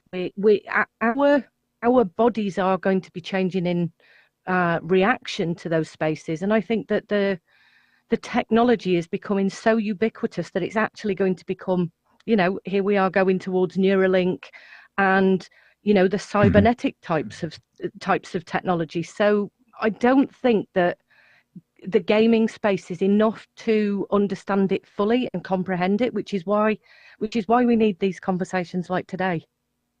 Mm-hmm. And Jessica, same question for you. When you think about the future, what would you expect in terms of protections for young people when it comes to the metaverse? So I really appreciate and enjoy taking deep dives into history and looking back on the trends, human trends, the things that stay consistent, the things that have changed. And even if we go back to Aristotle and the complaints that he reportedly had about writing things down, that he said that we would lose the art of conversation if we start writing things down. So we can go really, really far back to say when things change, there are periods of time of great chaos and unrest, things that are unknown, things that are changing very quickly. The impacts of those changes, it's difficult to predict. It's much easier to look backwards and say, oh, that's how that ended up panning out. So I would say a fair share of chaos is what we should expect. I think as the digital natives, so those who have grown up in and having digital tools as part of their day-to-day life, as they become older, and as those of us, including myself, who did not grow up in that. I mean, I remember when it was a super exciting thing that people started getting answering machines. And before that, a phone rang and nobody answered, and there was no way to know who it was or what they wanted. And then all of a sudden, we had these really amazing machines at the time that could answer the call for you and record a message. So I definitely am not a digital native. And what that means is that I bring, and as my colleagues and my peers bring a certain level of experience and understanding of the world that is different. So I am ascribing things to and meanings of different experiences and environments that will be different than a digital native will and already is. So what that means is there's going to be some sort of a learning curve and a correction to that process that will not really show itself to us, I think, for a couple more generations. Having said that, it doesn't mean we just sit around and say, okay, it's going to be chaotic. What we're trying to do is learn from the past, learn from different technological advances over time, and to be able to do our best to find the places where we really need to pay attention, understand the mistakes that we have made in the past, and try to, as best we can, not repeat those, and to help vulnerable populations. And I say that because we're talking about children, but I think that includes a whole host of people, and in different ways and for different reasons, that really need a bigger picture, businesses, caregivers, whoever that might be, to help guide. And we want them to be in the very best position they can as they move forward in the future in these digital realms. And same follow-up question for you. Do you think Roblox is a good example of what we need to manage or what we need to safeguard? And, you know, are we learning about safeguarding the metaverse by managing something like Roblox yet? So the audio just got strange. Can you all hear me still? Yes, we can hear you. Yeah. Okay. I didn't know if it was me or other. So anyway, I'm not sure that this addresses what you're asking, but where my brain goes when you ask that question is that, so as a psychologist who uses digital tools in session and talks with families and caregivers and clients about that, Roblox and Minecraft have both done some pretty impressive things with regards to putting in safeguards. I'm not saying anything is perfect. That's not what I'm saying. But the ability, say, for Roblox of a parent to have a PIN that needs to be sent to the parent, and then given to the child so that they can get on, different protections in the chat and age ranges. And I think that between that and also for both companies, Minecraft and Roblox, the focus on education and the resources for parents, those have all been impressive. And I think they do supply a good number of starting points, for sure, for other digital realms to even if it is implemented in a different way because the platform is different, the ideas of the need for these protections are very important. So I'm not sure if that's what you were asking, but that's where my mind goes with that. Yeah, it is very interesting that that's one of the places where I think maybe doing a lot of learning right now about how to protect people, how to protect young kids. But yeah, there's so much further that we have to go with technology still. Like Roblox doesn't really have voice chat up and running for most of the population yet, and so. That sort of, you know, they're moderating sort of the generation ago moderating text right now and what people can say in text chat to each other, but it's going to up the game a bit when they transition over to voice chat, I think. Of course. Yeah, for sure, and yeah, it's I think we have things in place in gaming, I guess, like the Fair Play Alliance and the Oasis Consortium has been active as well.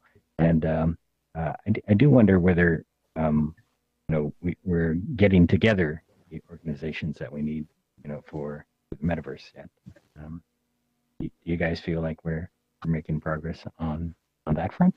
Let's start with Kathy on that one. And hi, Amber.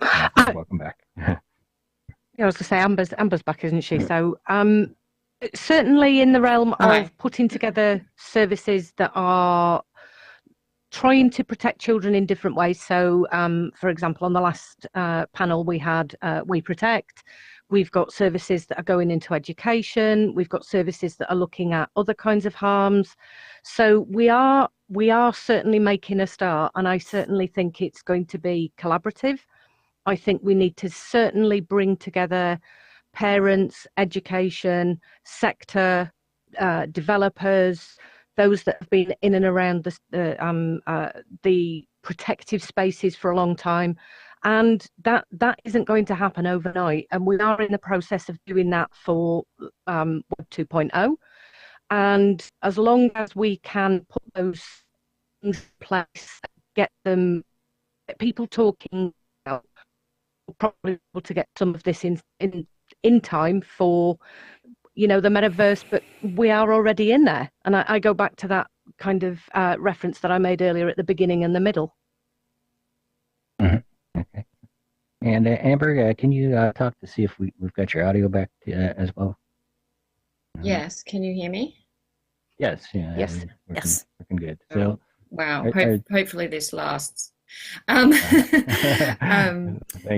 Yeah, I mean, I think the here. only thing I would add to that is that I hope that as we move forward with that collaboration cross-sector, that we can also ensure that the insights that we gather are cross-cultural as well, and that we are really understanding the impact and the differences among communities and use cases in different cultures. And I think, you know, that's what we can, I think it's one of the lessons of where we can look back and we've learned from social media is that, you know, even now, a lot of the design is done with certain, even when youth or vulnerable populations are considered in design, they are usually, you know, say youth in the US or, you know, certain populations that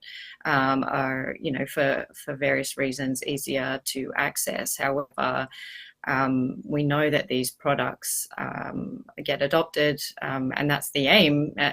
As the industry grows, as use is expanded, that they're adopted across the world. And so I just think it would be good this time if a lot of those insights and that collaboration happened early, so that we could get different perspectives and different opinions, and more informing design earlier. Great. And Jessica, you want to add anything? Sure. Yeah. So I think some of the most impressive pieces about certainly this whole week, and then also some other groups that are together. I have started a mental health virtual reality international coalition, has brought together so many people who work in this space, and just amazing professionals. So it's really impressive that we have so many people who care so much about these topics. The thing that concerns me is that there is also a level of fragmentation, and that is in different disciplines, that is different companies, that's software, that's hardware, that's the developers, the researchers, the educators, the clinicians.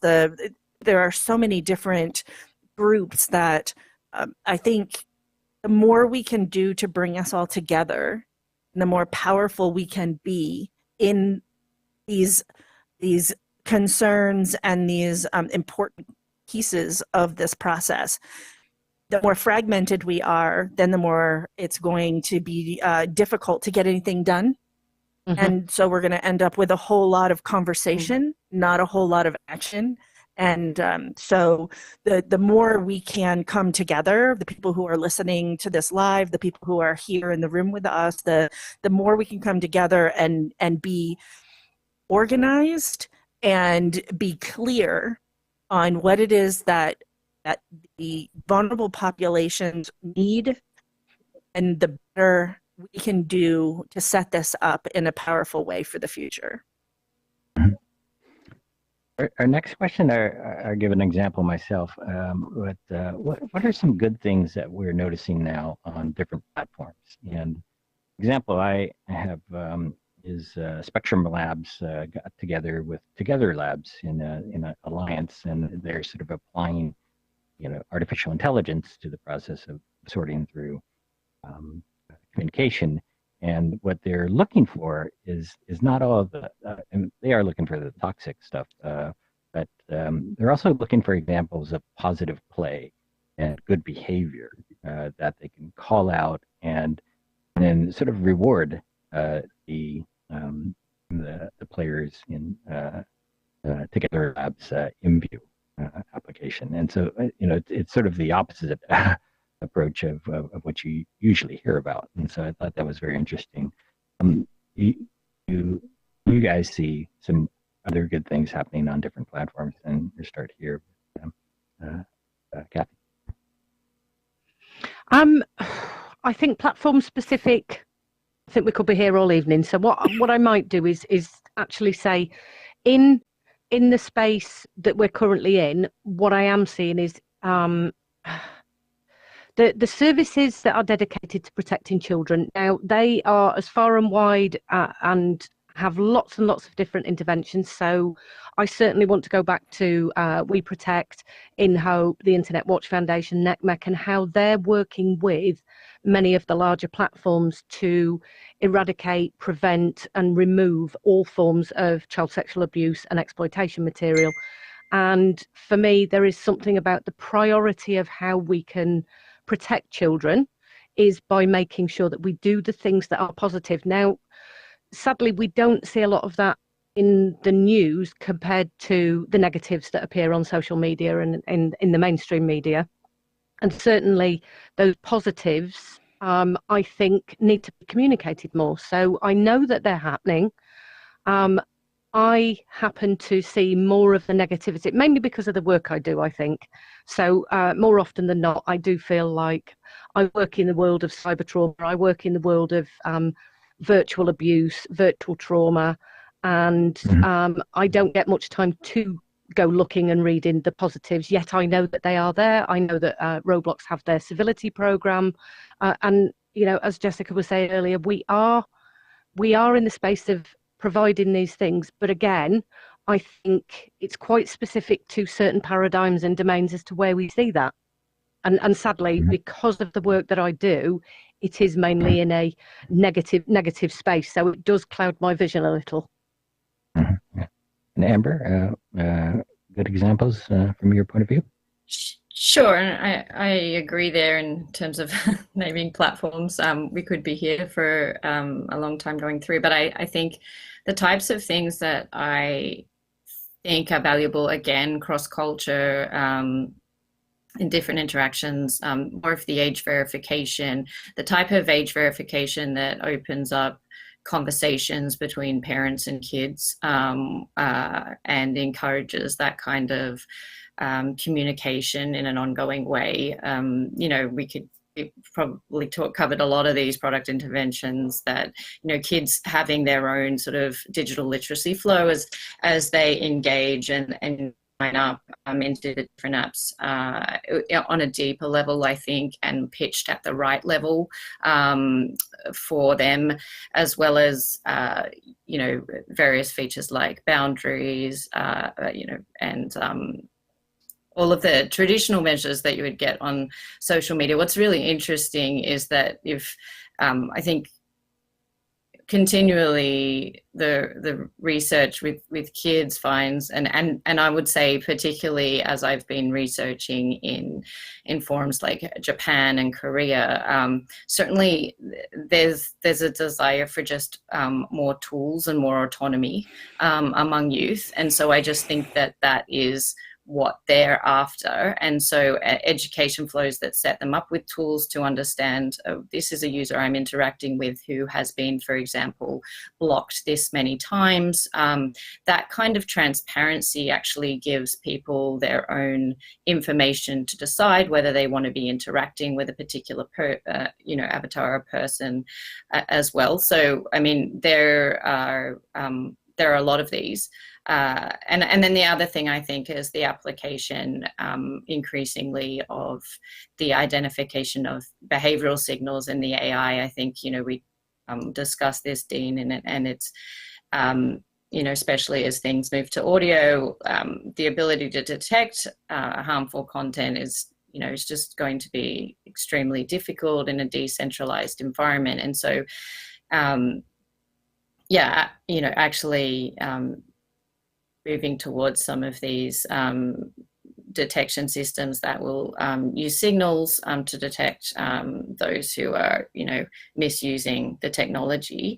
I think that needs to be applied across the board. So those are just, a few of the things that I think are useful in this space. Mm-hmm. And Jessica? So for me, when you asked the question, a lot of what colleagues here have brought up came to mind.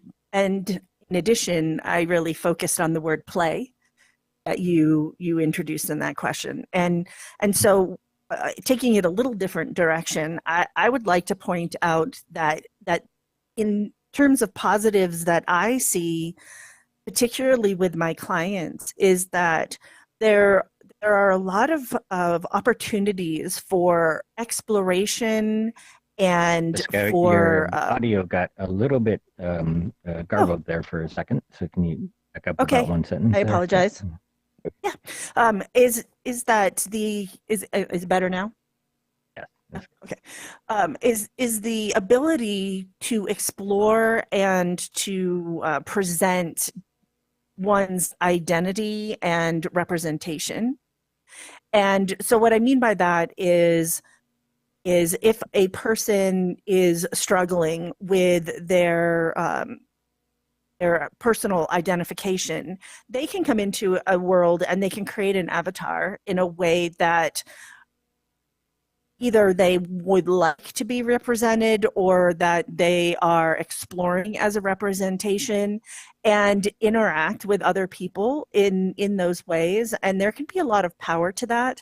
If we think of the one of the main jobs of adolescents, for instance, is to figure out at this point in history. It has changed over the centuries, but is to figure out who we are, what we believe in, what's important to us, what we want to take from our family of origin or society, what we don't. And that process has changed quite a bit in the digital realm, because now we can literally change things about our avatar, change things about the characters we choose to be in games. If we're playing on a team and you want to try out being the healer, for instance.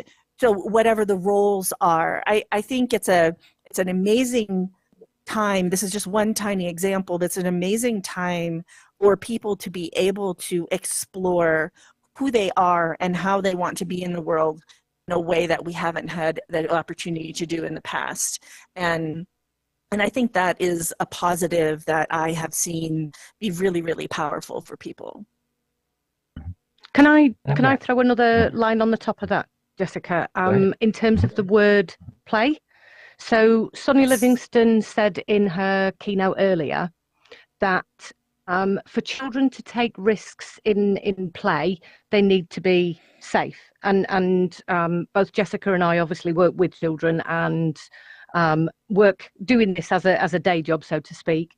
But the space in which children can take those risks has to come from a place of safety. So for me, there's something about what we're talking about this week is safety. And what does that actually mean for a child in order that they can explore, they can take risks? And I suspect that that's also going to include that interpersonal safety. It's also going to include the elements of play and being able to explore and feel safe whilst doing so. So I know that you and I both use technology to allow a child to expand generally in their adolescence, to take those risks. And I think that that's one of the things that technology massively allows that has never been a part of an adolescent's identity growth before now, has it? Absolutely. Sorry, Dean. Dean. I just took over your job. No, go ahead. That's fine. And just to be clear for people who are listening, Kath and I have very much a focus on safety and security when we're using these tools as well, and understanding them in using these ways, and discussions with families and caregivers and the children. Like this isn't just, oh, what a fun thing, let's just do this. There's a lot of thought, planning, and importance that go into that. And I do want to get to audience questions at some point, and Sure. So if you guys could start thinking of some of those questions now. I want to ask one more question before we get, because I want to make sure that we cover this one area. I'm feeling a little philosophical here, so everybody brings up artificial intelligence, and will it work here in this space of protecting people? Or will it fail? Right? And I guess what's interesting is that there's so many things happening right now. Look at generative art. Everybody has said that the cost of creating video game art and creating metaverse art is going to be so monumental that I don't know where to start. And then all of a sudden, generative AI comes along to start creating more things than we would ever want. Everybody, I don't know if you guys have looked at your social lately, but everybody is posting their own sort of portraits generated by AI now. And it's come on so fast. And I do wonder, the thing that everybody says is that like we're going to be able to keep up with the volume of the metaverse through AI. And that, we're going to surface all of the things that are toxic and need to be addressed in some way. A lot of the safety can be addressed by AI. It's like AI is always kind of both the answer and the thing to be afraid of, I guess. But I'm curious what you guys think, and whether you see AI as your friend in helping you get these things done that you want for safety. Let's just go over to Amber for that one. Yeah, I mean, well, I think that AI is important, and it's going to be important, but it's not sufficient. In summary, and again, what I was mentioning before is,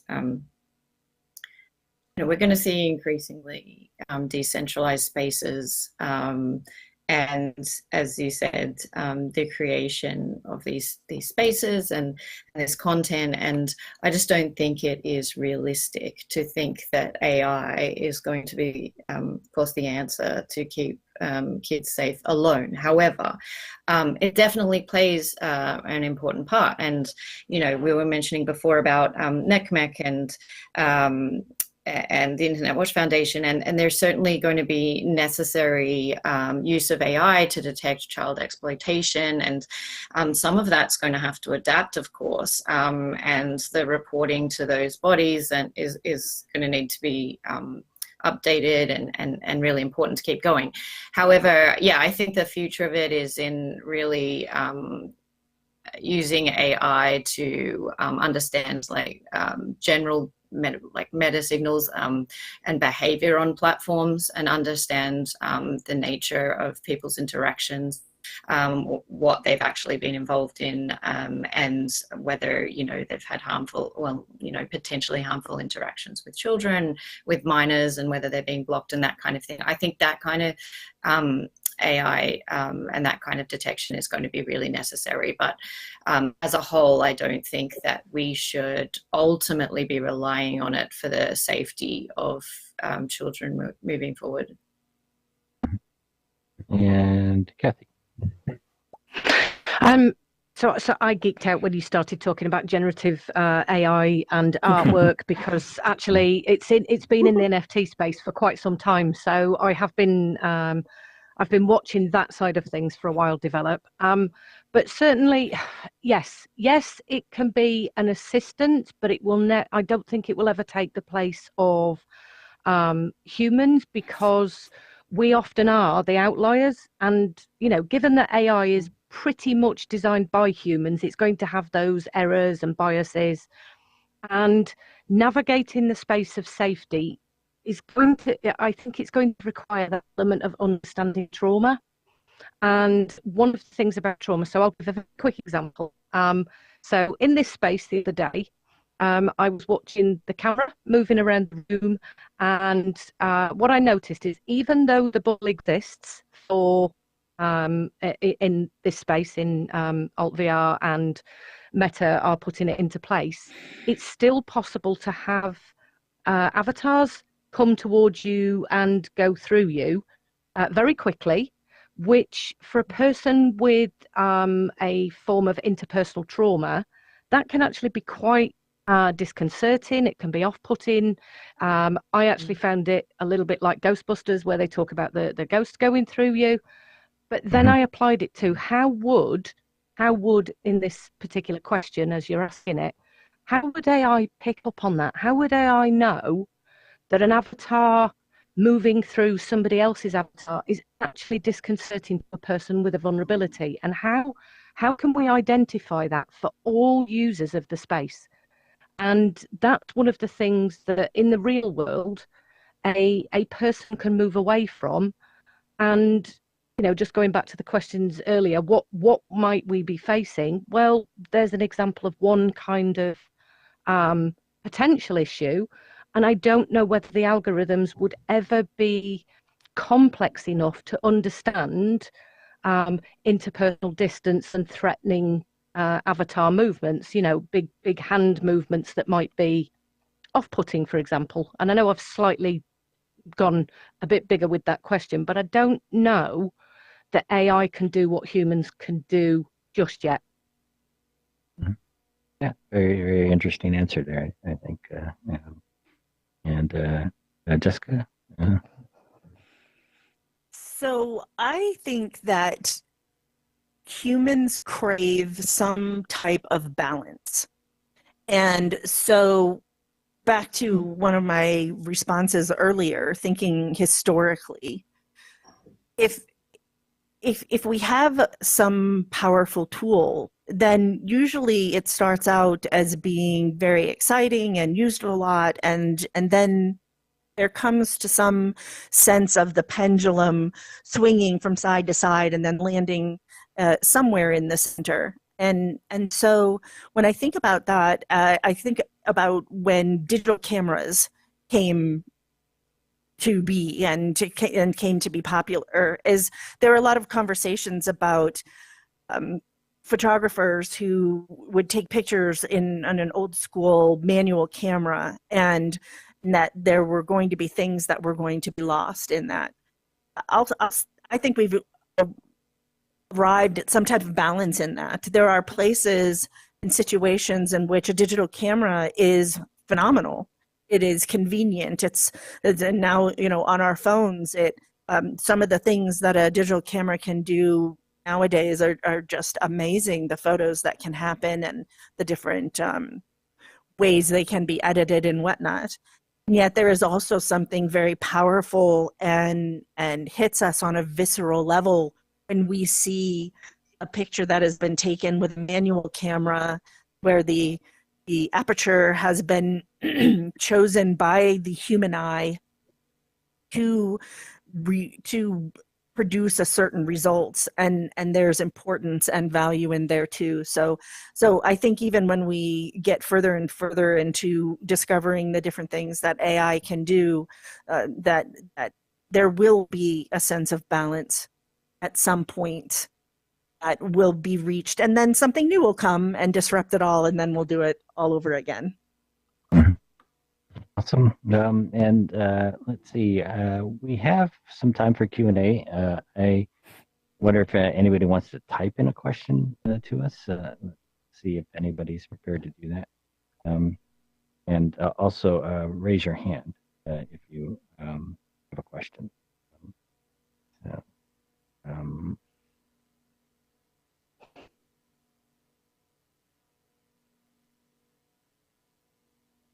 Okay.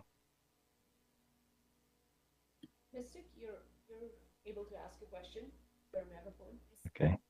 I don't see raised hands. I don't see questions either. Hi. Oh, there's one. Here we go. Yes, Yeah. thank you. Good afternoon on the East Coast. Well, actually, evening. Wow. The day has flown by. I just had a very, very sort of quick question. I have a 7-year-old that is just in love with the Oculus. And I'm wondering, is there research on any potential harms that could result from a 7-year-old using the Oculus on a routine basis? What do you mean by harm? Because it's quite a large topic. All of the above. Psychologically, could there be any impacts on? Could there be any impacts on vision? On though I guess my question is more focused on physiological. We know what social media and other things sort of can do to young folks, but I'm concerned about physiological impacts. Will it have an impact on her vision, her brain development, those types of things? There's a lot of conversation about that for sure. These are, I'll let you just like Kath. So a lot of people talk about this. There are absolutely question marks, big question marks in those arenas. And there has been some initial research done. There was a research study done at some point regarding the headset and the weight of the headset on a small neck.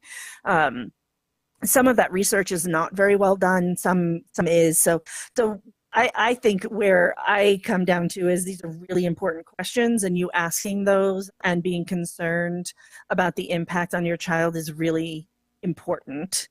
And we don't have the data yet to really understand that on a level to say yes or no. There are so many depends that go into that, and that complicates it for sure. So not being able to give a grand answer on that leads it to the concerns that you do have, the balance in your child's life, the all those kinds of things, combined with how the headset is sitting on the neck, how much time is being experienced in the headset. There are a lot of different factors to look at, and I'll stop talking so Kath can answer. And almost repeat what you've said, Jessica, although I have a background in optronics, so I'm really curious about ocular vision in terms of, particularly with the Oculus as it's aptly named. What I've noticed is what I tend to do is use myself as a case study a lot of the time. I find that I will get eye fatigue. Now, that's mainly because I am slightly older than a child, but what I notice is that I limit it for certain amounts of time, because I'm aware that eyes that are trying to look into the distance, which is what we do in the Oculus headset, for a long time are not getting the condensed shorter vision, so the close vision. And what our eyes need to do is practice close vision, extended vision, peripheral vision, relaxed vision, and that's one of the things that doesn't seem to happen in the headset space. Now, that's going to require people like ophthalmologists to do more studies, but that's going to be difficult if it turns out there's a negative effect, because what that will actually then come to fruition is that we might be damaging children's eyesight in order to find out whether it damages children's eyesight. So we're stuck a little bit with an ethical quandary. Certainly in terms of brain development, and this is definitely echoing what Jessica said, brain development is complicated. There's lots and lots of things that happen, and any one event can result in disaster, for example, a traumatic brain injury, so a bump on the head, a concussion, and we can't directly attribute the use of this technology to anything that we could say is causational. And that's the difficulty with a lot of the technological research. Is often you will find some of the research says, oh, using it for X equals X, and that's not necessarily true. So what I would certainly say as a parent, and I am a parent myself, my children are in their mid-20s now, is decide what's good for you as a family and watch your child, gauge your child's reactions, physical tiredness. You're looking for things like fatigue, and those would be the physiological kinds of things. And then the psychophysiological would be, and what are they doing there? What's the modus operandi? Who are they playing with? Are they rage quitting, for example? And if so, that then becomes a conversation for mum and child, dad and child, co-parent and child, guardian and child, teacher and child. So we all need to be in this together. Does that make sense? Mm-hmm. It does. Thank you very Very much. good. That was a big question, and I think we have time for a short question and short answer. Anybody got one of those? And raise your hand if you're interested. Let's see. I guess we can sort of bounce off the last one of how do we get parents involved without sort of blaming or shaming them?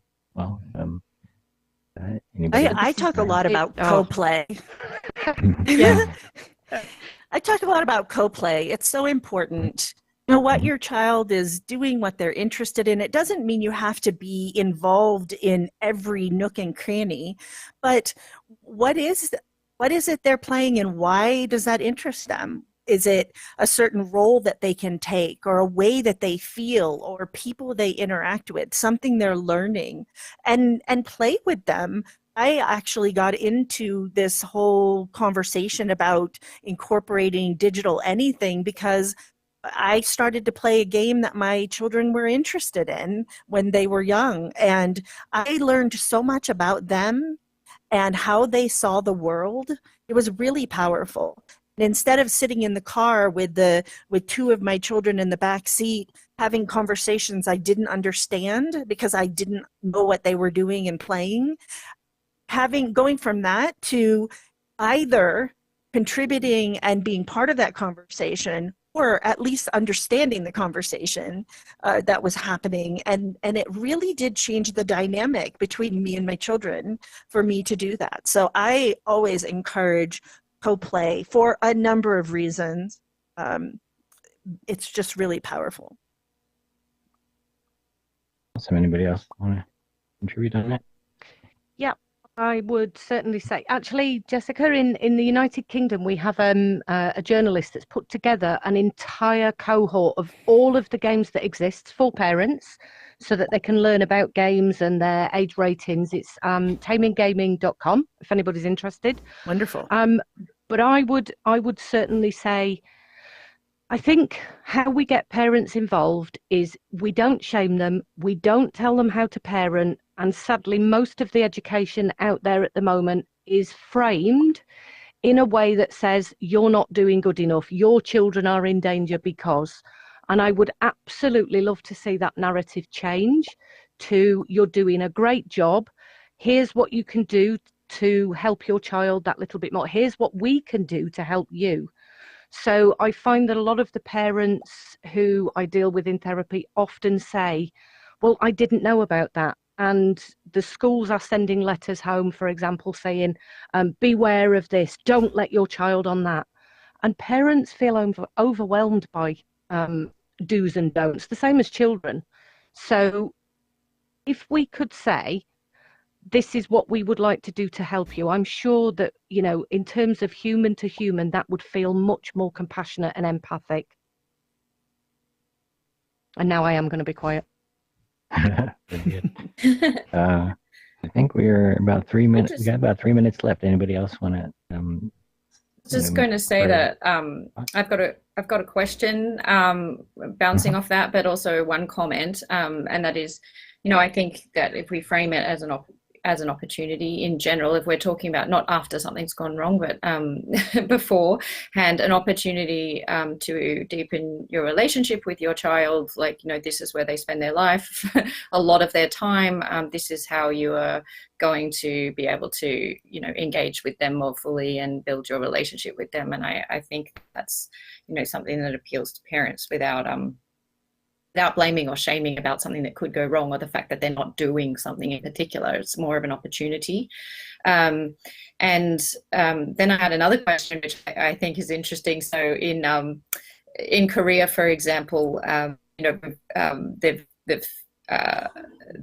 abolished, you know, what they call the Cinderella law, the shutdown law, where, you know, you can't game between midnight and 6 a.m., for example. And now they're trying in Korea to promote the choice permit system, where games sign up, and then that you know, a child will need to, you know, talk to their parent, for example, about how long they want to be on that game, and then get a permission to be on that game for a certain amount of time. And so this kind of leads me to the question I wanted to ask my fellow panelists, which is, how do you feel about sort of regulation and rules and these features that happen in products as a way of sort of, you know, requiring parents to engage, but, you know, in some ways, shaming or anything like that. It's just something that you now have to do if your child is accessing this service or this game. So how do you feel about the role of regulation with parents? And I'm throwing that to my panelists without warning them, but I'm very interested with your backgrounds in speaking to so many parents, what you think of that. And we got 30-second answers for this one. Yep. 1 minute or less. Go, Kath. I'm not entirely sure. I think it's a good start, but also what it does do is it creates a lot of discord between parents and child. Any kind of regulation requires parents saying, yes, but that's it, you have to turn it off. And then what I find is the child in therapy is very upset with their parent, and now I've got a different problem to deal with. Very interesting. Very interesting. Make one comment myself. I thought it was very interesting that you know, China was regulating minors, and get in and play maybe 3 hours a week. But then at the same time, everybody during the pandemic was looking at video games and saying, they're making people happy at a time when everybody is so miserable. And in that sense, it's like, I don't know what you guys or what the right conclusion is, which is like, people should restrict how much people play, or the opposite of that. They should let them play as much as they want. Mm-hmm. I think it is a fantastic question for Kavya to have on next year's XRSI. Definitely. All right. Well, very good. Thank you, everybody. It was an interesting session. Yeah, thank you all. Appreciate it. Perfectly at time. That was very interesting. A lot of good actionable insights. We have a 5-minute break now. All hear me? Can you hear me? Yep. Okay, great. Thank So you, we've got a everybody. 5-minute break now. Really appreciate your time. Thank you, Dean, for moderating, and Kath, Jessica, and Amber for your time. I hope to see you next year. So we got 5 more minutes left, and then we'll have our next panel. Thank you. Let's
Mute and unmute. Getting a lot of audio feedback on my side. Apologies.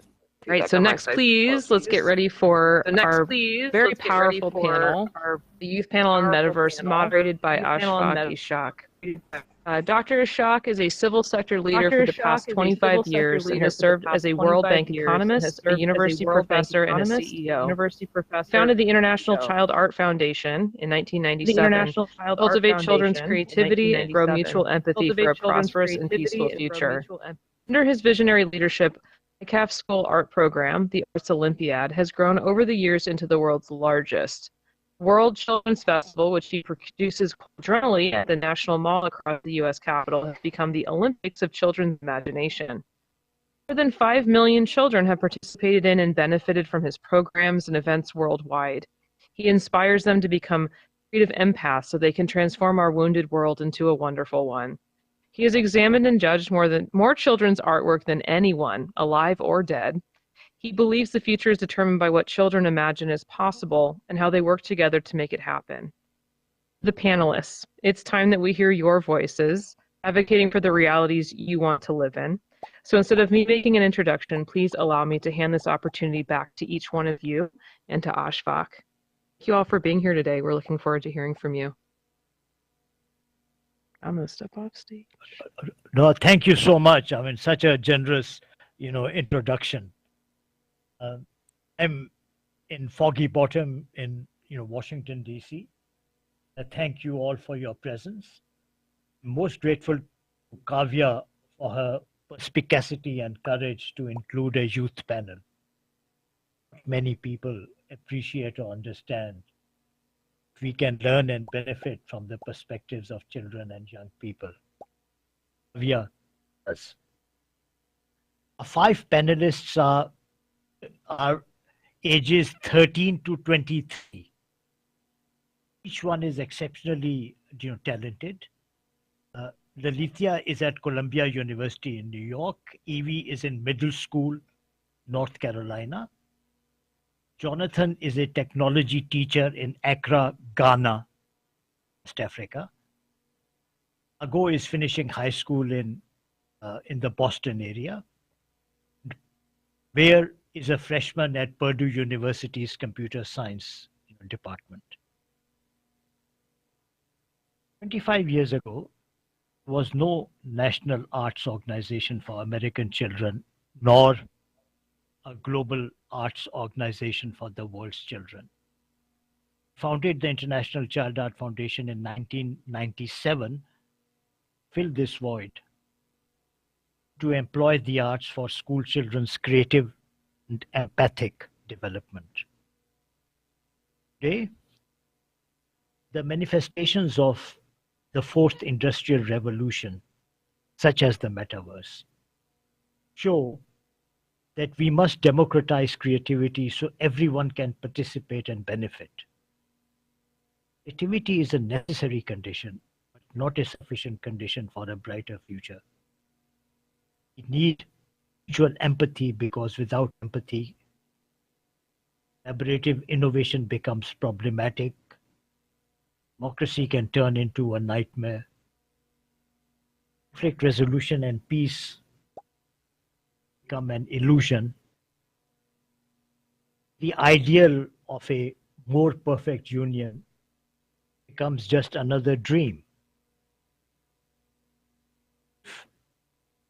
Metaverse is built solely on creativity, it will not uplift humanity. It will be just another technological platform to sell stuff, perhaps to harass outsiders or opponents, surely to lure the children and maybe brainwash them. Our first panelist is Lalita Acharya, a biomedical engineering and political science student at Columbia. Summer was searching online for young inventors for the current issue of our Child Art Quarterly magazine. It featured young leaders. Lalita invented a device that detects microbial contaminants in water systems using artificial intelligence. She did this during her middle and high school years. Besides AI, she's also an accomplished violinist. She says, and I quote, "When you are in STEM and facing a problem, you need a musical or artistic outlet." Ms. Acharya, the floor is yours. Thank you so much. Firstly, I'd love to take a moment and thank everybody who's been involved in planning the Metaverse Safety Week, especially for including us youth in this discussion. I think it's going to be particularly crucial as we move forward, as this generation continues to develop the next technologies of the future, that we continue to focus in on how we're going to develop it, how we want the metaverse to look like, and what kind of structures and safety we need to kind of embed into it. So what I really wanted to take a moment and talk about was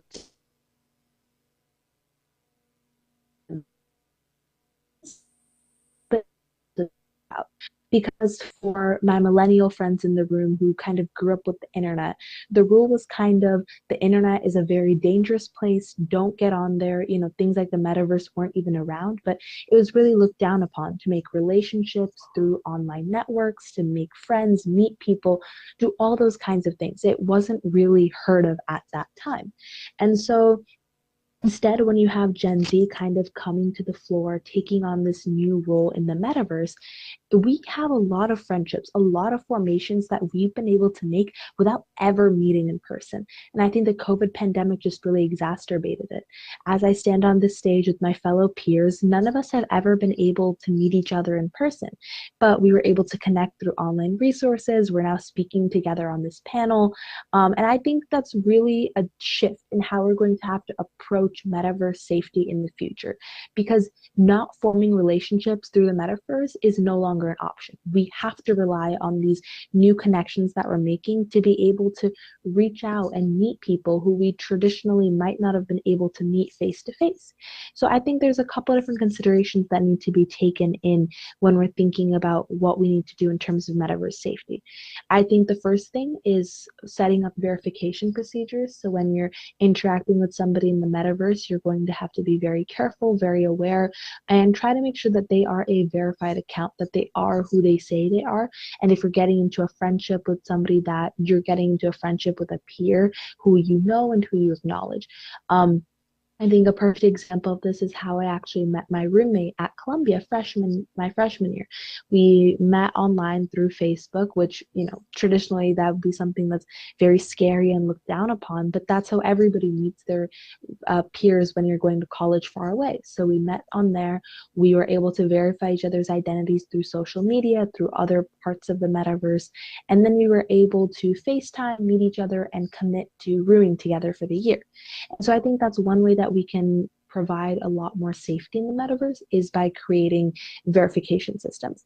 I think secondly, we need to teach our kids and our students about the kind of signs and flags that need to be considered when you're talking to somebody on the metaverse and when you're trying to form a relationship. So kind of in the same way that online safety was very much a thing when I was in elementary school, and those kinds of topics were very much emphasized, that kind of needs to be emphasized in the metaverse, where as you're connecting with people through avatars and things like that, how are you going to stay safe? What are kind of some signs that you need to look for when you meet somebody? In the same way that when you meet somebody face to face, you're obviously going to have to be considering a bunch of things as you try and parse out their personality. I think those same kind of considerations absolutely need to be made in the metaverse. So just to conclude, I think the metaverse is an amazing opportunity for us to grow, for us to develop relationships. It's part of the reason why I'm even able to be here in this virtual stage, interacting with all of these amazing crowd and these amazing fellow panelists who I have on the stage. So thank you so much once again for this opportunity, and I look forward to seeing what the metaverse can and will do in the future.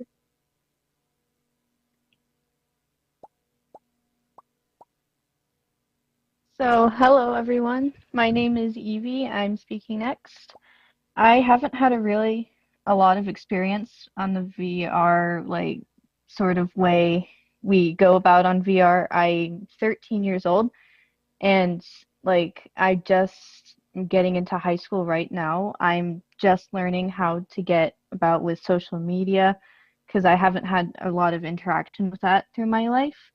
And I'd just like to thank everyone for letting me speak on this panel, like Metaverse Safety Week and Dr. Ashok, who's part of the International Children's Art Foundation.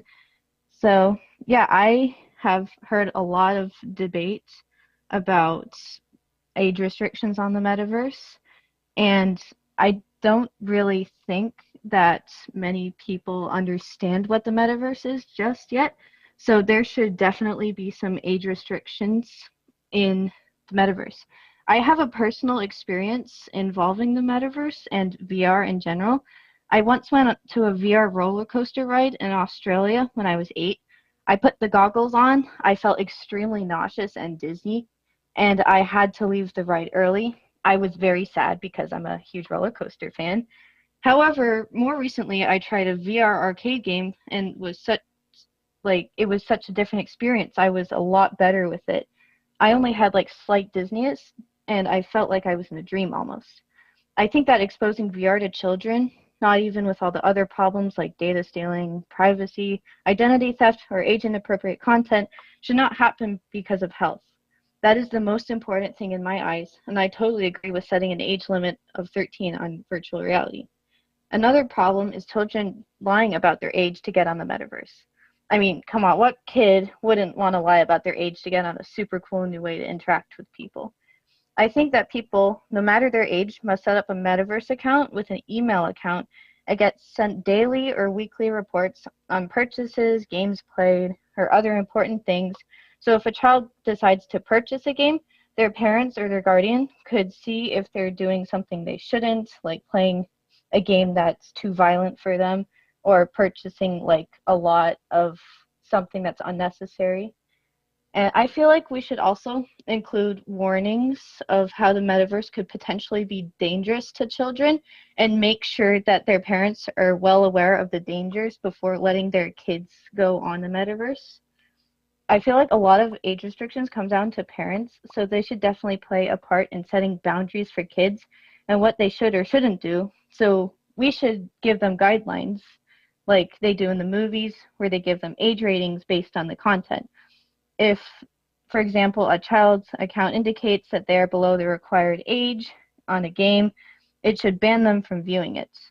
If the parent says that they shouldn't play it, then the parents should be able to restrict it on possibly some sort of app or other accounts so that their child can't play any dangerous games. So, yeah, the metaverse is a very vast and expansive piece of new technology that I feel could have a lot of impact on our lives, and that's my ideas on what we should do for the metaverse.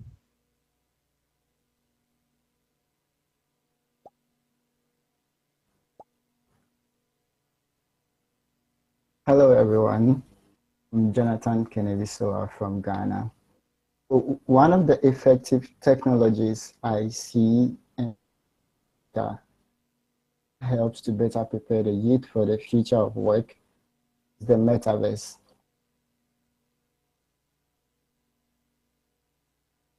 And I think safety on the metaverse is very important for users to reap the benefit of this technology. A failure to address this at all levels will lead to a nightmare.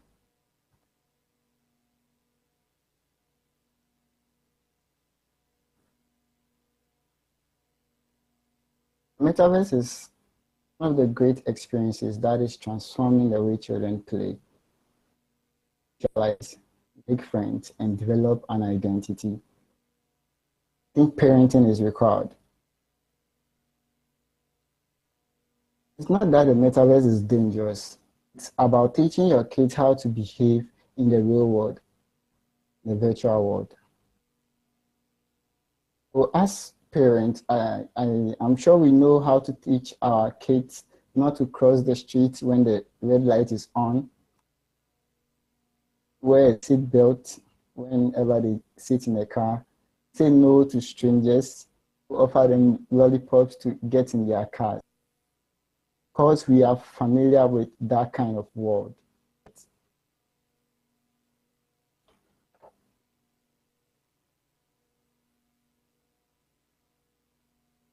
So I think the major concern anxiety parents have is because you don't know the metaverse, how to use it.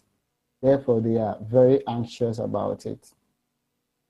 So the anxiety of the lack of understanding of what is happening on the metaverse that is making parents scared what will happen to their children on the metaverse.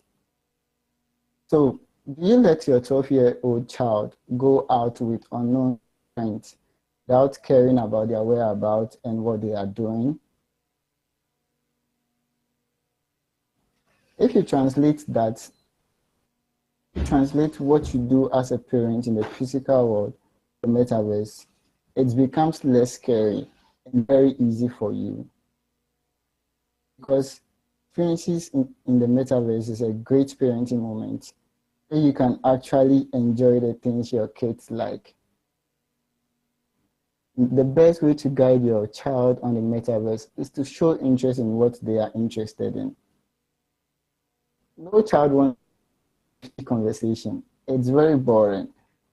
The only way a child will listen to you as a parent is when are showing interest in. Have that experience with my students as an educator. There's this game called Roblox that most of I didn't know anything about it. And saw one playing one day, and then I got interested in it to show me how it's done. So I downloaded it on my tablet, and then they started teaching me, and I felt more connected to them because we were able to talk, and anytime we meet, we talk on the game that we are going to play. Like, it built a lot between us. It built a lot of trust. So I can talk to them about anything. They can tell me anything that is going on in their life. And I think every teacher would love to have such an amazing experience. So the tips I will share to you is to pick a platform for your child. You have to do on what your children need to do, to check the ratings of the things they are doing on the you have to monitor them. Teach them like you would in the real world. So this is my little submission on how parental engagement will be very beneficial in Metaverse, and then how having open and non-judgmental conversations with your children, being interested in what they do in the Metaverse will have impact in their life. Thank you very much.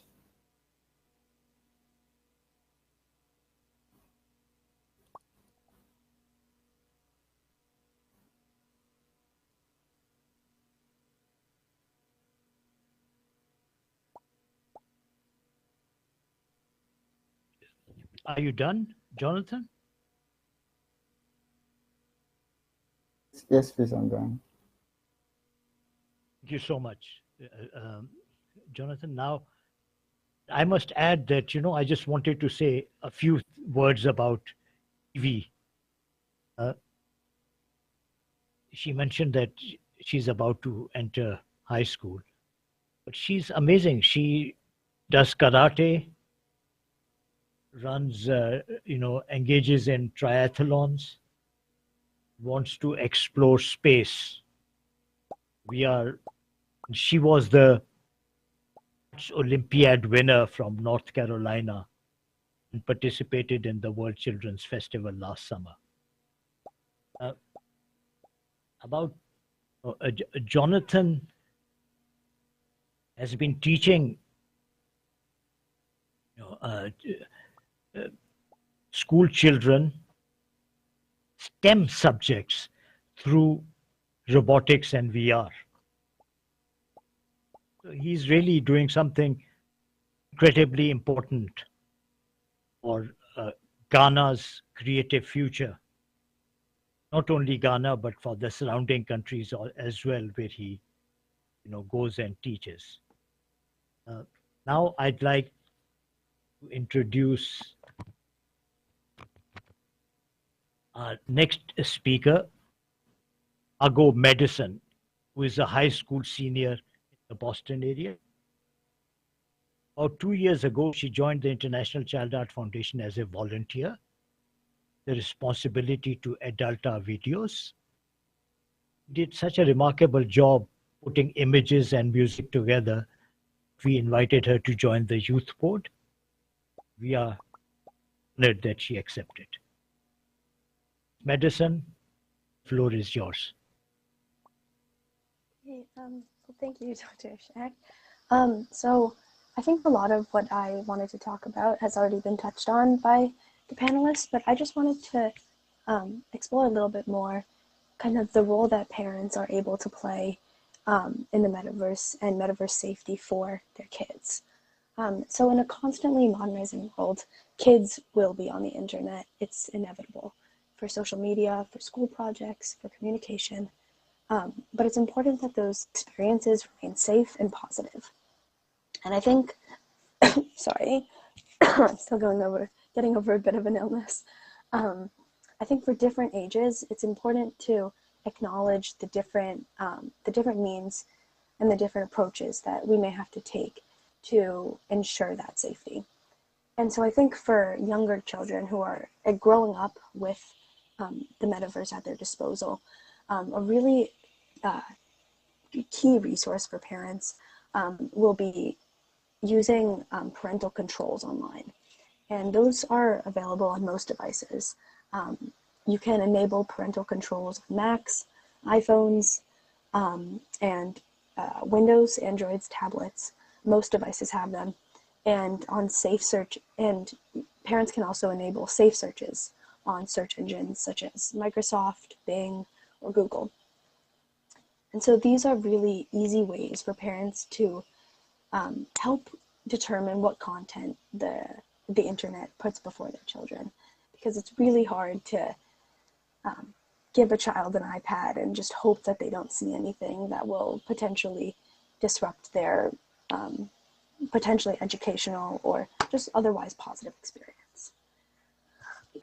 But obviously, as kids grow up and they mature, I'm a high schooler. I'm on the internet for projects, for anything, for social media. It's really hard for parents to get involved at that high of a level with older kids, and such as kids that are my age. So I think for older children, as opposed to younger children, with parental controls are really beneficial. A conversation is probably really the way to go. And I think Jonathan started to touched upon this, but when there really isn't any way to dictate exactly what your kid is going to see, it's really important to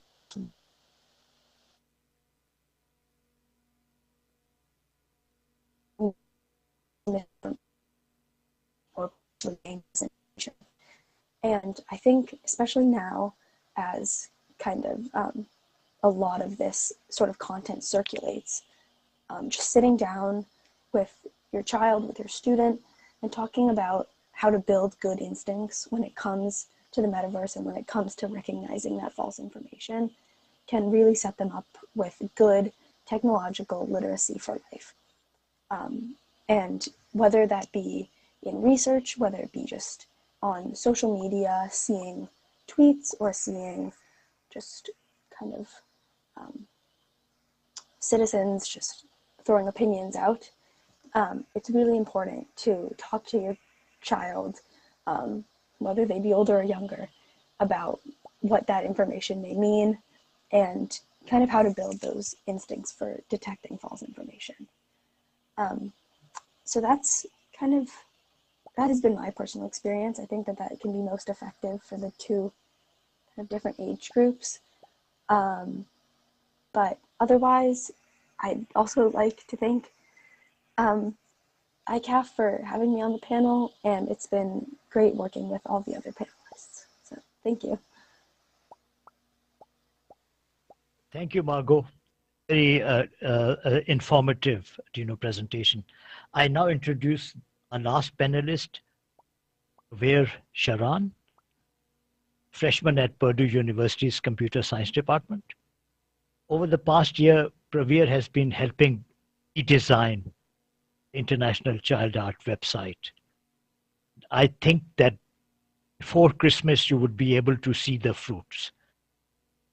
Praveer is also a national chess champion, and at the last World Children's Festival, the National Mall, he hosted chess workshops for children. And we are delighted to have him as our youth board member. Mr. Sharan, the floor is yours. Thank you so much, Dr. Ishaq, for the introduction. And thank you for all the organizers of Metaverse Safety Week for allowing us to speak here. Now, what I would like to talk about is some of the actual physical dangers of taking part in the metaverse or taking part in virtual reality. And as many of us know, the metaverse and virtual reality, it's a technology with a lot of future potential. It has the ability to put us in simulations where we can learn, which otherwise would cost a lot of money to put us in that situation, such as being able to practice flying a plane in a simulation or learning how to scuba dive in a simulation. Those are all incredible uses of virtual reality. However, it's also important to notice how it can go wrong if you get too invested into this virtual reality world. There have been many instances of the use of this technology where not only children, but older people have caused harm not only to themselves, but to others.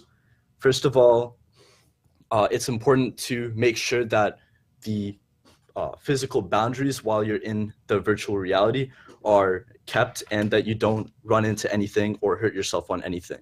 If you're a child, or even if you're an older person, it's very easy to forget about the boundaries because most virtual reality companies, they have a program where it makes you set the boundaries around yourself so that you can only move to those places in the game. However, it's very easy to get wrapped up into the game and then move irrationally or suddenly into something and then end up hurting yourself. And this happens very commonly, actually. There's many instances of it happening on the internet with people doing virtual reality games, and then also instances of it happening to people I know. On the other side, children are not only in danger when they're using virtual reality themselves, but young children, they can be harmed if they do not understand the concept of virtual reality boundaries. There are instances where the children have been hurt because they walk into the boundaries of virtual reality and then end up getting hurt by the user of the technology. So it's a very important consideration and something that I think the technologies they're trying to fix. Important consideration to make is that there should be a vast area where you're doing your virtual reality gameplay or however you're using it. So just drawing an outline around yourself isn't enough. You need to make sure that if there is an instance where you step outside the boundary, then you are still safe and you're still like away from things that can severely hurt you. And it is a very good investment to make sure that you have a safe room where you can do virtual reality, where you are away from other people and you're away from harmful objects. Now, when we talk about physical safety in the metaverse, it's not just about keeping clear of your surroundings. There are more physiological effects of the metaverse, and especially virtual reality, that should be considered. Important thing to consider that there have been studies backing this up is that there can be health problems with being in a virtual reality for too long. And this includes eye strain and just poor health in general, and as Evie mentioned, nausea. And this is a problem in younger children since their brains are still developing, but these effects it can hurt anybody. So it's also important to make sure that the VR technologies are keeping this in mind when they're being used, maybe to have some kind of alert system every period of time to tell the user, it's been too long, you should probably put down the set and then take a break and then come back. Because being just in a virtual reality without your senses being attuned to the real environment, it can confuse your brain and it can cause problems.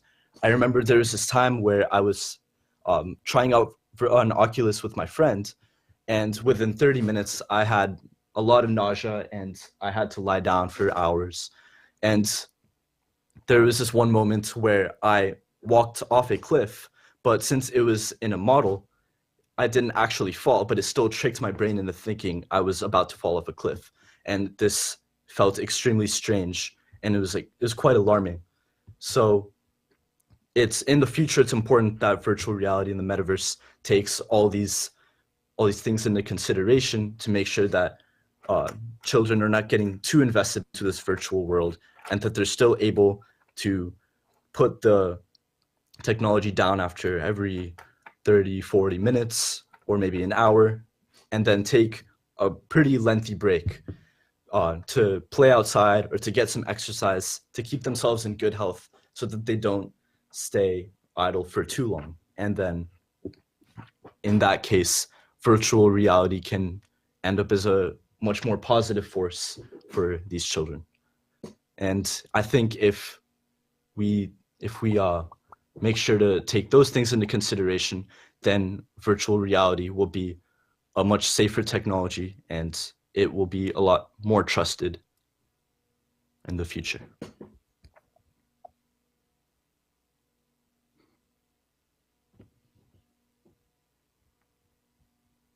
Thank you so much, Praveer. What an excellent, presentation by everybody. I'd like to thank you all. Maybe if any one of you would like to comment on what somebody else said, and at the same time we can ask for any questions that the audience has, they can pick to raise their hands. I kind of had one point to bring up, which is like the physical health, physical health kind of component, which I think is so critical to talking about, which, Evie and Praveer mentioned.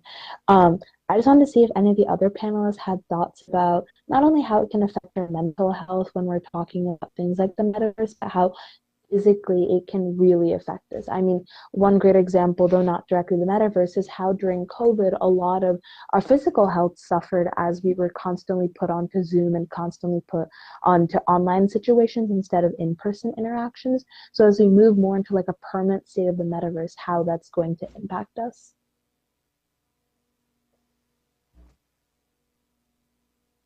Well, in terms of health, I definitely experienced, like, when I got back into activities after COVID, after going back to sports like swimming and track, like, I was definitely a lot more fatigued and tired than I normally would have been if I hadn't spent so long just on computers all the time. So I do think, going back to what Praveer said, that taking breaks and going outside for a little bit is definitely going to be very important if we do develop more and more into the metaverse. We definitely need to take more breaks and look at our physical health in the real world rather than just staying and, like, as some people call it, grinding on the metaverse.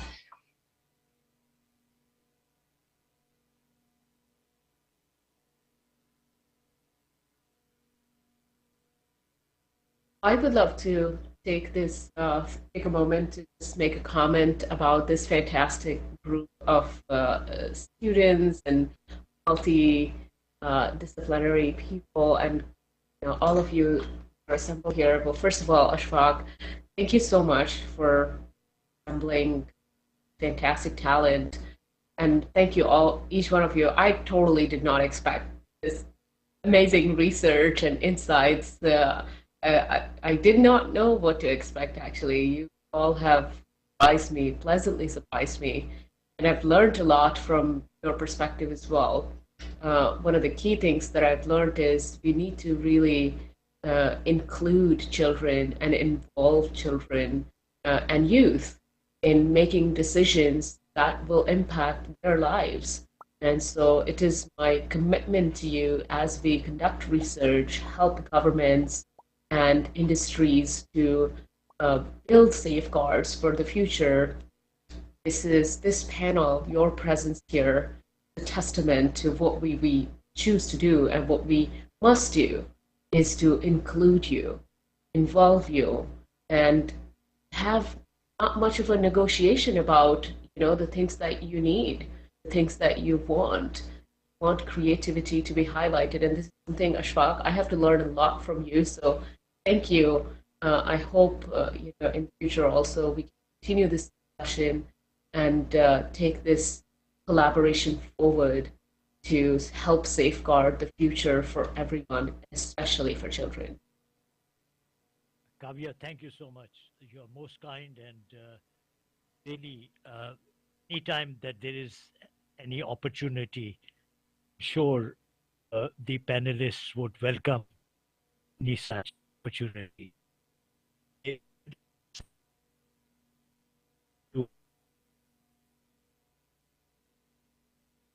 must assure you that all of these presentations were authentic, were not generated through generative AI or the chat GPT.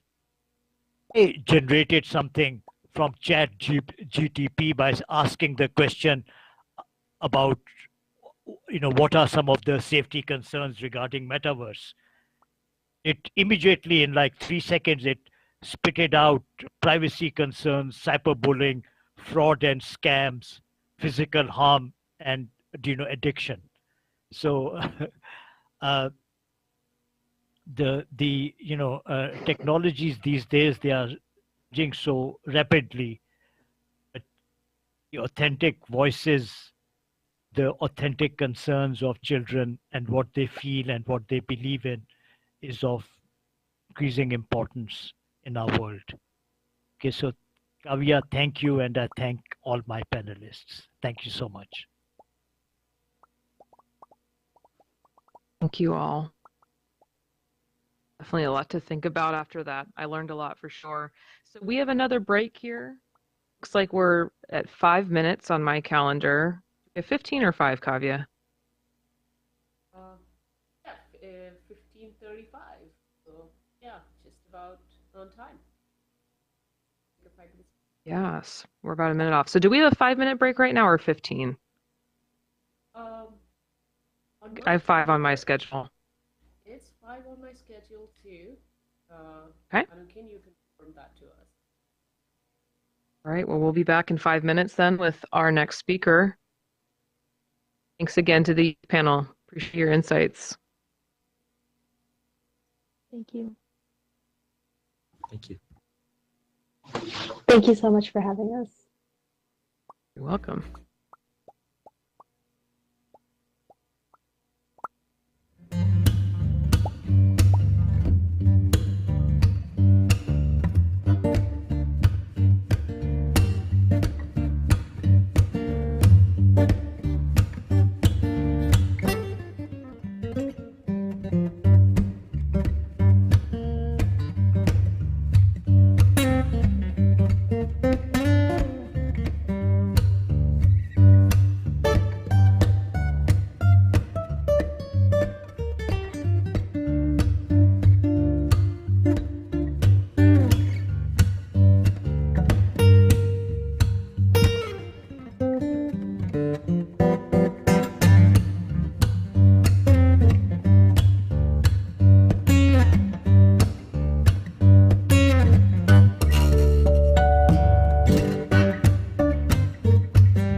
Okay.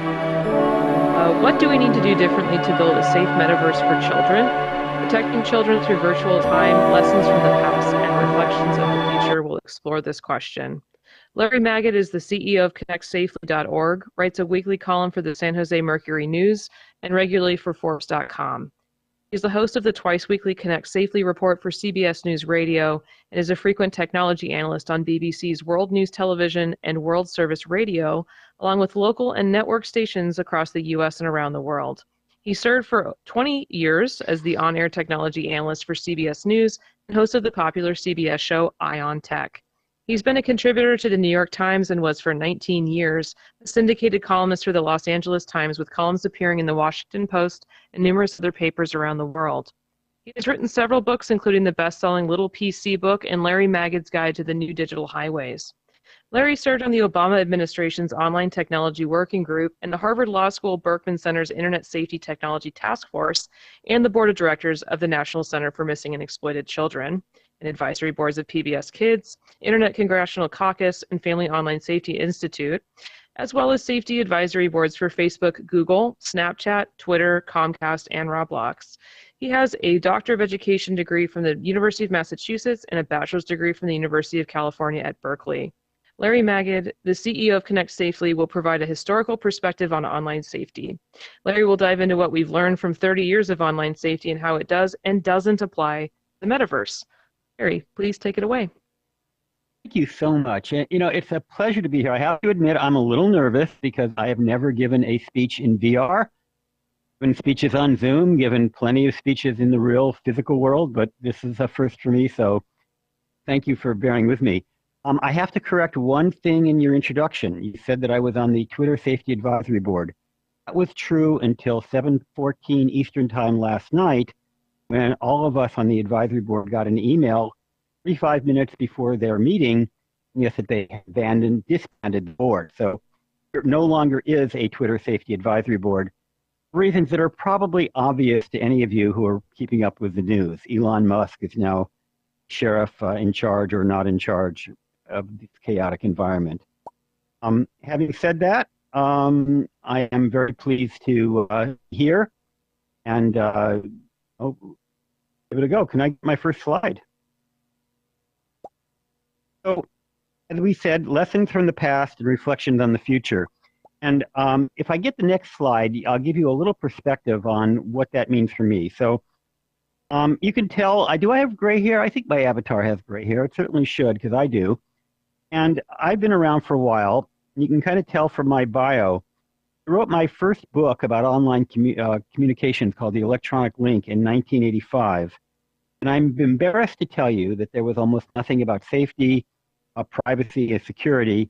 And I couldn't even imagine some of the issues we're talking about today. Somehow it occurred to me that the state-sponsored interference in elections and many other things that have happened online that frankly I just couldn't think about back in 1985 when I wrote that.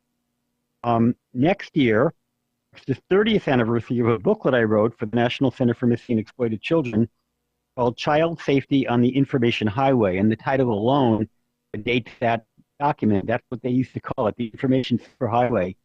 Again, when I wrote that booklet 30 years ago, there were things I simply couldn't anticipate. I probably overestimated some risks, like the risk of predators and porn and some of the things. I definitely underestimated other risks, like cyberbullying, and again, even think about some risks. I probably talked a little bit about hate speech, but didn't talk about the trolls and some of the problems we're dealing with today. So it's really important that you constantly reinvent yourself and rethink and grow and adapt to changing times. In 1996, I created safekids.com, and in 2005, co-founded Connect Safely to transition into the Web 2.0 world. So in fact, the next slide will bring up essentially why we did that. Let me get to that in a minute. I want to talk about the different stages of the web. You go to the next slide. Next slide, please. A little bit more about Connect Safely. So Connect Safely is an industry-supported nonprofit that started in 2005. Many of the major players, including Google and Comcast and TikTok and Snapchat, have supported us over the years, and most still do. focus on all aspects of safety, privacy, and security for connected technology. Started with teens and social media, but now serve all populations. We have a book for toddlers. We have a senior's guide to online safety. We have an LGBTQ guide to cyberbullying. I believe the first online publication focusing especially on the cyberbullying issues for LGBTQ community. And we continue to develop materials for teens and kids. And the U.S. host for Safer Internet Day, which I may talk about a little bit later, but let's move on to the next slide. But we're dealing with Web 3.0, if you want to call it that, and I'm not even sure I know exactly what Web 3.0 means, but I know Metaverse is sort of part of that. We're dealing with what we call a paradigm shift. And paradigm shifts are when the technology transfers or transitions from one kind of way of doing things to another. And there have been many paradigm shifts. If you think about technology, going from typewriters and calculators to computers with a paradigm shift. Going from MS-DOS to the Mac and Windows with a type of minor paradigm shift, but significant. From the BlackBerry to the iPhone with a major paradigm shift. The advent of the internet with a huge paradigm shift. Broadband with a paradigm shift. For example, for broadband, AOL was the preeminent way you get online, and then broadband happens, and suddenly nobody needs an AOL account to get online, and it becomes a relatively unimportant company compared to the companies that emerged, like Google and Yahoo at first, and many others. So these paradigm shifts are very important to find trillions of dollars of commerce. Who are the losers, who are the winners, and it changes. It also brings about new worries, both real worries and imagined worries. And let me give you an example of imagined worries. When Kodak came out with the camera, the affordable camera that anybody or most people could buy, there was a huge moral panic about the fact that normal people were now going to be able to take pictures, and what is that going to do to people's privacy? And some people freaked out and thought it was a very, very bad day when ordinary people got their hands on cameras. That was an example of an imagined risk. I mean, not that there's no risk, but it was way exaggerated over what the real risk is. But then there are real risks, new risks that occur with every paradigm shift.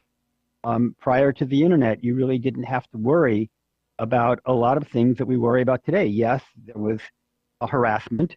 Yes, there was abuse. Yes, there was child pornography, but it was very different than it is today, and it was frankly much more isolated. So the new paradigm brought about new risks. And again, as paradigms change, that changed. And that's really what I want to think about today, which is how the metaverse is going to bring real concerns, real imaginary risks, real moral panics, also real risks. So I shouldn't say real moral panics, but there are going to be people who are imagining things that are going to be dangerous and they never come through. So for example, when I wrote Child Safety on the Information Highway, we were very worried about predators on the internet. And we were right to worry with a concern. It turns out, statistically, at least in terms of prevalence, there weren't as much sexual exploitation online as we thought there would be. We worried, we exaggerated the prevalence. We didn't exaggerate the severity. When it happens, it's extremely severe. There was this exaggeration as to how common it would be. And these things change over time. So you need to really think about the things that we talk about today, even maybe some of the things I'm going to say, not based on years of experience. They're not based on years of research. They're based on a tiny amount of time the metaverse has been around, and we really don't know. And things that we worry about may turn out to be nothing. Things that we aren't thinking about now may turn out to be major issues. So that's an important, we need to kind of, as they say, sort of build the plane and fly it at the same time, make adjustments and adaptations as we go along. And the other thing is we always talk about the risks associated with new technologies. We also need to talk about the solutions. And I'm going to talk a little bit later about ways in which the metaverse might actually make social interaction safer and better than some of the technologies it replaces. Next slide, please. What we've learned for the past 20 years. Just because you can imagine a risk doesn't mean it will be one. Beware of moral panics. I mentioned that before. Understand the difference between frequency and severity. I hinted at that when I was talking about predation. There are things in the world that are horrible, that are rare. And there are things in the world that are annoying or distressing that are common. It's always important when you think about a risk not to confuse the two. So I'll give you an example. I had given a speech once where I said, cyberbullying is often exaggerated. While it happens, it's not an epidemic. It doesn't happen to everybody. It's still statistically relative minority. By the way, this speech was several years ago. Cyberbullying is more prominent. But my point was that just because cyberbullying is a problem doesn't mean that every child is going to be cyberbullied. And a parent came up to me and says, no, you're absolutely wrong. My child was cyberbullied and it was a horrible experience. I wasn't wrong. My point wasn't that it wasn't horrible. My point was that it wasn't common or as common as people thought it was. And these are different issues. Doesn't mean that one case of a rare disease isn't horrible. It does. It doesn't mean that one child being harmed isn't horrific. It is.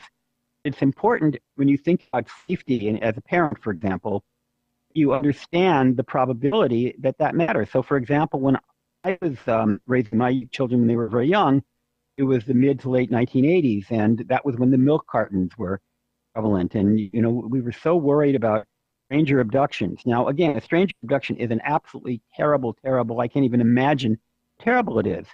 Frankly, as a parent, I probably overreacted and protected my kids in ways that were protecting them against something that was extremely unlikely. I mean, much more unlikely than many other things that could have harmed them. And that's an example where many of us got severity and prevalence kind of mixed up. Other thing, too important to think, is that fear and exaggeration are almost always counterproductive. For example, the cyberbullying world, it's often said, it is sometimes said that everyone is cyberbullied. It happens to 85% of the population. Well, if it really did happen to 85% of the population, that would make it common. Things that are common are perceived to be normal. Things that are normal are perceived to be okay. Normalizing something is a way of justifying it. It's actually counterproductive to exaggerate cyberbullying because it normalizes it. Another problem with an exaggeration is kind of like the deer in the headlights. That's not the way you protect yourself by cowering in fear. The way you protect yourself is being aware of the risks, empowering yourself, face life. You know, you don't stand on the corner shivering because you're worried about being hit by a car as you cross the street. You learn to wait for the light to turn green if you're an adult or an older child, or you hold your mom or dad's hand if you're a very young child. You still cross the street. You know, you still get on a plane. Frankly, I'm in Washington, D.C. right now, where I gave this talk at a Meta event, and I was nervous getting on the plane because of COVID and the flu and God knows what else. I did it. And does that, I can guarantee at 100% probability that I'm not going to get sick? No. It does mean that I had a very productive, useful trip and took all meaningful precautions to try to avoid that. I don't have to worry about it in this one, though. I don't think I'm going to get any viruses from this event. The other thing I pointed out earlier, risks change and evolve, and we often focus on the wrong risk. And I bet you some of the things we're going to talk about today, well, we look back 5 years from now, we're going to say, sorry, you were wrong. That actually turned out not to be a big deal. And there are going to be some big deals 5 years from now that I can't even think about. I just can't even imagine. And it's like I didn't imagine foreign actors interfering with elections when I wrote my first online safety book in 1985, or my second one in the 90s. Next slide, please. So again, we had Web 1.0 where we worried about predators and porn. Web 2.0 where we worried about cyberbullying, inappropriate posting, reputation, privacy, and later misinformation, as well as well-being and time management. And indeed, we are still worrying about those things, and some of those things are going to spill over to the metaverse. Now we are entering Web 3.0, so what should we worry about? Next slide.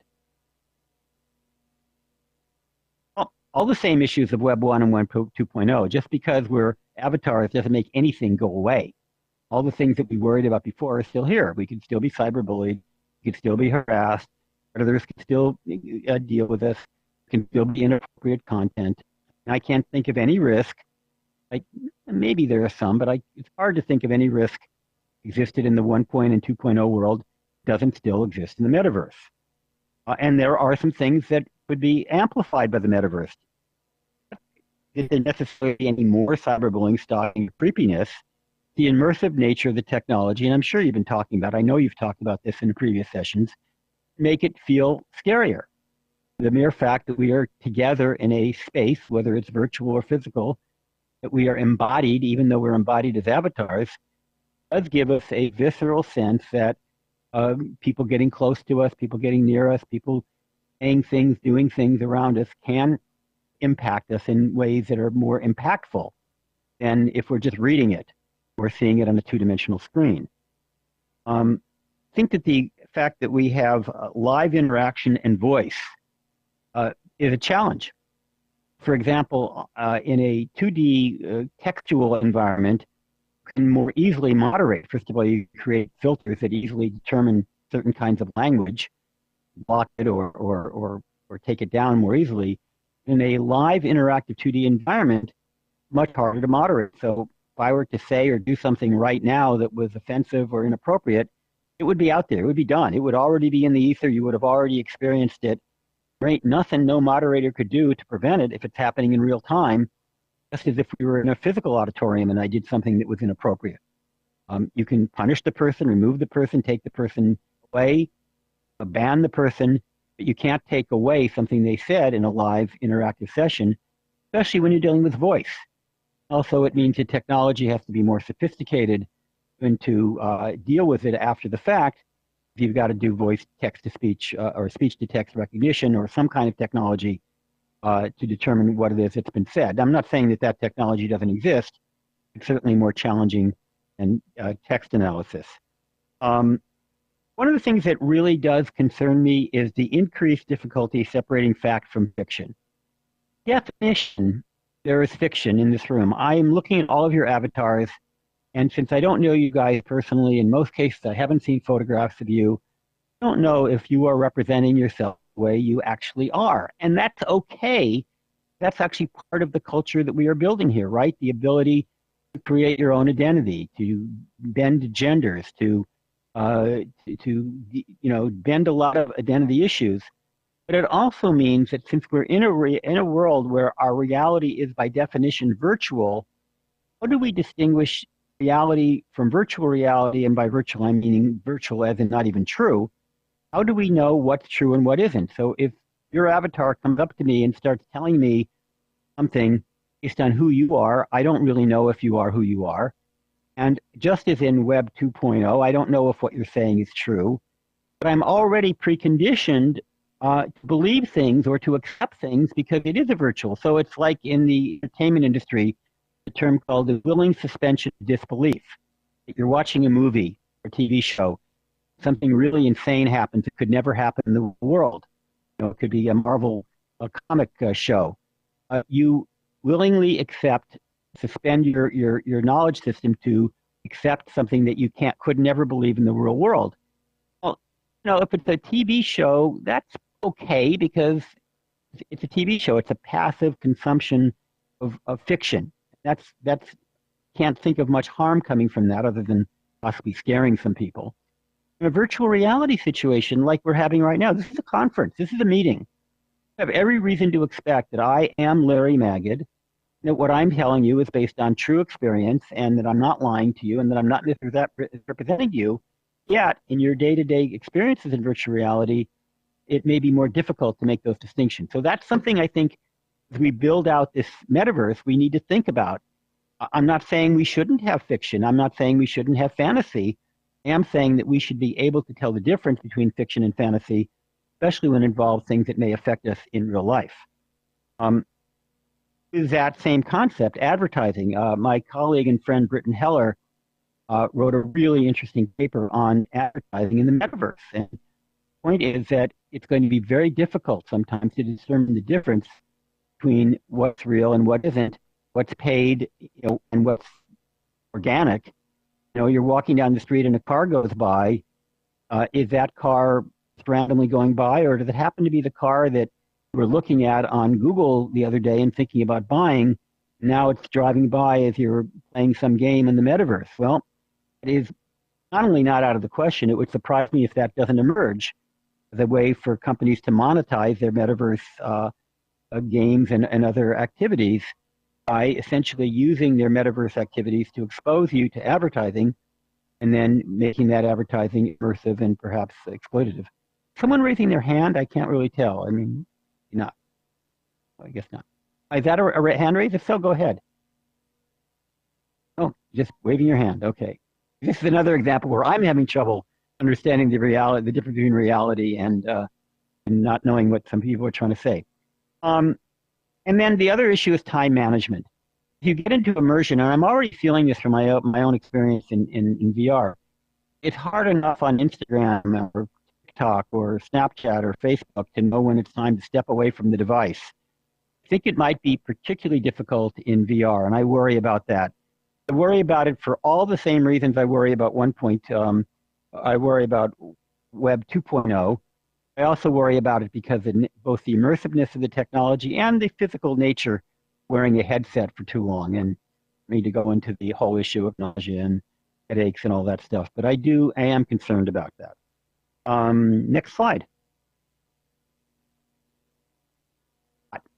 Now that I've given you all the negatives, I also want to point out the fact that this technology and this new paradigm shift can improve things. Aside from the fact it's fun and we're going to have very genuine relationships, the fact it can lead to increased empathy. I mean, we don't know this yet, right? It's a little too early to know this, but am I less likely to harass you because I can see you, even though I know what I'm looking at is not the physical you, but an avatar of you? There's something called disinhibition. So you're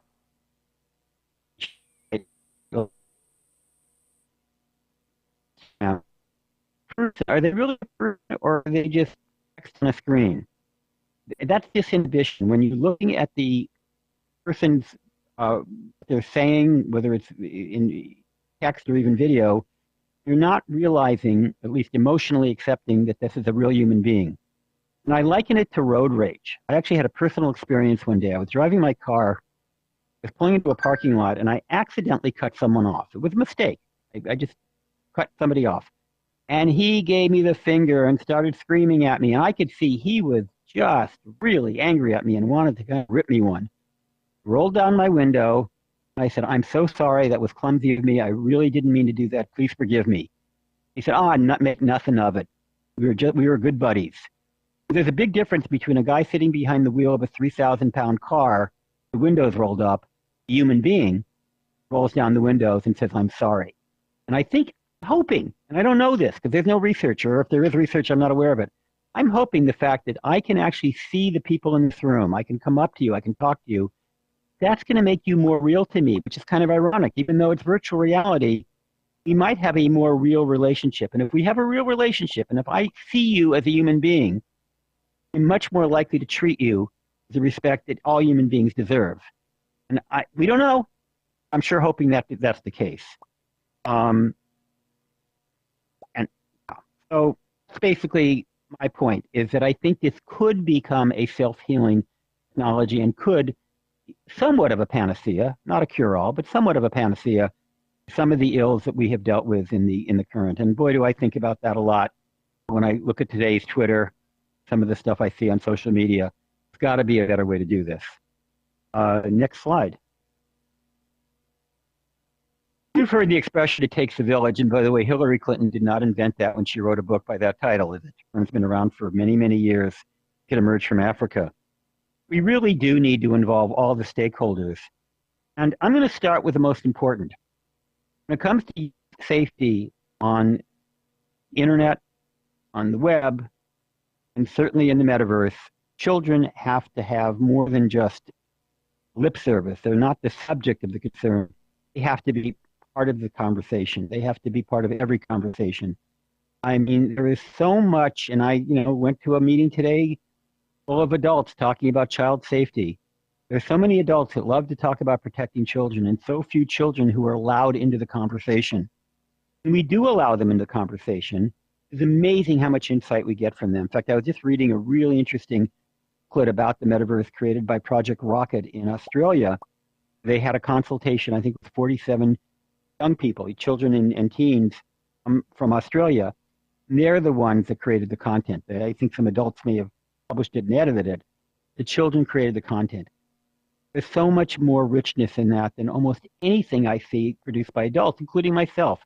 Concerns about equity, concerns about dignity, making sure that the metaverse is all-inclusive, making sure that people of color are included, making sure that queer people are included, making sure that everybody has a voice.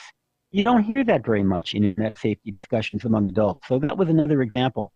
The thing about children, this goes back to a talk I gave again today at the Meta Summit, is adults need to ask kids. Don't tell your child how to be safe on Instagram or on AltSpace VR or on any other technology.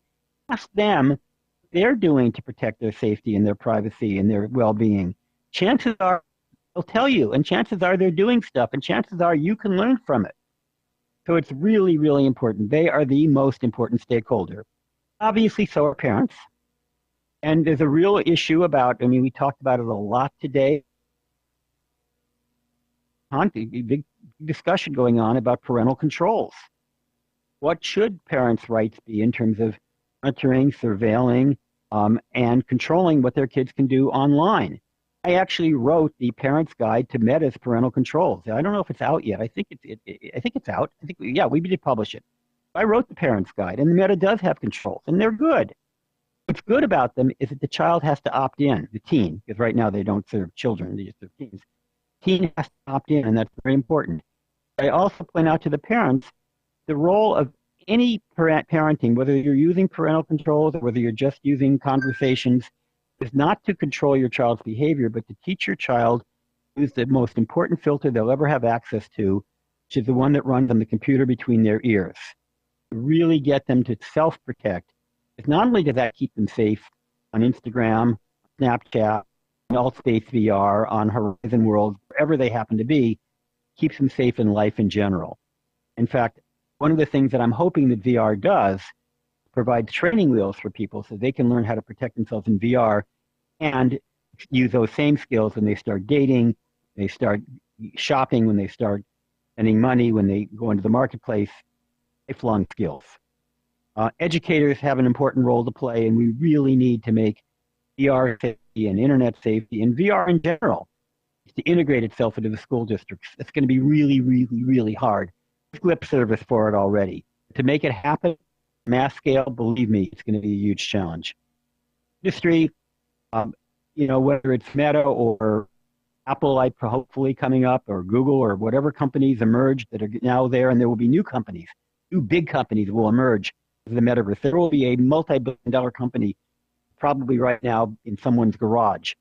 These companies from day one have to be thinking about safety, security, privacy, well-being, equity, all of the issues that you guys have been talking about all week need to be part of the drawing board. If you were developing a car and doing it right, you wouldn't be simply building motors and chrome and bodies and all the cool stuff. You'd also be building brakes and airbags. Imagine coming out with a car and saying, we'll put those in Rev 2.0. We'll put them in the 2024 edition. Okay, I guess we're running out of time. Is that right? I don't have I see a note from Kavya. Questions, are there questions? I only have 2 minutes, wow. Time flies when you're having fun. Yes, I see a hand up. Yeah. Hi. Please go ahead. I don't know, let me see, what's your name? Your name is Camel 1. Is that you? I hit the wrong button. See, I'm still look at this. But anyway, what's the question? Shout it out. Is there a question? Oh, come on. Come up with a question. Humor me. I don't know if I've been chosen to talk. Can you hear me? Oh, okay. Here You it can is. hear you. Yeah, there you go. Yeah. I'm starting to run out of juice here. Larry, you We and are. I have crossed paths many times because I was an internet service provider back in the 90s and worked for Siemens. So Hi. Hello. I heard you say you work for Siemens, and I can't hear anything else. yeah, you and I go back a ways. We've crossed paths. But what I'm working on now for healthcare are interactive humanistic avatars that are culturally aware and content aware of a particular user to help them with their It helped them with there, and then you stopped for a second. Going. with rehabilitation. Yes. Rehabilitation.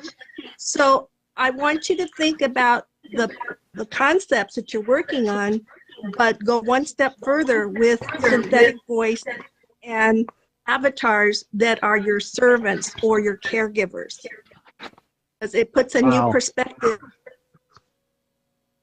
This is the kind of conversation that should be far and wide and should be on television, on radio every day, because that's what this, if that's going to happen, it's going to change the lives of people in ways that are so amazing. I think that's great. Right. I do think it brings up some risks. I mean, because you have a vulnerable population and you need to protect that population. You mainly need to serve that population. That's amazing. Exactly. We're all going to live to be 100 years old, and 2-3 years old have diabetes and chronic diseases. So it's a big challenge, but I think we can do it with the right tools and with the right regulations. I think we can, and I think that the metaverse can be an enormous tool. I also think it's important. One of the ways you avoid or try to avoid some of these things is to be physically active. So we have to make sure that we're physically active as well, which we can be in the metaverse as well as in the side of it. But I think that's great, and I think that we need to really like that work. And safety should always be, again, you go shopping for a car, you're not shopping for brakes and airbags. Shopping for a car to get you from point A to point B, to do something productive. They damn well better have brakes and airbags. Any more questions or comments? Yeah, we are perfectly at time.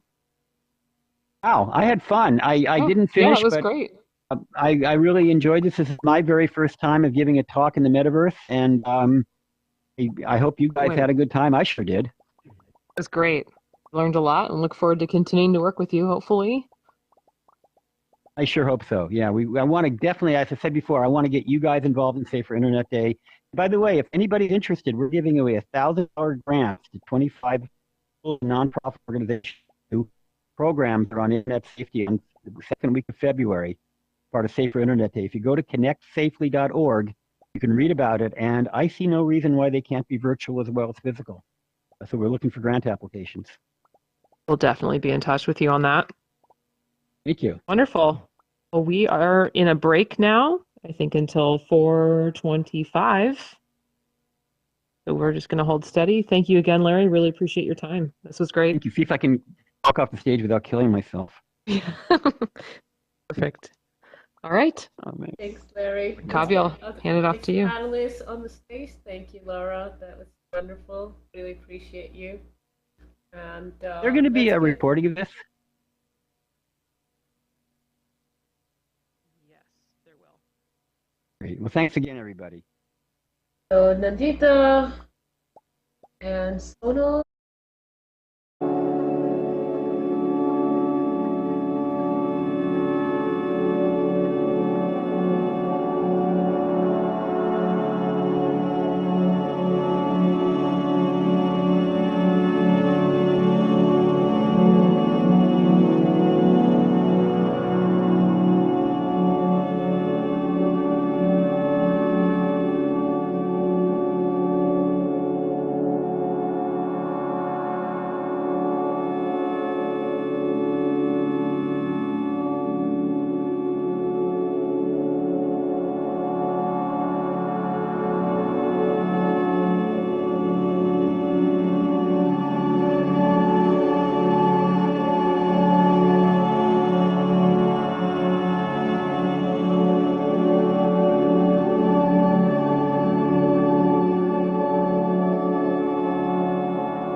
right, we're still waiting for Nandita to join.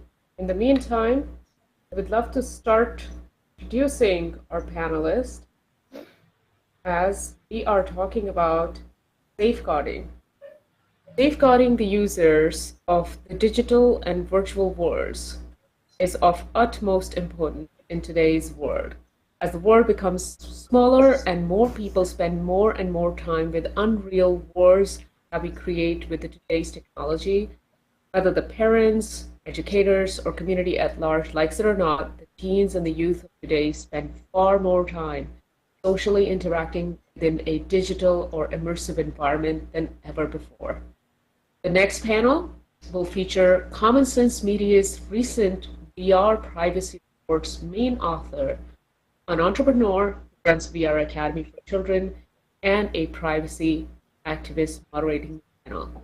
This panel is moderated by one of the XRSI's advisors, and hopefully we will resolve some of those technical issues to get privacy expert Nandita Narla diving into the issue from a multidisciplinary perspective.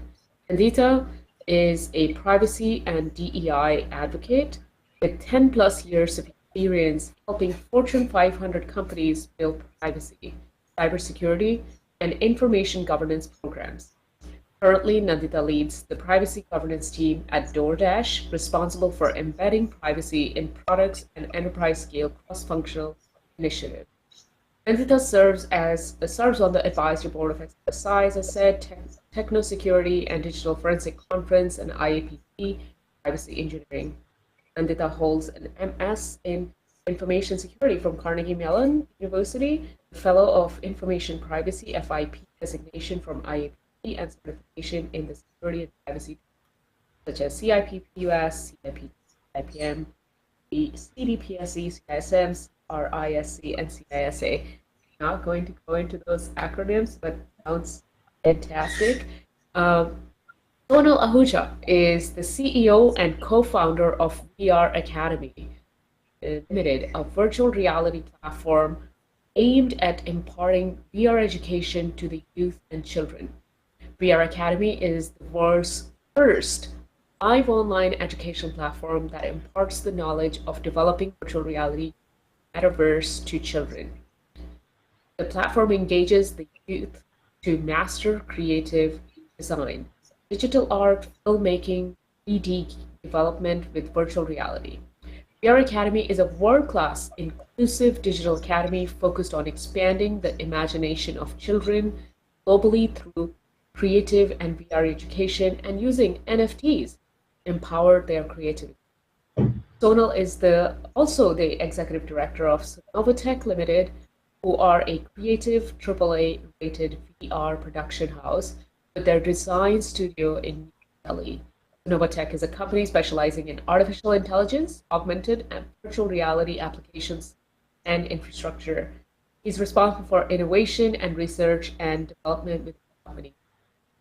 And last but not least, Gerard Kelly is an attorney focused on privacy and legislative policy who thrives on cutting-edge legal issues and has a strong background in public policy, information technology, data ethics, emerging technologies.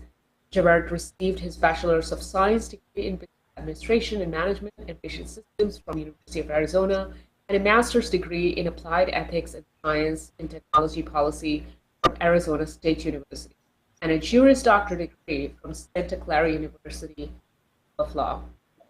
And clearly, such a remarkable panel. I do not yet have Nandita with me to start this panel. So in the interest of time, gentlemen, I'm going to ask you, why do you think this is important to be part of this panel today? And Sonal, I want to begin with you. What inspires you to potentially prioritize safety now that you have your VR Academy? And if you go towards the crowd as you speak, we'd love. Yeah, hi, good morning, everybody. I'm over here quite far ahead away from you in Bangkok. So it's just early morning hours, and it's so nice to be over here to start your day in the morning with some, I would say, calm meditative moments, and to think that what is it that is going to make my day great. So the academy, is actually not my idea, as I keep on telling all the people that I'm the co-founder of this particular platform. It's actually my child's idea. So about a few years ago, my child became very, very ill. And as a production house, we were always making new titles, something new to inspire the people in virtual or augmented experiences. And we created something with my brother as a part of our production house, for which we own the IP, called India's Journey to the Moon. And the whole idea was that could we make something which would be interactive, so that the children from developing countries could interact and see and believe.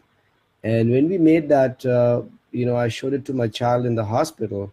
So because he was quite poorly, you can imagine a child who's not well for quite a few days in the hospital can be quite a harrowing experience for him or her.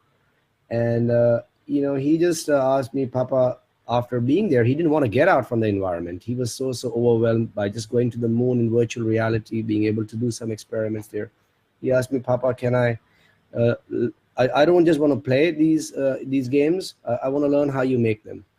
So I took that challenge to my entire team, that can a 10-year-old boy or girl learn how to make their own applications in virtual reality. Not just be a user, like we are all users right now.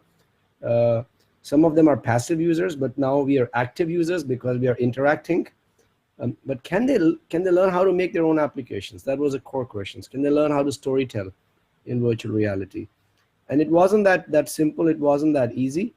But today we have a platform where children, right from the age of 9 plus, are coming online, are learning about how to create their own virtual platforms, learning how to work with the 3D elements, learning how to storytell, learning how to code, and so on and so forth. And it's really, really overwhelming and exciting to see all the young minds put their constructive hats on and use the technology to collaborate, to interact, and to create.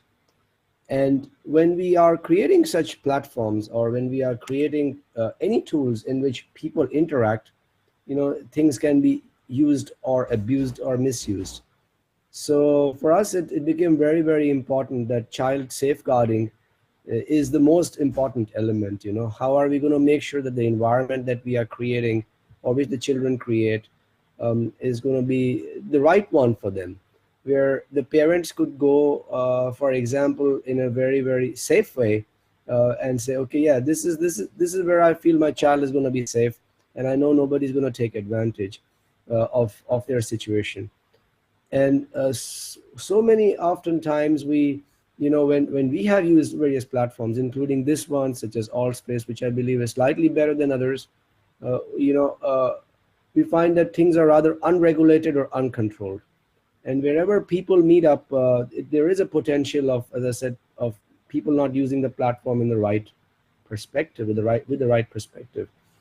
So for me, the most important thing is that, yeah, it's great that we are using technology to connect and to collaborate in ways that we had never ever thought before. But as more and more people start to use it, there is a potential for or a threat in the environment that some people are not going to be using it in the right ethical way. And we want to make sure that that doesn't happen. And children know themselves, for example, that what would be classified as right and wrong behavior, to be able to report it and to be able to protect themselves. I mean to say, if you have, let's say, a teenage child or a young tween child, they would be using technology, whether you like it or not. They're on their mobile phones, they're on their devices, and how do we make sure that they learn what is right, and if there's something dodgy happening around, that they can report it and connect yourself. So therefore, when we started the entire startup, this was extremely important, and this is what really makes my day. Is if I could make one life better using the technology, if I could make the environment safer for the users, then I think my day is done in the right way.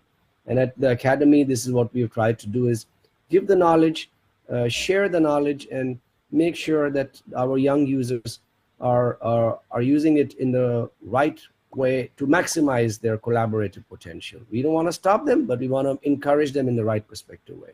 So that's what kickstarts my day. Okay. Thank you, Sonal. And since we have Nandita back, I just quickly want to check, Nandita, you can message me directly, not to all. But let's see if we can hear your audio. Yes, we can hear you, great. and you can certainly come by me and take the position right here. And just to make it easier for you, I'm going to hand it over to Gerard in the meantime. Gerard, over to you for your presentation. Sounds great. Thank you, Sonal. That was a great presentation, and I'll be talking a little bit about a recent report from Common Sense. Could we go to the next slide, if that works? Well, great. I wanted to piggyback a little bit on what Sonal was saying, that to fully understand virtual reality and all the devices and in all of the privacy and safety considerations, at Common Sense, we rate the privacy of different apps and different products. So we took a look at all the devices in the market. We took a look at all of the literature and articles and and academic research on VR. We looked at not just privacy policies, but also data flows. So we really wanted to see what is the actual state of privacy when it comes to virtual reality devices. There's a link there on the slide today if you want to read the full report. We're going to go through just a quick kind of 10-minute summary of some of the key findings. But if you go to commonsense.org, you can read the full report. Next slide, please. And so I wanted to really frame the discussion as we talk about what VR is at this moment. And I think we all know VR is going to get much, much bigger in the coming years. But I think this is a time to really reflect and think about, now that we have spaces like Allspace, we have all of these applications being used by children and teens. Now is the time to really define what privacy means, and that could come in many different ways. Some are through privacy laws, but also I think through manufacturers as they think about new devices, building in privacy, and to really, I think, think about privacy by design, different features in which when we know children are using these devices, how are we protecting children? VR devices like our headsets now are not as ubiquitous as laptops or mobile phones, but they might one day be. And so I think all the data that these devices collect, we need to think about in the context of both privacy and safety.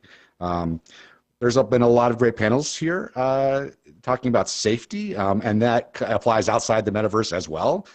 In different gaming environments, where children and teens are, exposed to harassment, this can be exacerbated in virtual reality. So I think that's something we need to, consider as well. This is also, a chance for us to define what privacy means. We have a lot of VR manufacturers who say they care about privacy, but when you read the privacy policies, when you look at what data is collected, you see that that's not always the case.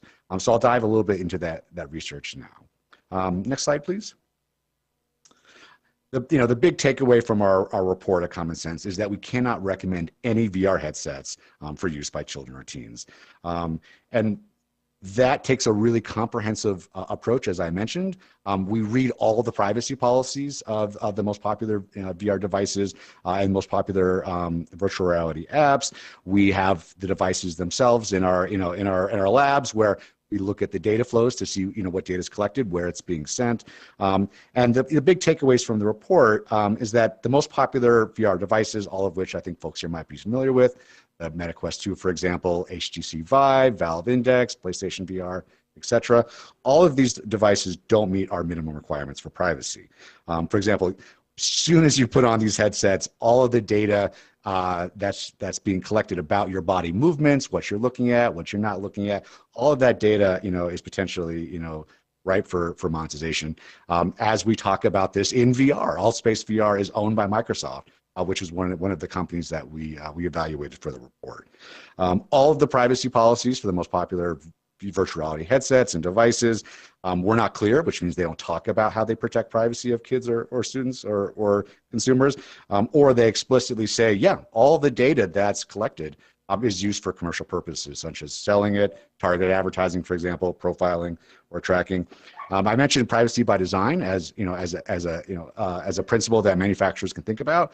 All of the devices, when you think about the settings, the menus, the controls, don't implement privacy by design, which means that they place the most restrictive privacy protecting settings by default.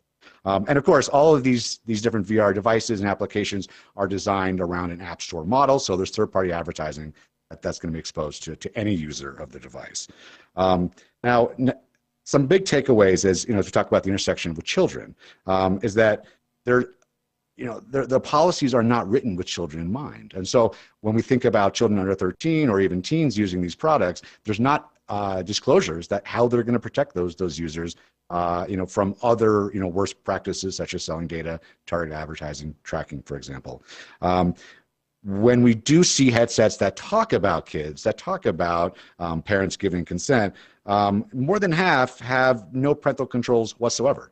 So even if you're a parent who wanted to expose your child to this device at home, or maybe an educator in a computer lab in a school, you couldn't even change those settings if you wanted to. Next slide, please. And I think that the big takeaway is that all of these VR devices that we tested, they're exploiting your sensitive data, right? All of this really sensitive, intimate biometric data about how your body interacts with VR. This is a lot different, I think, than most people realize than a web browser on your laptop or a mobile device on a phone, because your body posture, what you're looking at, pupil dilation, our gestures, right, our facial expressions, even something as minute violations of blushing, for example, in VR could be captured. When we look at the data flows of these devices, over 100 times a second, your body is being tracked in VR. So that means a 30-minute session, which what we're having today, that means over 2 million unique data points could potentially used to profile your unique characteristics, your unique preferences in virtual reality. In many cases, our unique body experiences are involuntary. What we look at or what we don't look at is not something that's necessarily as controllable as clicking on a mouse or clicking on your mobile device. Researchers have done a lot of work in VR and how experiences can influence kids and teens and sometimes engage longer in VR. So folks might be enticed to spend even more time, and that goes to addiction, which is another issue that happens for kids and teens outside of VR, but could be exacerbated even more. I'd also like to say that all of this is emphasizing why we want VR to succeed. We see a lot of benefits here, not just for teens and children, but for consumers as well. So how can we think about baking in privacy, before these devices, become so ubiquitous? Next slide, please. And I think the big takeaway is that industry can change. But right now, as a consumer, as a parent, as an educator, there's not a device that you can choose right now that isn't using the data that's collected about you in virtual reality for commercial purposes. But that could change right next year, right? So, as we think about, folks who already have devices, what can they take away? Right now, there's not a lot of settings and control. So even with devices that their privacy policies, and the data that's shared with data brokers, for example, there's not settings to change that. So I think really reflecting on consumer choice, freedom of decision making to turn off or turn on those settings as appropriate. As I mentioned before, even if VR manufacturers have settings, these can change all the time, right? With new software updates, with new versions, as menus move around. It's really hard for parents, for consumers, for educators to try and navigate all these changing settings that may not apply to other applications like Allspace VR that have its own individual settings, right? So not only could your data be being used by the VR manufacturer, but your data could also be used by any VR application you are using as well. And so finally, I think, some of the big takeaways for VR developers and manufacturers is they need to think about new privacy practices, new policies in the context of VR, not just writing, kind of generic, promises of how they'll protect privacy, but not going into, all the complexities that are required in this new emerging, environment that is collecting so much more data. And I think right now is an opportunity as we think about, how to redefine privacy, what that looks like, privacy laws or new settings or new controls or new devices. really making your voices heard, talking to manufacturers, talking to VR app developers, and saying, what does privacy look like? I would like to use a privacy protecting app or device. Right now, that currently is not available in the marketplace, but we would love it to be. Next slide. I think that's it. So those are the big takeaways from the report. I'd love to answer any questions on the panel, but I'm happy for you to go to commonsense.org and dig a little deeper if you like. Thank you.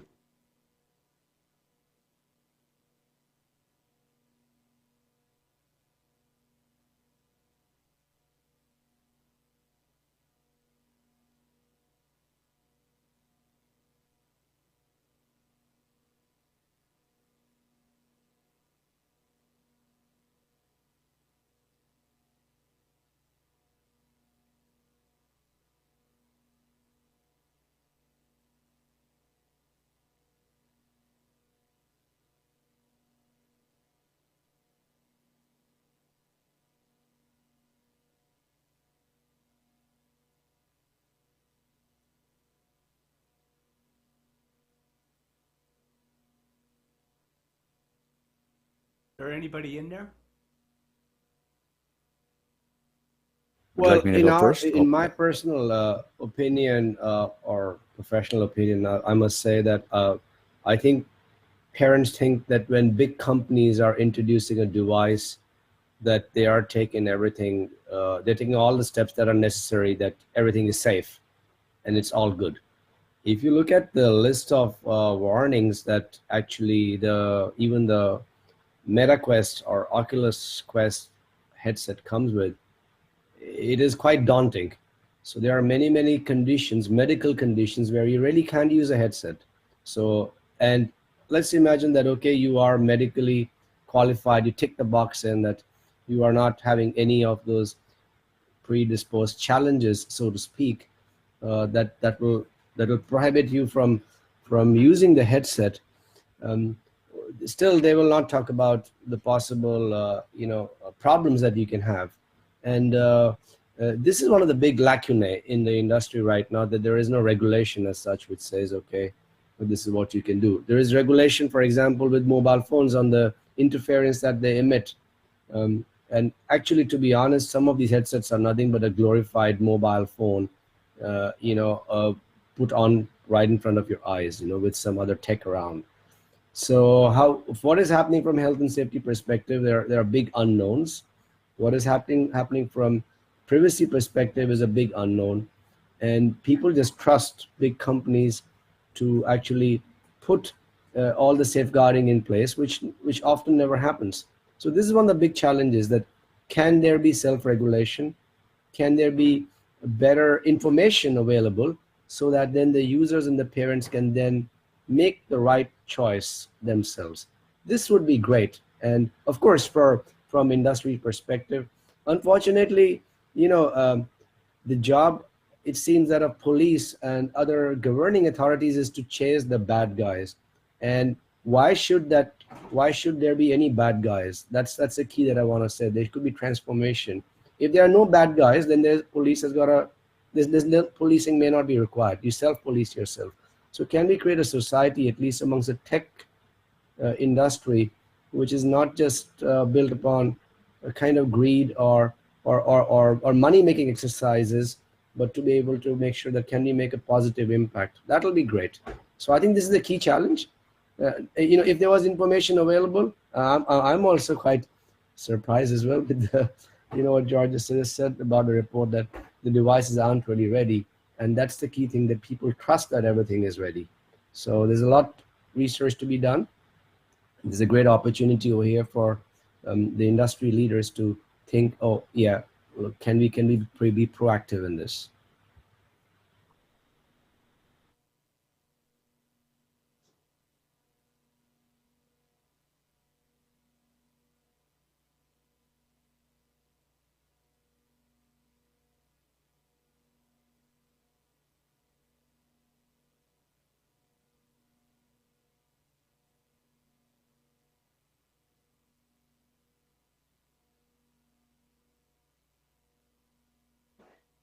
And money. But what are your thoughts on the biggest misconceptions around privacy and VR? Yeah, I agree with both your comments. I think when we talk to parents and consumers about our report and VR in general, I think there's a big misconception that if you're not paying for the product, you are the product. But in VR, you're paying a lot for the product, especially for expensive headsets or tethered headsets that require a personal computer and a graphics card, for example. But your data is still being monetized. I think a lot of parents and consumers think if they just check the box and say, I'm opting out of targeted ads, that means everything's fine when it comes to privacy, or maybe my device is using or app is using a child profile, for example. But those only focus on content moderation. Those only focus on age-appropriate content, not on age-appropriate privacy. So I think there's a big misconception that when folks are paying a lot of money for these devices and technologies, that their privacy is not also protected. And even the settings that are available in limited ways still don't protect their privacy. You brought up a really good point about privacy controls or just controls in VR. I'm curious to understand, like, at least in social media, all of the studies that I've read point to the fact that people don't understand those settings. They don't really know what tracking means, what share or sell means per CPRA, or what the iOS ATT framework means. And you're being asked to make decisions or toggle some buttons without really having a full understanding of what you're agreeing to. How does that translate to the VR platform and the apps that you see today? I would just add, sorry, go ahead, please. Okay, so yeah, quick point really. I would just like to say that, there is a regulation, at least in Europe, which is called GDPR. And GDPR regulations, for example, today, they really, disallow misuse of data to a very large extent. So when most of the companies which are operating inside European Union, they are regulated and governed by these general data protection rights of consumers. Okay, so that means, let's imagine that if I'm an automobile company and I got data about how you're driving, for example. Now today's cars are very intelligent. They can collect a lot of information. They just can't abuse that data and just sell it off to, for example, insurance companies. Even you may have put a tick in the box. So GDPR is probably I would say the leading legislation available anywhere in the world that can protect their consumers. And all these big tech companies, which are on the social media, if they have to operate in Europe, they have to follow those regulations. Unfortunately, there is no international, I would say, common domain which says, okay, how companies will operate, for example, when they go to India or China or Thailand or Mexico or Brazil, for example. So different countries are trying to somehow emulate these regulations of GDPR. And often you would find that the access to data becomes even more expensive if you have this tick in the box. Now, while GDPR is not just restricted to website data, it is to all digital content. For example, the content that you may have by using your smart ticket when you use the metro, and so on and so forth. It concerns all digital data. We often find that there are loopholes, especially when it comes to gaming. There is hardly any regulation. And when you come to virtual reality, there's no regulation. So what is happening really, nobody really knows. And again, therefore I say that the most active policing is self-policing. But yeah, if a template for data privacy could be adopted, where we are right now by global standards, GDPR offers great hopes. So something that we could possibly emulate in the metaverse aspect as well. And I would add as well that when we think about what selling means, what tracking means, what targeted ads mean, you're right. These are terms that vary from state to state in the U.S., but to most point, internationally with Europe's GDPR, consumers don't know all the differences. And even here in the U.S. and California, what selling data means is going to change in 2 weeks when California's new California Privacy Rights Act comes into law. And so I think we need to change the perspective from a opt-out regime or approach we're in now, where we're asking consumers and parents and educators to figure out what all these controls mean, turn them off, turn them on for every device, every app, And I don't think that really is getting at what privacy by design means. We should have privacy for all. And I think especially in VR, when it's collecting so much biometric, sensitive, intimate data about ourselves, a lot like a health device, right?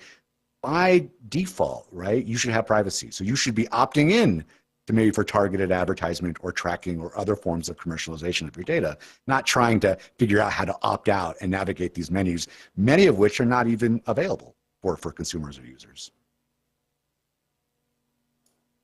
Yeah, that's a great point. Because I see that in like Web 2 as well. People don't really know how to navigate these, and no amount of education is ever enough to get around these. On a related note, I did want to ask, we talked about like parents and educators sort of like putting this implicit trust in these VR headsets and platforms. How do we educate them better? What concerns what red flags should they be looking at? Okay, so again, from education perspective, as I said that often the industry is waiting for a big problem to happen before they find a solution. Why should I really wait for, a big tragedy to happen? Let's take disappearance or kidnapping of a child, for example, before I start cleaning my, the backyard around in my city. So again, from the policing perspective, for example, one of the most important things that we want to do in terms of safeguarding is that, are the parents really aware of the content that the children are watching or they are getting involved with? And this could start from anything. This could start from, is the film appropriate, or is the game appropriate itself? And again, Europe has led the way, I would say, both for the West, towards America and towards Asia as well, to have certain ratings.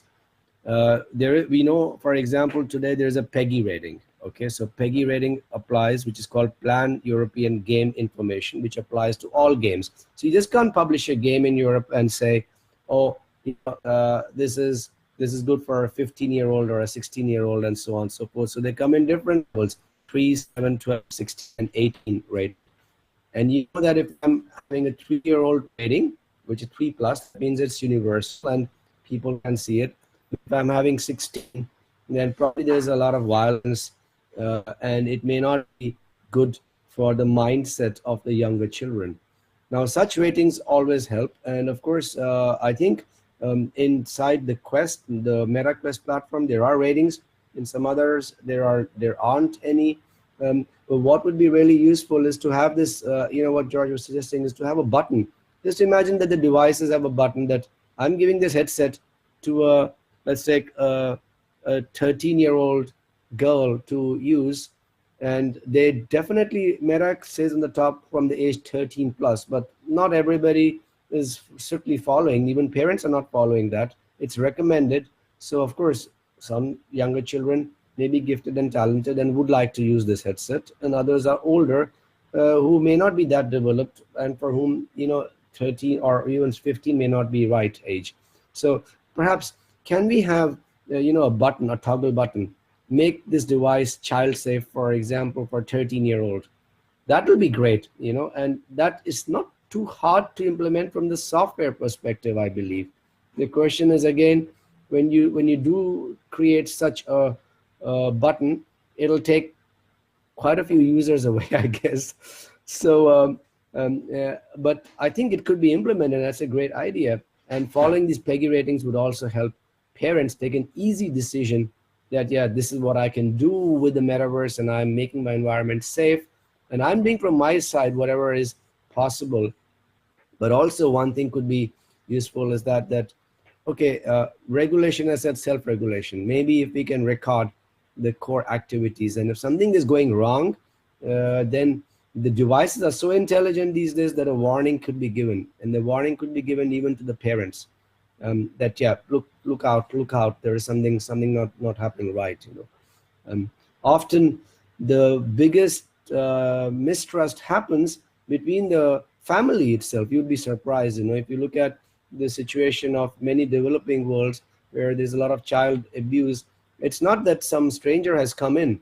This abuse may happen from somebody within the family circle or friend circle itself. And for parents is important, or for children themselves, to find out those points which make them vulnerable. And that's the key to safeguarding. And if we could do that within the devices somehow, to make sure, yeah, if suppose the children are interacting with their friends or extended friend circle, that they are just like you go to a party and you don't want to just knock into strangers who don't look right. The same thing is in the metaverse as well. Can we bring these flags in? And from software side, I think this is not too hard and should be done pretty easily, I guess, in the next 1 to 2 years or in next few months. If the people in the industry were to put their hats on and work together, it could be done easily. And it's a great idea, creating child appropriate content. Gerard, do you have anything to add regarding like red flags to watching, like parents and educators, what red flags should they watch out for, or how do they evaluate VR for kids? When it comes to red flags, I think parents, educators, consumers, they're all looking for, for products that respect their data, that respect their choices. And so at Common Sense, we rate the privacy of different apps and games used by kids and teens and of course, consumers. So when it comes to VR, I think the app stores themselves in VR, and this goes to all the different stores from Meta's App Store to Steam VR, of course, and PlayStation VR and others, building in ratings into these these stores, much like Apple and Google have introduced their own privacy nutrition labels, right, to bring awareness, right, about some of these privacy issues to consumers so they can make better informed choices and know what those red flags are. I don't think most folks in this room read all the privacy policies of Allspace VR, right, before we came in here today. So I think helping folks, understand what those red flags are, helping them make informed choices for themselves and their children, I think can really help move the entire VR industry forward. That's a great point on an app store or nutrition label equivalent for VR, something that's enforced, a universal standard that's like easy to read, like how we have nutrition labels on food packaging, something that's standardized. It's a great point. One question, going back to the VR research, is what surprised you the most about the findings in privacy of VR research? I think you said it first. You were surprised that no VR devices passed. We were looking really, really hard for a device that would pass our minimum recommendations, just a device that would, disclose in its privacy policies, and then we could, look at the data flows behind the scenes that was not sharing your data with third-party, trackers or data brokers, for example, that was respecting your privacy by default. None of the devices, and even some of the most popular VR apps, we rated as well to show that the space, needs to change. We were really surprised because most of the other research we do, there's always at least one company, maybe Apple or another, maybe an education technology provider, which is, charging a price for the software. So, they don't have to think about data monetization as a way to make money. We're looking forward that, as VR evolves, as the metaverse, has more manufacturers, maybe Apple, maybe Google next year, and it expands into AR as well. We'll see other devices from different manufacturers that I think, parents and consumers, educators are looking for, really. And so that was the most surprising thing to us, is that there wasn't one device that we could really say isn't by default, monetizing your data. Sounds good. And I have the study in front of me. So for the 7 VR devices evaluated for the audience, Microsoft HoloLens actually got the best ratings, and Pimax Vision 5K had the least privacy ratings. So I encourage everyone to still read the report. It's very informative. I had a lot of takeaways as a privacy professional. I'm guessing everybody else will find it really interesting to One question then for Sonal, because you have the front row seat, you're interacting with educators and kids on a daily basis with VR Academy, and I've seen some of the content that the children have created. It was hard for me to believe it was created by children. It's really good. I'm just wondering, what are your observations around safety in the metaverse? What do you see in action every day that probably like manufacturers or other privacy professionals are not thinking about, but something that should be like top of mind for us? I mean, it's about, as George has been talking about, this knowledge sharing. There is not enough knowledge available. It's an easy thing is that when you go into a platform, for example, even like AltSpace, you declare your age, and this age has to be verified, So it's not just that, okay, just imagine I'm saying that I'm 21 years old, or I'm 18 years old, or I'm 15 years old, but you verify it. And that can easily be done through, in some cases, by what you call, just like you do license verification. So if you are having some, say, talks where you think that children shouldn't be coming, and this is for, let's say, a more mature audience, you would have to verify the data itself, or through some sort of a blind double blind verification method. And the fact is that you don't want this data to be held somewhere, but just to be verified. And if that could be done, or if you know that let's take that this is a forum which is safe and appropriate for a 13-year-old, then that to be put, these labels to be put, okay, according to the age, so that regulation could be done. But another thing is that it's not about active policing through third party or in human person itself. Again, as I said, today's software is highly evolved. We can have AI-driven algorithms which can check for misuse, and they can check and forewarn that what is really happening in this room. Is it a great discussion, or is it a dodgy discussion?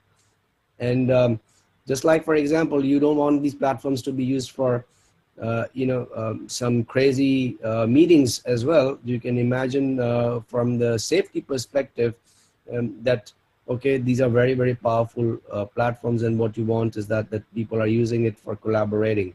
So we just need to bring those set of tools from artificial intelligence, which help govern these forums or these technologies better, number one, and to have these age-appropriate labels and checks in place, so that the safeguarding is done at the right level. Now, from parenting perspective, to be honest, when we go and talk to teachers, they have got no idea what metaverse really means, most of them. You would find it really hard that actually even educators understand that what it really means. Many of them, for example, if you were to show that a conference like this is happening, even though the first time I attended a conference like this was way back in 2002, with a platform called Second Life, and it looked not too dissimilar from this. So 20 years have gone from that evolutionary platform till now. The fact is that the world has woken up to the world metaverse, or what can be done with this Web 3.0, a different way to interact. The situation has been similar, and of course, Meta, the fact that they took this world seriously and rebranded the whole company to Meta, helped accelerate some knowledge about what's really happening. But in this entire euphoria of, I would say, great tool and great opportunity, we must not neglect the protection issues of children. So labeling, forewarning itself, just like you rate your appliances from A to F, A being great, F being not so great. I think this is what could be done from child protection perspective as well, both from software as well as hardware perspective, and that'll make life so easy, and let the parents, educators, they all know that, look, this is in place. So if we could come up with a rating system, that'll ease out a lot of problems, I guess.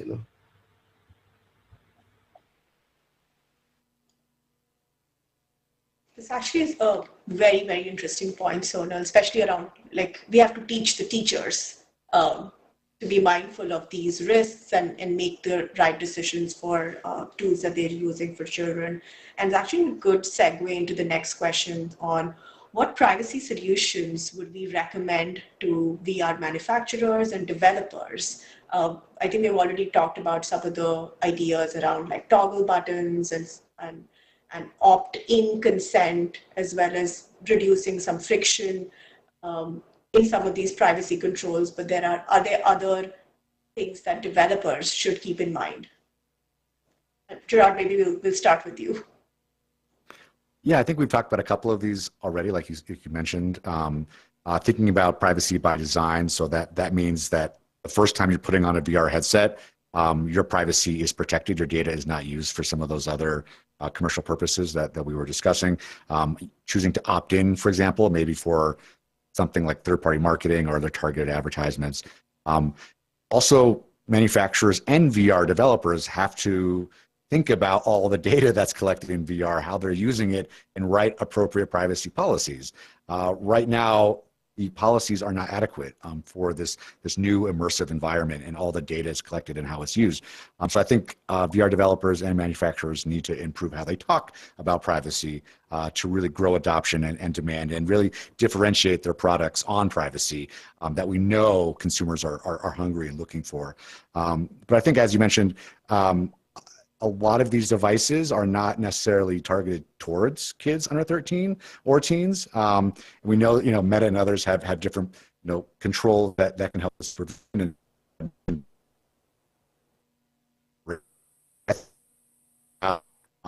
child robots, accounts, not content and moderation, but stronger privacy protections for kids and teens by default. That doesn't exist right now.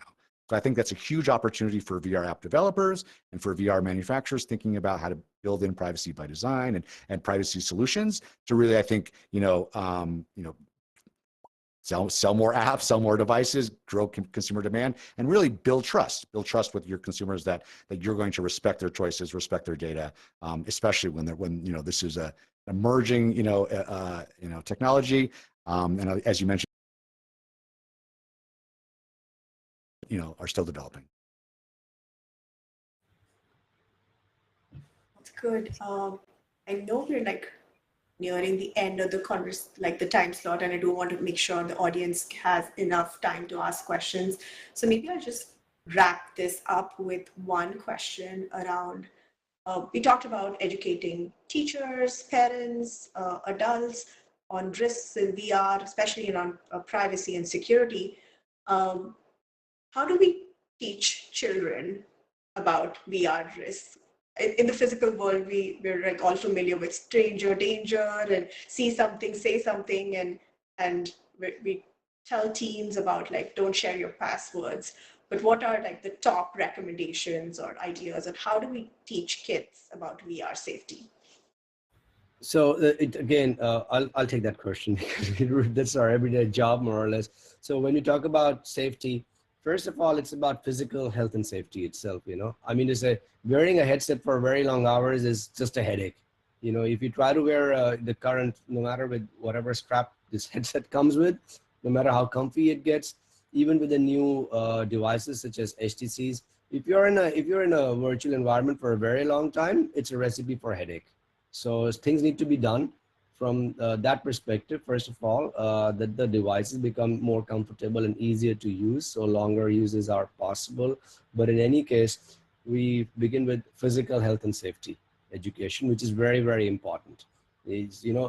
Children can't see when you are in VR, and this is something we keep on trying to tell and educate them that, look, when children are working together, look, your colleague, once he or she's in VR, they can't really see you. So stay away from them, don't just go close to them because it can be dangerous. It's physical safety first. Then, of course, comes the other safety, such as, I would say, the non-physical, or say the safety of the mind itself, or for example, I would say the right term would be to call it, for example, the situational safety. And once again, if they are entering, let's say, into a space like this, in alt space, where there are avatars of other people, watch out. You can also, now, I think there are tools which are available that you can close out rooms for certain ages as well. So if we are creating, let's say, content in an environment in which they're going to be teens, and you definitely don't want adults to be going there unless until they're moderating something, for example. So closeout sessions are extremely important as well. And, you know, from our perspective is, you know, as I said, it's just making sure that common sense is really practiced every time. So when you're going into an open forum, so say, for example, Horizons World, I was quite surprised that for a very long time, and even now I'm not sure if it's regulated in the right way, you are mixing up people, right, who maybe, and you do not know what their ages are. You know, somebody could be 80-year-old person sitting next to an 8-year-old child. How do we make sure that this does properly? So if you are using the platform, first of all, through any mechanism, we try to make sure that the parents know what apps are involved, are being downloaded. They can check and they can see what's really happening. But also from children's perspective, by giving them the knowledge that, look, guys, this is a great platform, go and use it in a collaborative way. But if you find something which is not right, please, please, please go and talk to your parents, go and talk to your teachers, and let them know, and that's the key, you know, talking and communicating in the right methods. Often you find that, you know, children who are most vulnerable, you know, for example, are also suffering from some other health challenges, such as depression, for example. So we are looking out for warnings where things can go wrong, not just in the physical world, not in the virtual world, but also in the physical world. And that's the job of a good educator, so as to make sure that it's all inclusive in the right perspective. So, you know, if we could have, again, as I said, devices which would allow us to see, okay, and monitor, okay, what was today's activities, log like that, so that the parent or educator could maybe go back and see, okay, yeah, was everything safe today? Yeah, everything looked okay. And if it is not looking okay, then having a talk is not about policing, is about having a friendly discussion, so as to make sure that, yeah, we are using, as I said, the technology in the right positive way. There's a lot to be done over here, and the tech is there for us to use. It's a great opportunity for us. All that we want to make sure is that it's safer for everybody. That's the key. Great point, Sonal, especially on like physical safety, teaching kids about situational safety. As I believe you reiterated that the onus still relies on parents and teachers to like make the right decisions. And Gerard, if you have anything to add on how we can teach children about VR safety. Yeah, I would just add that when we talk to kids about privacy in general, not just VR, it's usually those creepy factors is what they say that bugs them.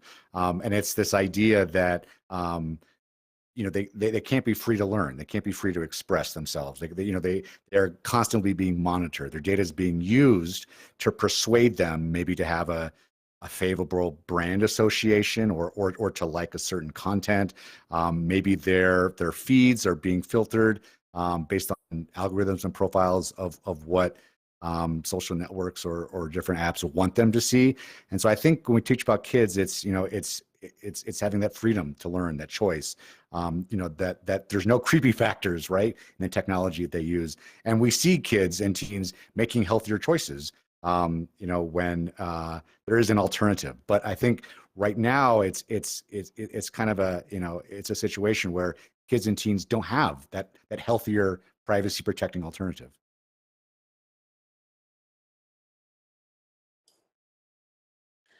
Do we have any audience questions?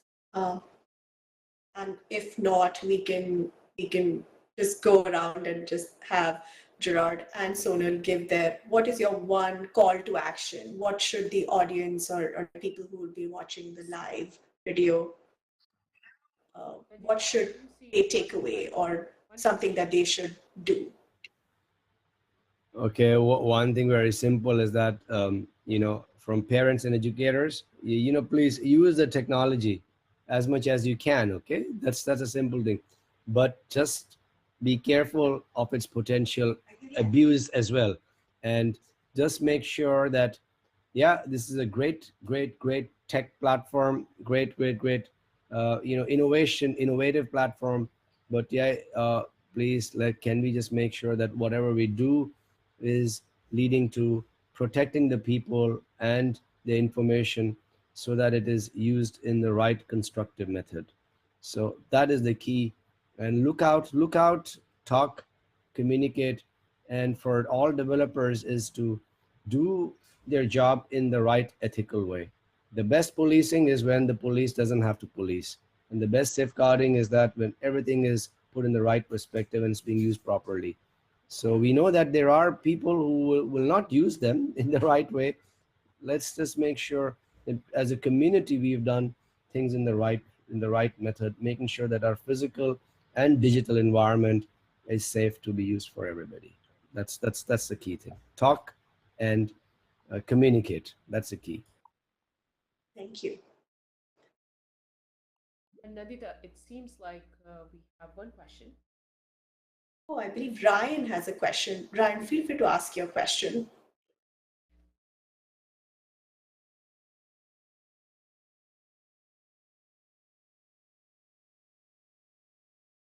And Ryan, you should be able to talk now. Unmute. Oh.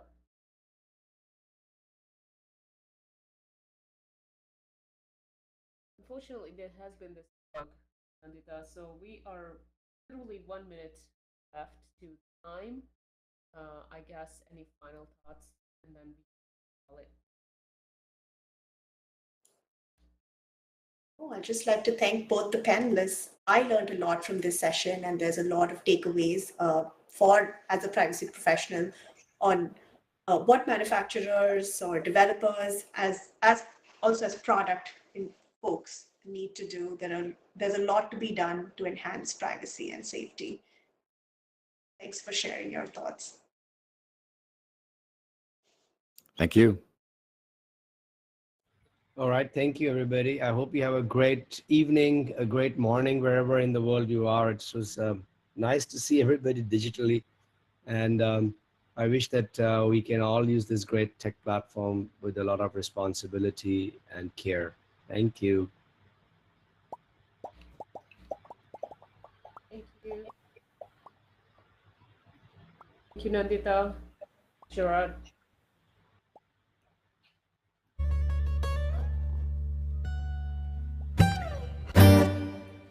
And we will continue our show.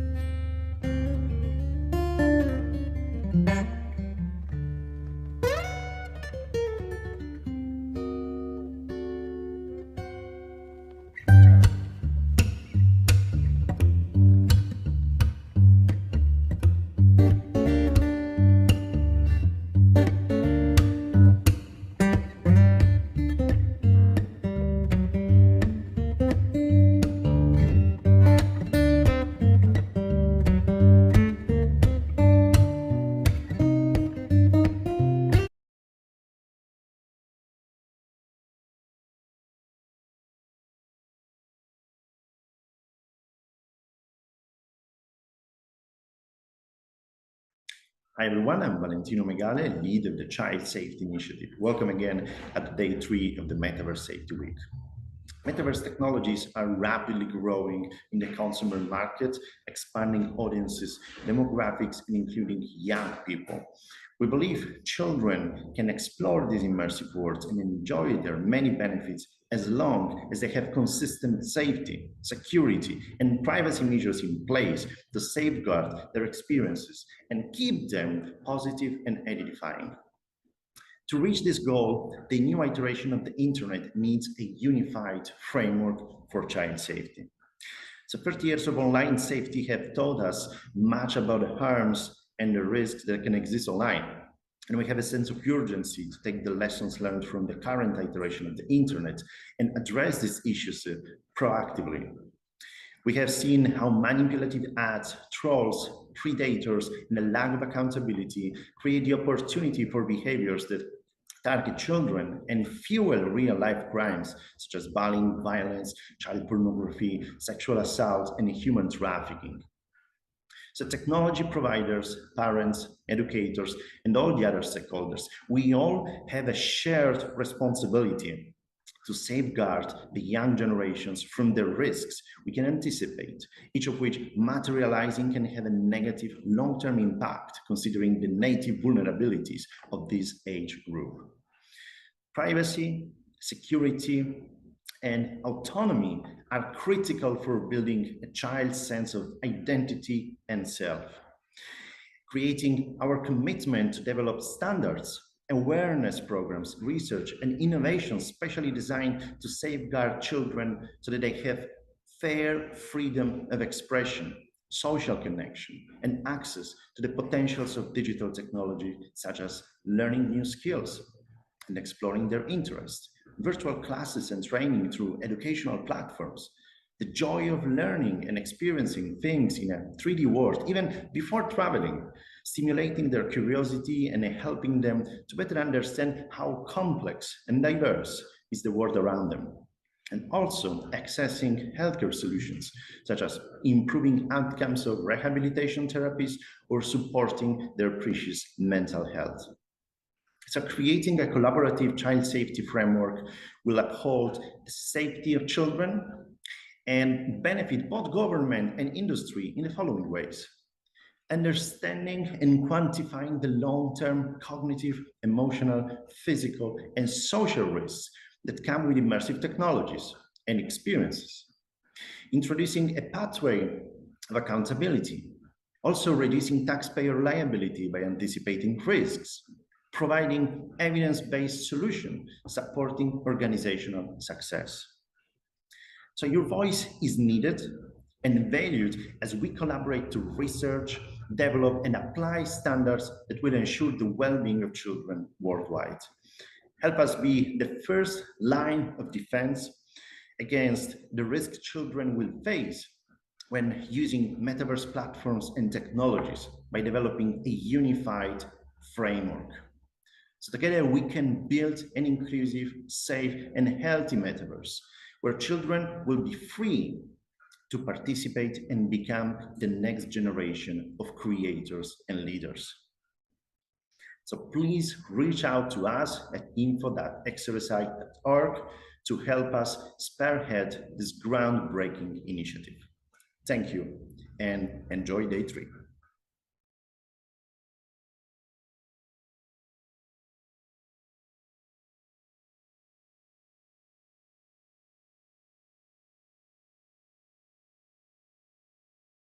As Valentino said, as a leader and stakeholder in this sphere, your voice is needed and valued as we collaborate to develop a child safety framework for the metaverse. We're currently in the scoping and research stage of this initiative and will be launching working groups in early 2023. So it is the perfect time to get involved and be part of this amazing effort. Please reach out to us at info@xrsi.org and indicate your interest in the child safety efforts. And now we will take 5 minutes break, but before I go to the break, I just want to thank today's supporters, of course, the Child Safety Initiative by XRSI, Alana, an organization from Global South, Child Safety, Child Online Africa, another global organization supporting children's safety, and last but not least, our key supporter for a long time now, this second year in a row, we have a support from online safety supporter, eSafety Commissioner of Australia. And so let's take a 5 minutes break, and then we will resume with our closing keynote address with Online Safety Commissioner Julie Inman-Grant.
The metaverse is no longer science fiction. It's time to get serious about making it safe, especially for children. Australia's e-safety commissioner has developed 3 core design principles to minimize harms and ensure transparency and accountability are built in.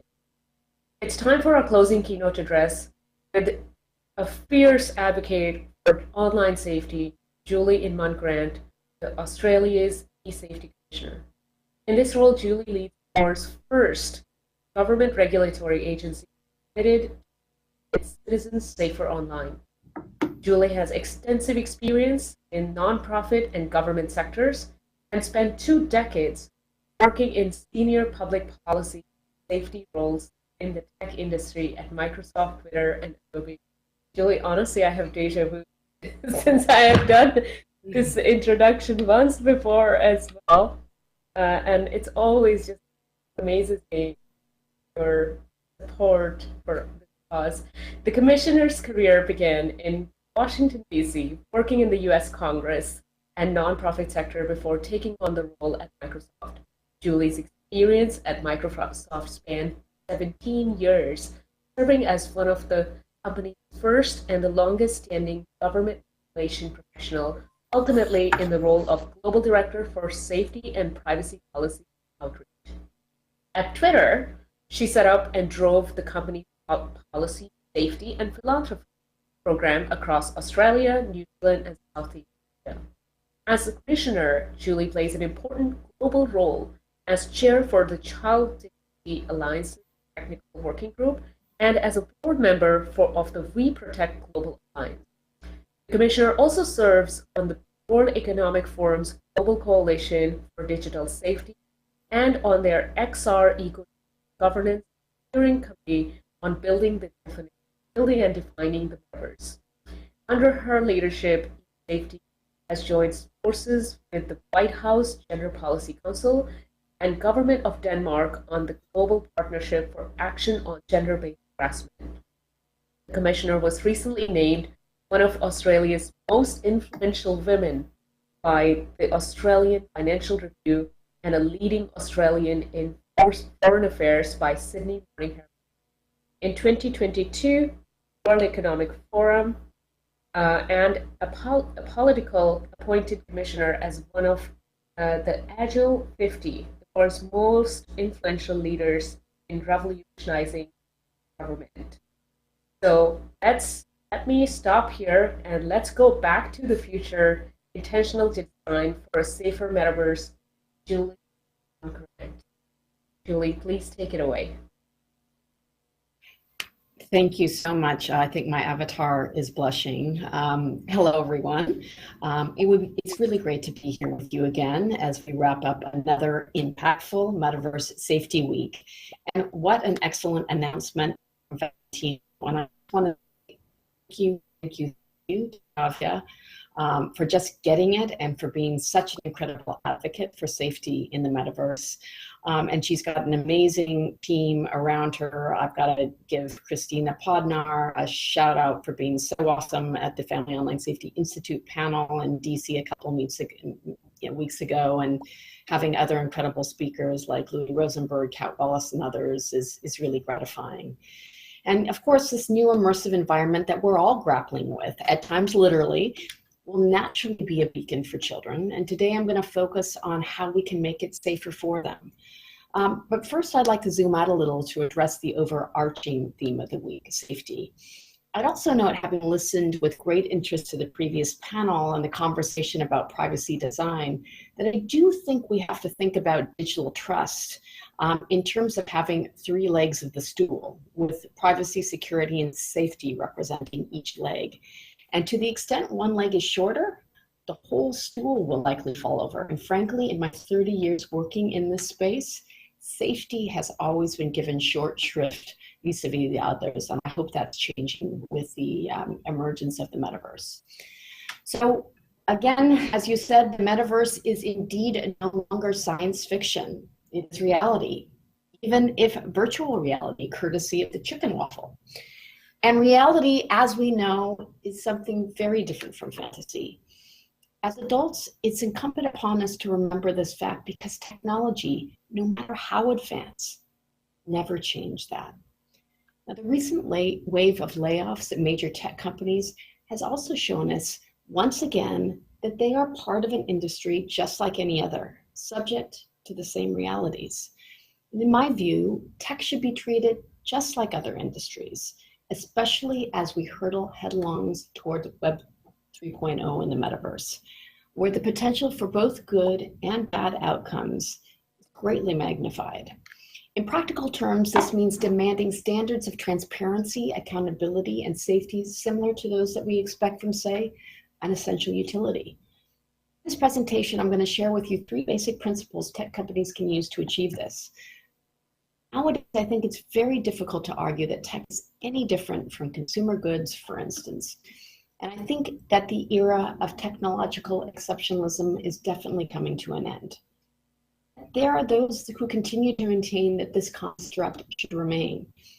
For them, tech is hardly an industry at all, more like some grand liberating project too far out at the cutting edge of innovation to be restricted by such mundane considerations as safety. Treating tech like a normal business, so the argument goes, would be like regulating philosophy, physics, artistic expression, or freedom itself. Idealism may have been defensible back in the early formative days of the internet. Experience has clearly shown that it is grounded in a false reality. Today, it is fantasy at best, and a dangerous one at that. Conceive of the metaverse as a 3-dimensional space users inhabit rather than as a 2-dimensional medium for distributing content. Framing technology companies as utilities makes even more sense. If we think about how some of the larger platforms in the metaverse today serve as app stores or gatekeepers of the immersive world, then they look much more like critical infrastructure. In that case, we may begin to think of the metaverse as a territory or municipality, a city, if you will, on a hill, much so often is rendered in its early iterations. Utilities, tech companies, and the services they provide become part of the urban fabric, similar to infrastructure. And just like the internet, cities have brought humanity untold benefits. We also know they hold dangers. Few of us here would willingly move into a housing development which drained waste directly into the street. Or would we want to see public spaces without street lighting, things without fire exits, intersections without traffic signals, bridges without guardrails. These things protect us from harms, urban squalor, disease, mischance, and the mistakes, carelessness, or outright criminality of others. Regulated by standards and rules, invested in, planned for, and enforced where necessary by governments. They all rely on one fundamental input: time. Before any piece of infrastructure is built, it is designed. Whole professions exist to ensure that safety is the heart of that urban planning process. Design is what makes our modern cities livable. Safety, we believe a similar approach can also make the metaverse a positive, safe, and if really desired, livable, including for children. Mindful, intentional planning and assessment of risks, we can avoid the kinds of harms we've seen proliferate in Web 3.0, harms my investigators deal with every day. Foundational elements are laid out in our Safety by Design initiative, and we've been working with industry to apply it across a range of online environments for the past 4 years. Lifetime in a digital project lifecycle. I'll return to this shortly, but before I do, let me zoom in just a little further and talk briefly about how we got to where we are today. It wasn't all that long ago that the internet was in its infancy and the world was still very much in an analog state. It was a time of great promise. It was also a time when many thought overregulation would be an impediment of innovation and growth, and I was one of those people. Companies were moving fast and breaking things and wanted only one thing from governments, and that was to stay out of their way. For the most part, governments around the world were happy to oblige. I know this time well, having worked at tech policy ground zero starting in 1995, don't do the math, as a young Washington, D.C. lobbyist.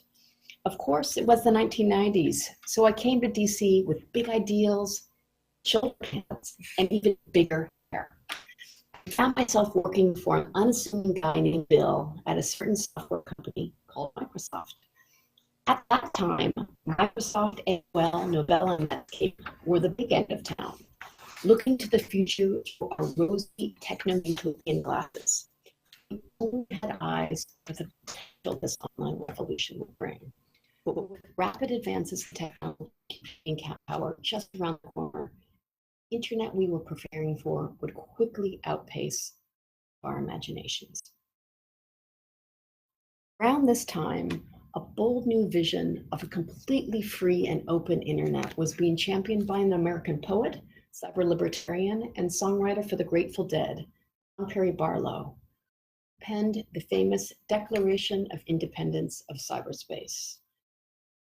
Barlow focused on the great promise this new world held for humanity, while giving little thought to how it might be potentially misused to harm others, save for this one line: where there are real conflicts, where there are wrongs, we will identify them and address them by our means. Now, I find this line compelling because this was effectively what the tech firms were arguing for in Washington. Now, a lot of Barlow's idealism is gone now, but some of the mistaken assumptions that supported his argument live on and continue to influence public discourse about the internet to this day. And I have to say, I had the rare opportunity to debate some of these concepts with John in London back in 1997 at an expat Thanksgiving party. Time and time and again, we've let our eagerness to reap the promised benefits of new technologies blind us to their potential pitfalls. True, the advances we've seen in our lifetime have delivered immense advantages that would not otherwise have existed. We should celebrate them and the others yet to come, but we cannot ignore the downsides. It's time this unvarnished idealism of the internet was laid to rest. We also know that when you have people in the frame, there is potential for malfeasance, just as there is in the real world. The first government regulator in the world dedicated to protecting its citizens online, eSafely is acutely aware of what can go wrong. In the last 12 months alone, our teams have investigated many thousands of instances of abuse perpetrated against children and adults online. And these investigators have removed many thousands more of the most abhorrent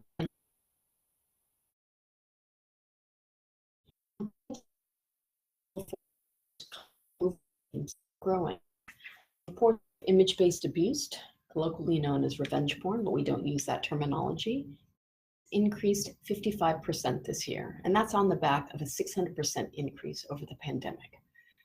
Reports of children's cyberbullying have also increased 65% and are growing more targeted and violent. These are only a drop in the ocean of harms that we know exist across the World Wide Web.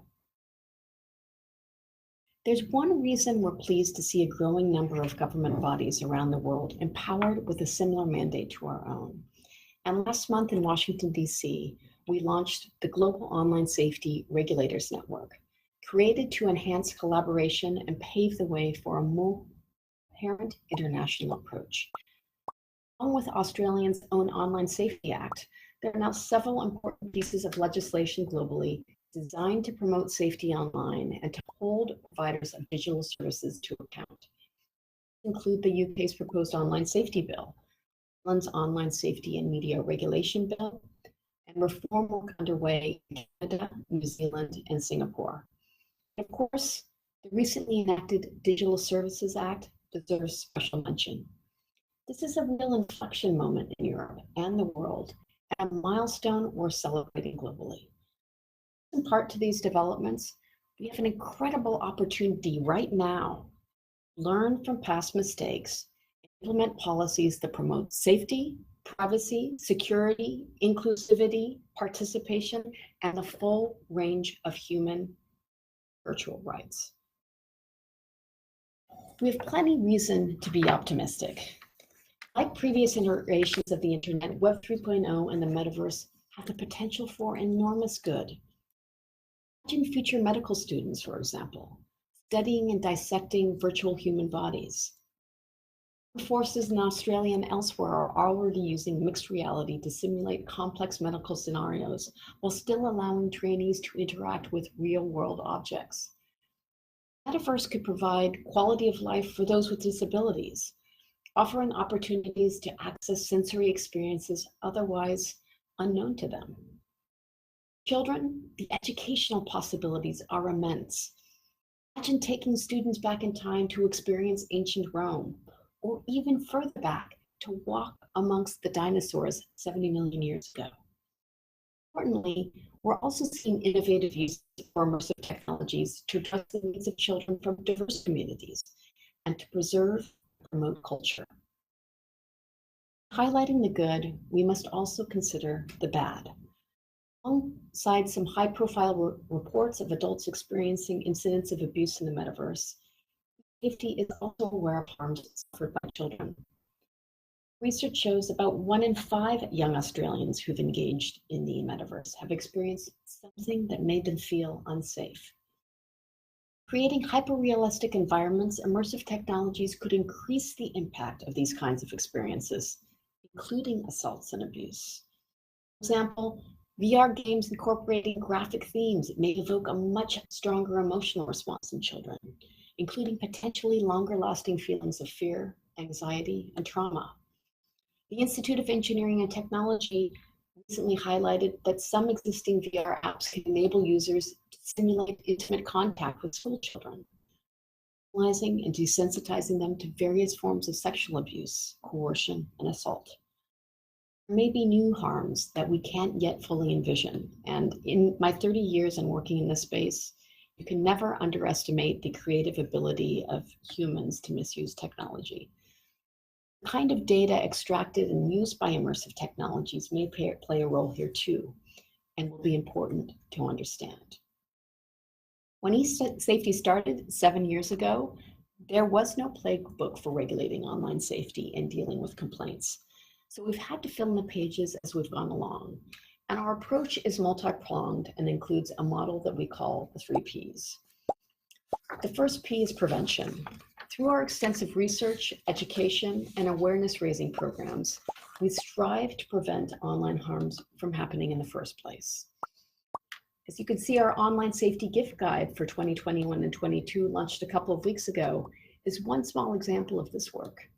This year, it focuses on immersive technologies and provides guidance for parents and gift givers.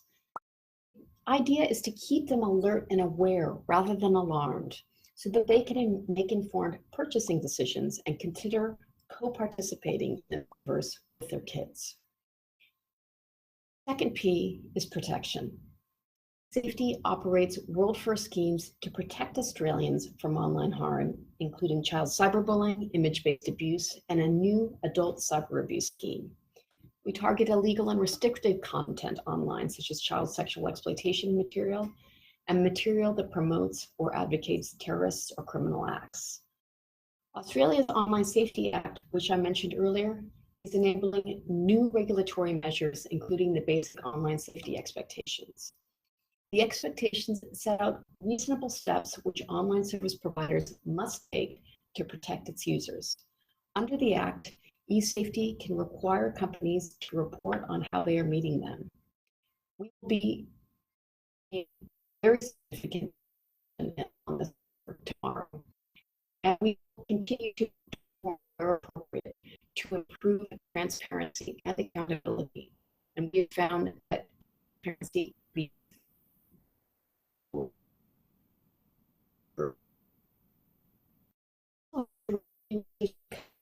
that have recently been submitted by industry associations to address the most harmful online content like pro-terror and child sexual exploitation material. I'm currently considering these codes and whether they provide appropriate community safeguards. If the draft codes do not meet the statutory test, I am able to determine industry standards, and this covers 8 sectors of the technology ecosystem, including devices and software that can and may be used in the metaverse context. But regulation on its own can only achieve so much. We often talk about playing a game of whack-a-mole, or in our case, whack-a-troll. And this is where the third P comes in, around proactive and systemic change. We need the technology industry itself, with all of its collective brilliance, to join with us in building a safer metaverse from the ground up. We're aiming to bring about a fundamental change in how companies design, develop, and deploy their products, with safety at the core. We call this approach safety by design, and I'd now like to share with you 3 key principles for achieving it. Principle 1, firstly, service provider responsibility. While emerging technologies amplify opportunities for users, they also amplify risks. The burden of safety should never fall solely on humans or their avatars.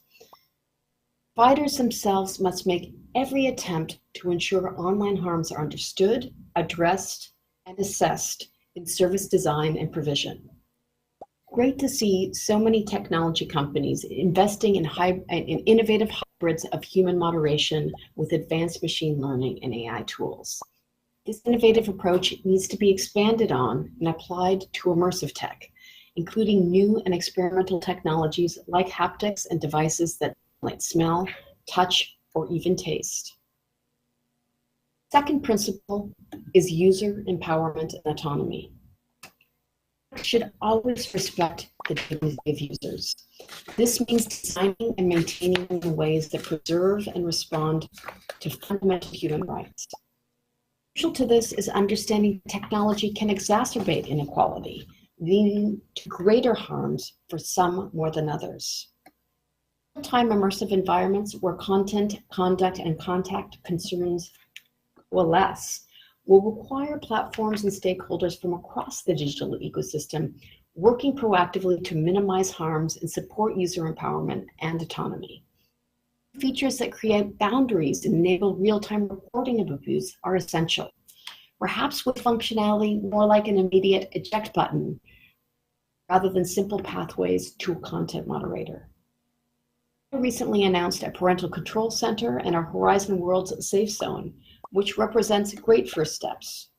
We know much more needs to be done. For example, parents and carers need information and updates as technologies evolve.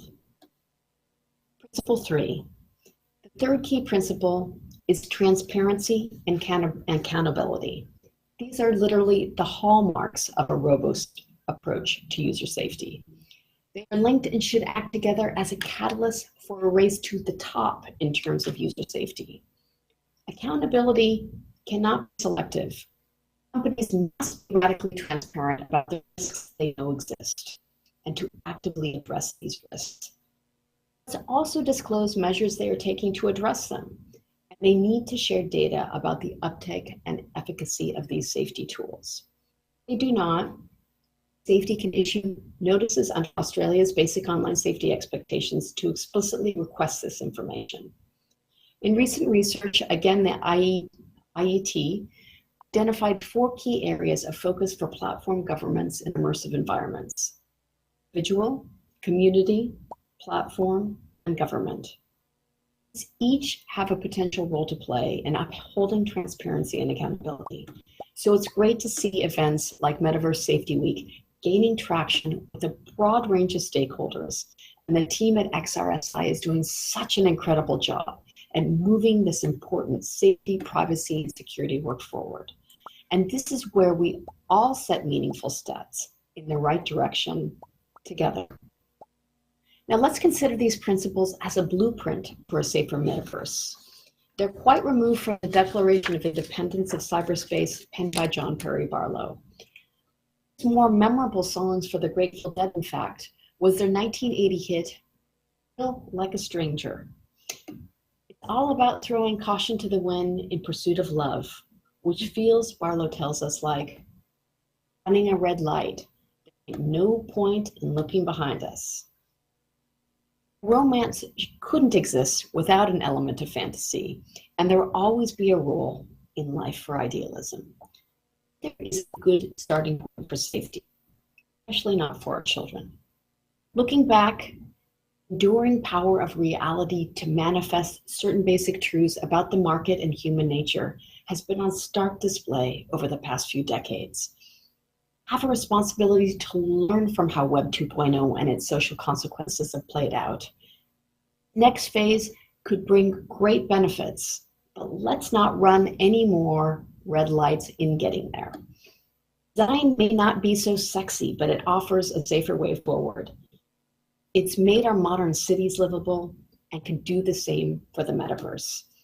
Let's build a place we would all be pleased to inhabit, at least for a while. Thank you.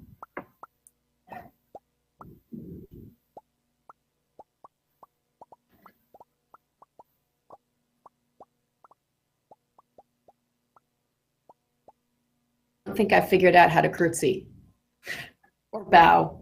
Thank you. Thank you so much. And I wonder if we can take any questions. Should we take are you okay to take a couple of questions? Sure, happy to.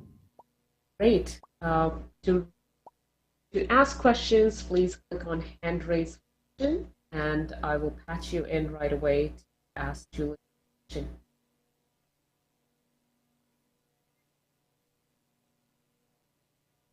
I have a question. Laura, you are patched in. Great. Can you hear me? Yes, you can. Awesome. Commissioner, thank you for your time this evening. I'm just curious, in your experience, to what extent things that are happening in the real world affect potential risks or dangers online? The policies that are driving behaviors in real life, or economic conditions that would drive increased risks of violence or other harms online? I think that's a great question. I think there's direct interdependence. I said in my time in social media, and I saw it very starkly when I was at Twitter, in many ways, social media and certainly the metaverse really reflect the ills and the sad underbelly of society. And so when there are challenges in society, we certainly saw this play out during the pandemic as well. We saw huge spikes in all forms of abuse online. And that makes sense because everybody was online and people were feeling a lot of fear, uncertainty, and doubt. There was a lot of conflict. There was a lot of misinformation. We all saw it playing out in terms of the conflict and the lack of civil discourse that played out around things like lockdowns and COVID vaccines and the like. And I think, sadly, we're seeing this this polarization playing out in many different ways. And some of it's driven by ideology. But on the converse, we're also seeing that when we normalize things like online hate, whether it's racial abuse or misogyny, in the open, that can normalize those behaviors. And I think we can all think of behaviors where we've seen online harms spill over into real harms. If you look at the Center for Countering Digital Hates in Celosphere recent report, you see that playing out. We saw that, of course, with the Uvalde shooter and the Plymouth shooter last year. So they're very interdependent, and that's why I think it should be a goal to be addressing these societal and cultural ills, obviously in the real world, because that's where it starts. This is all rooted in human behavior and malfeasance, but we also have to tackle it in the online and virtual worlds too. It becomes mutually reinforcing. Thank you. Fantastic, Ryan. You're up next. Thank you, Julie. Thank you, Laura. Sure. My question is about healthcare, and to the extent you're looking to healthcare to help inform what would be considered safety. I mean, obviously, there's a lot of classic things like cyberbullying and stuff that we know about, but I'm working a little bit with Johns Hopkins and have my own pediatric VR healthcare company, and we're pretty heavily looking into unique things that are unique about being in VR in particular, where people could be harmed by certain types of design or certain types of bad intentions. And I'm just wondering if you have looked at communicating with VR healthcare professionals, or looked at commissioning more research, or helping to be involved around things that are unique about VR that could be harmful to people. I mean, we're looking inside a healthcare context, but certainly everything we're studying could be applied in any context in virtual reality or XR or the metaverse. So I'm just curious what your thoughts are on that. Would love to have a conversation with you offline. Of course, one of the things that we're trying to uncover is what is the impact on online harms. I know I just was listening with interest to the last panel, and one of the speakers was talking about physical harms and then online harms. There are still people out there that that don't think that the online harms or the mental health degradation that can be experienced online is significant, and we know it is. And of course, what we've all been saying here is that with high and hyper-realistic experiences, the potential trauma and the visceral nature of that impact could be greater. Now, we've worked directly with an organization called Safe Work Australia, and they have designated online abuse as a psychosocial hazard. So we've worked with them in terms of developing standards and duty of care for employers. I mean, we know that being online is no longer optional. And we also know that Aboriginal and Torres Strait Islander people, those who identify as LGBTQI+, or from diverse backgrounds, including women, receive targeted online hate at twice the national average. And a lot of this is designed to silence voices, and it has an impact, and it entrenches inequality, as I said earlier. I love the idea about working with healthcare providers, because I also feel that the body of research globally is very mixed. And you see a lot of people who work in the, who tend to be more anti-technology and working in the psychological space that draw a direct causal link between self-harm and ill mental health to technology use, when I think it's much more complex and nuanced than that. I think for many young people in particular, the online world in VR could provide a lot of great therapeutic benefits and a lot of sense of connection and exploration. So I'd love to explore that with you, because I do think there are a lot in the healthcare professional, mental health, but also GPs.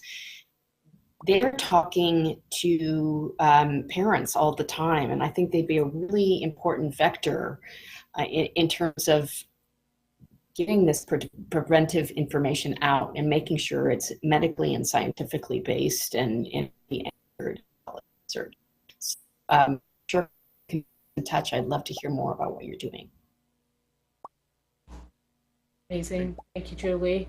And Ryan, if you want to respond, or you're welcome to. We can hear you. Sure. Okay, if you can hear me.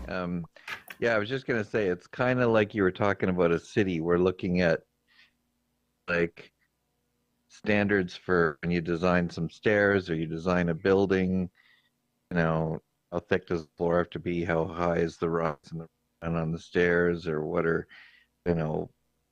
certain, so applying that into how you design an environment in VR, for example, there's things you can do to make things more appealing or intuitive, but we're trying to look into things that designers could do that actually could cause harm, or like if there's no horizon visible, does that cause people vertigo? Or should we make it so there's always a horizon, and should we set limits on contrast and lighting and stuff. So we're actually interested in almost direct physical harm that can occur. More subtle things like, Amazing. they're talking about things. Oh, sorry. Do I need to? Am I going on too long? Oh, but I think you're right to talk about the scaffolding, and that's why so many governments are. I mean, that's where the safety by design principles come in. I didn't mention that we've developed risk assessment tools for both startups and for enterprises, so that companies can actively be thinking about not only how might their different features or elements be misused, but we did this in conjunction with a number of companies, and it surfaces up innovative best practice. Yes, we have to be building the scaffolding in now, and this sounds strange as a regulator. A lot of people want to move to regulating the metaverse right away. I don't think we can regulate what we don't totally know what it's going to look like. But where I think our opportunity is now is in this shaping of the future and the design phase and learning from the past, and frankly imagining future harms to get ahead of those creative miscreants, if you will. Absolutely.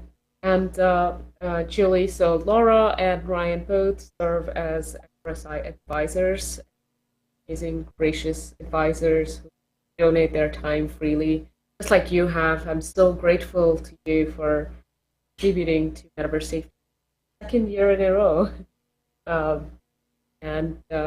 Yeah, just truly grateful. If you have any final thoughts, else I will make just one other announcement, which is quite relevant to what Ryan just asked about tomorrow.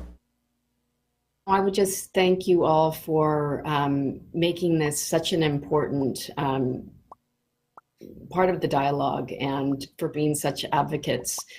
Sometimes it just takes a really dedicated group of humans, and it is human driven to really make a difference. And XR, SI, and you personally, Kavya, are doing that. So thank you, and thank you for understanding and getting it and embracing the work that we do.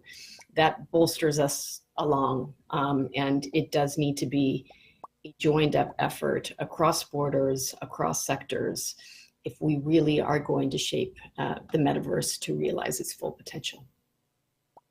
Absolutely. We are in this together, and tomorrow we will return and resume Metaverse Safety Week with the focus on what we just touched on, medical XR and immersive healthcare. Our theme is risks and opportunities of immersive healthcare. Immersive technologies offer many advantages for medical applications, ranging from treatments, coordinated assisted surgeries, virtual medicine, and rehabilitation, leading to a revolution in the healthcare ecosystem. When it comes to the risks and opportunities associated with the metaverse, the safety and privacy of patients must remain a priority. With that objective, a credible, diverse, and accomplished network of healthcare professionals, regulatory experts, academic researchers, entrepreneurs, policy experts, insurance experts, and patients will facilitate discussions on scientific, technical, and policy matters in healthcare. We must ensure that immersive healthcare can create a more precise, accessible, and effective assessment, treatment, diagnosis, and therapy, making the world safer. So tomorrow morning, we will return at 9 a.m. PST with my co-host, Julia Scott, Director of Brain and Memory Care Lab, and both of us will start at 9:10, and then we have our opening keynote at around 9:30 p.m. a.m. PST. So please return back, and let's continue celebrating Metaverse Safety Week.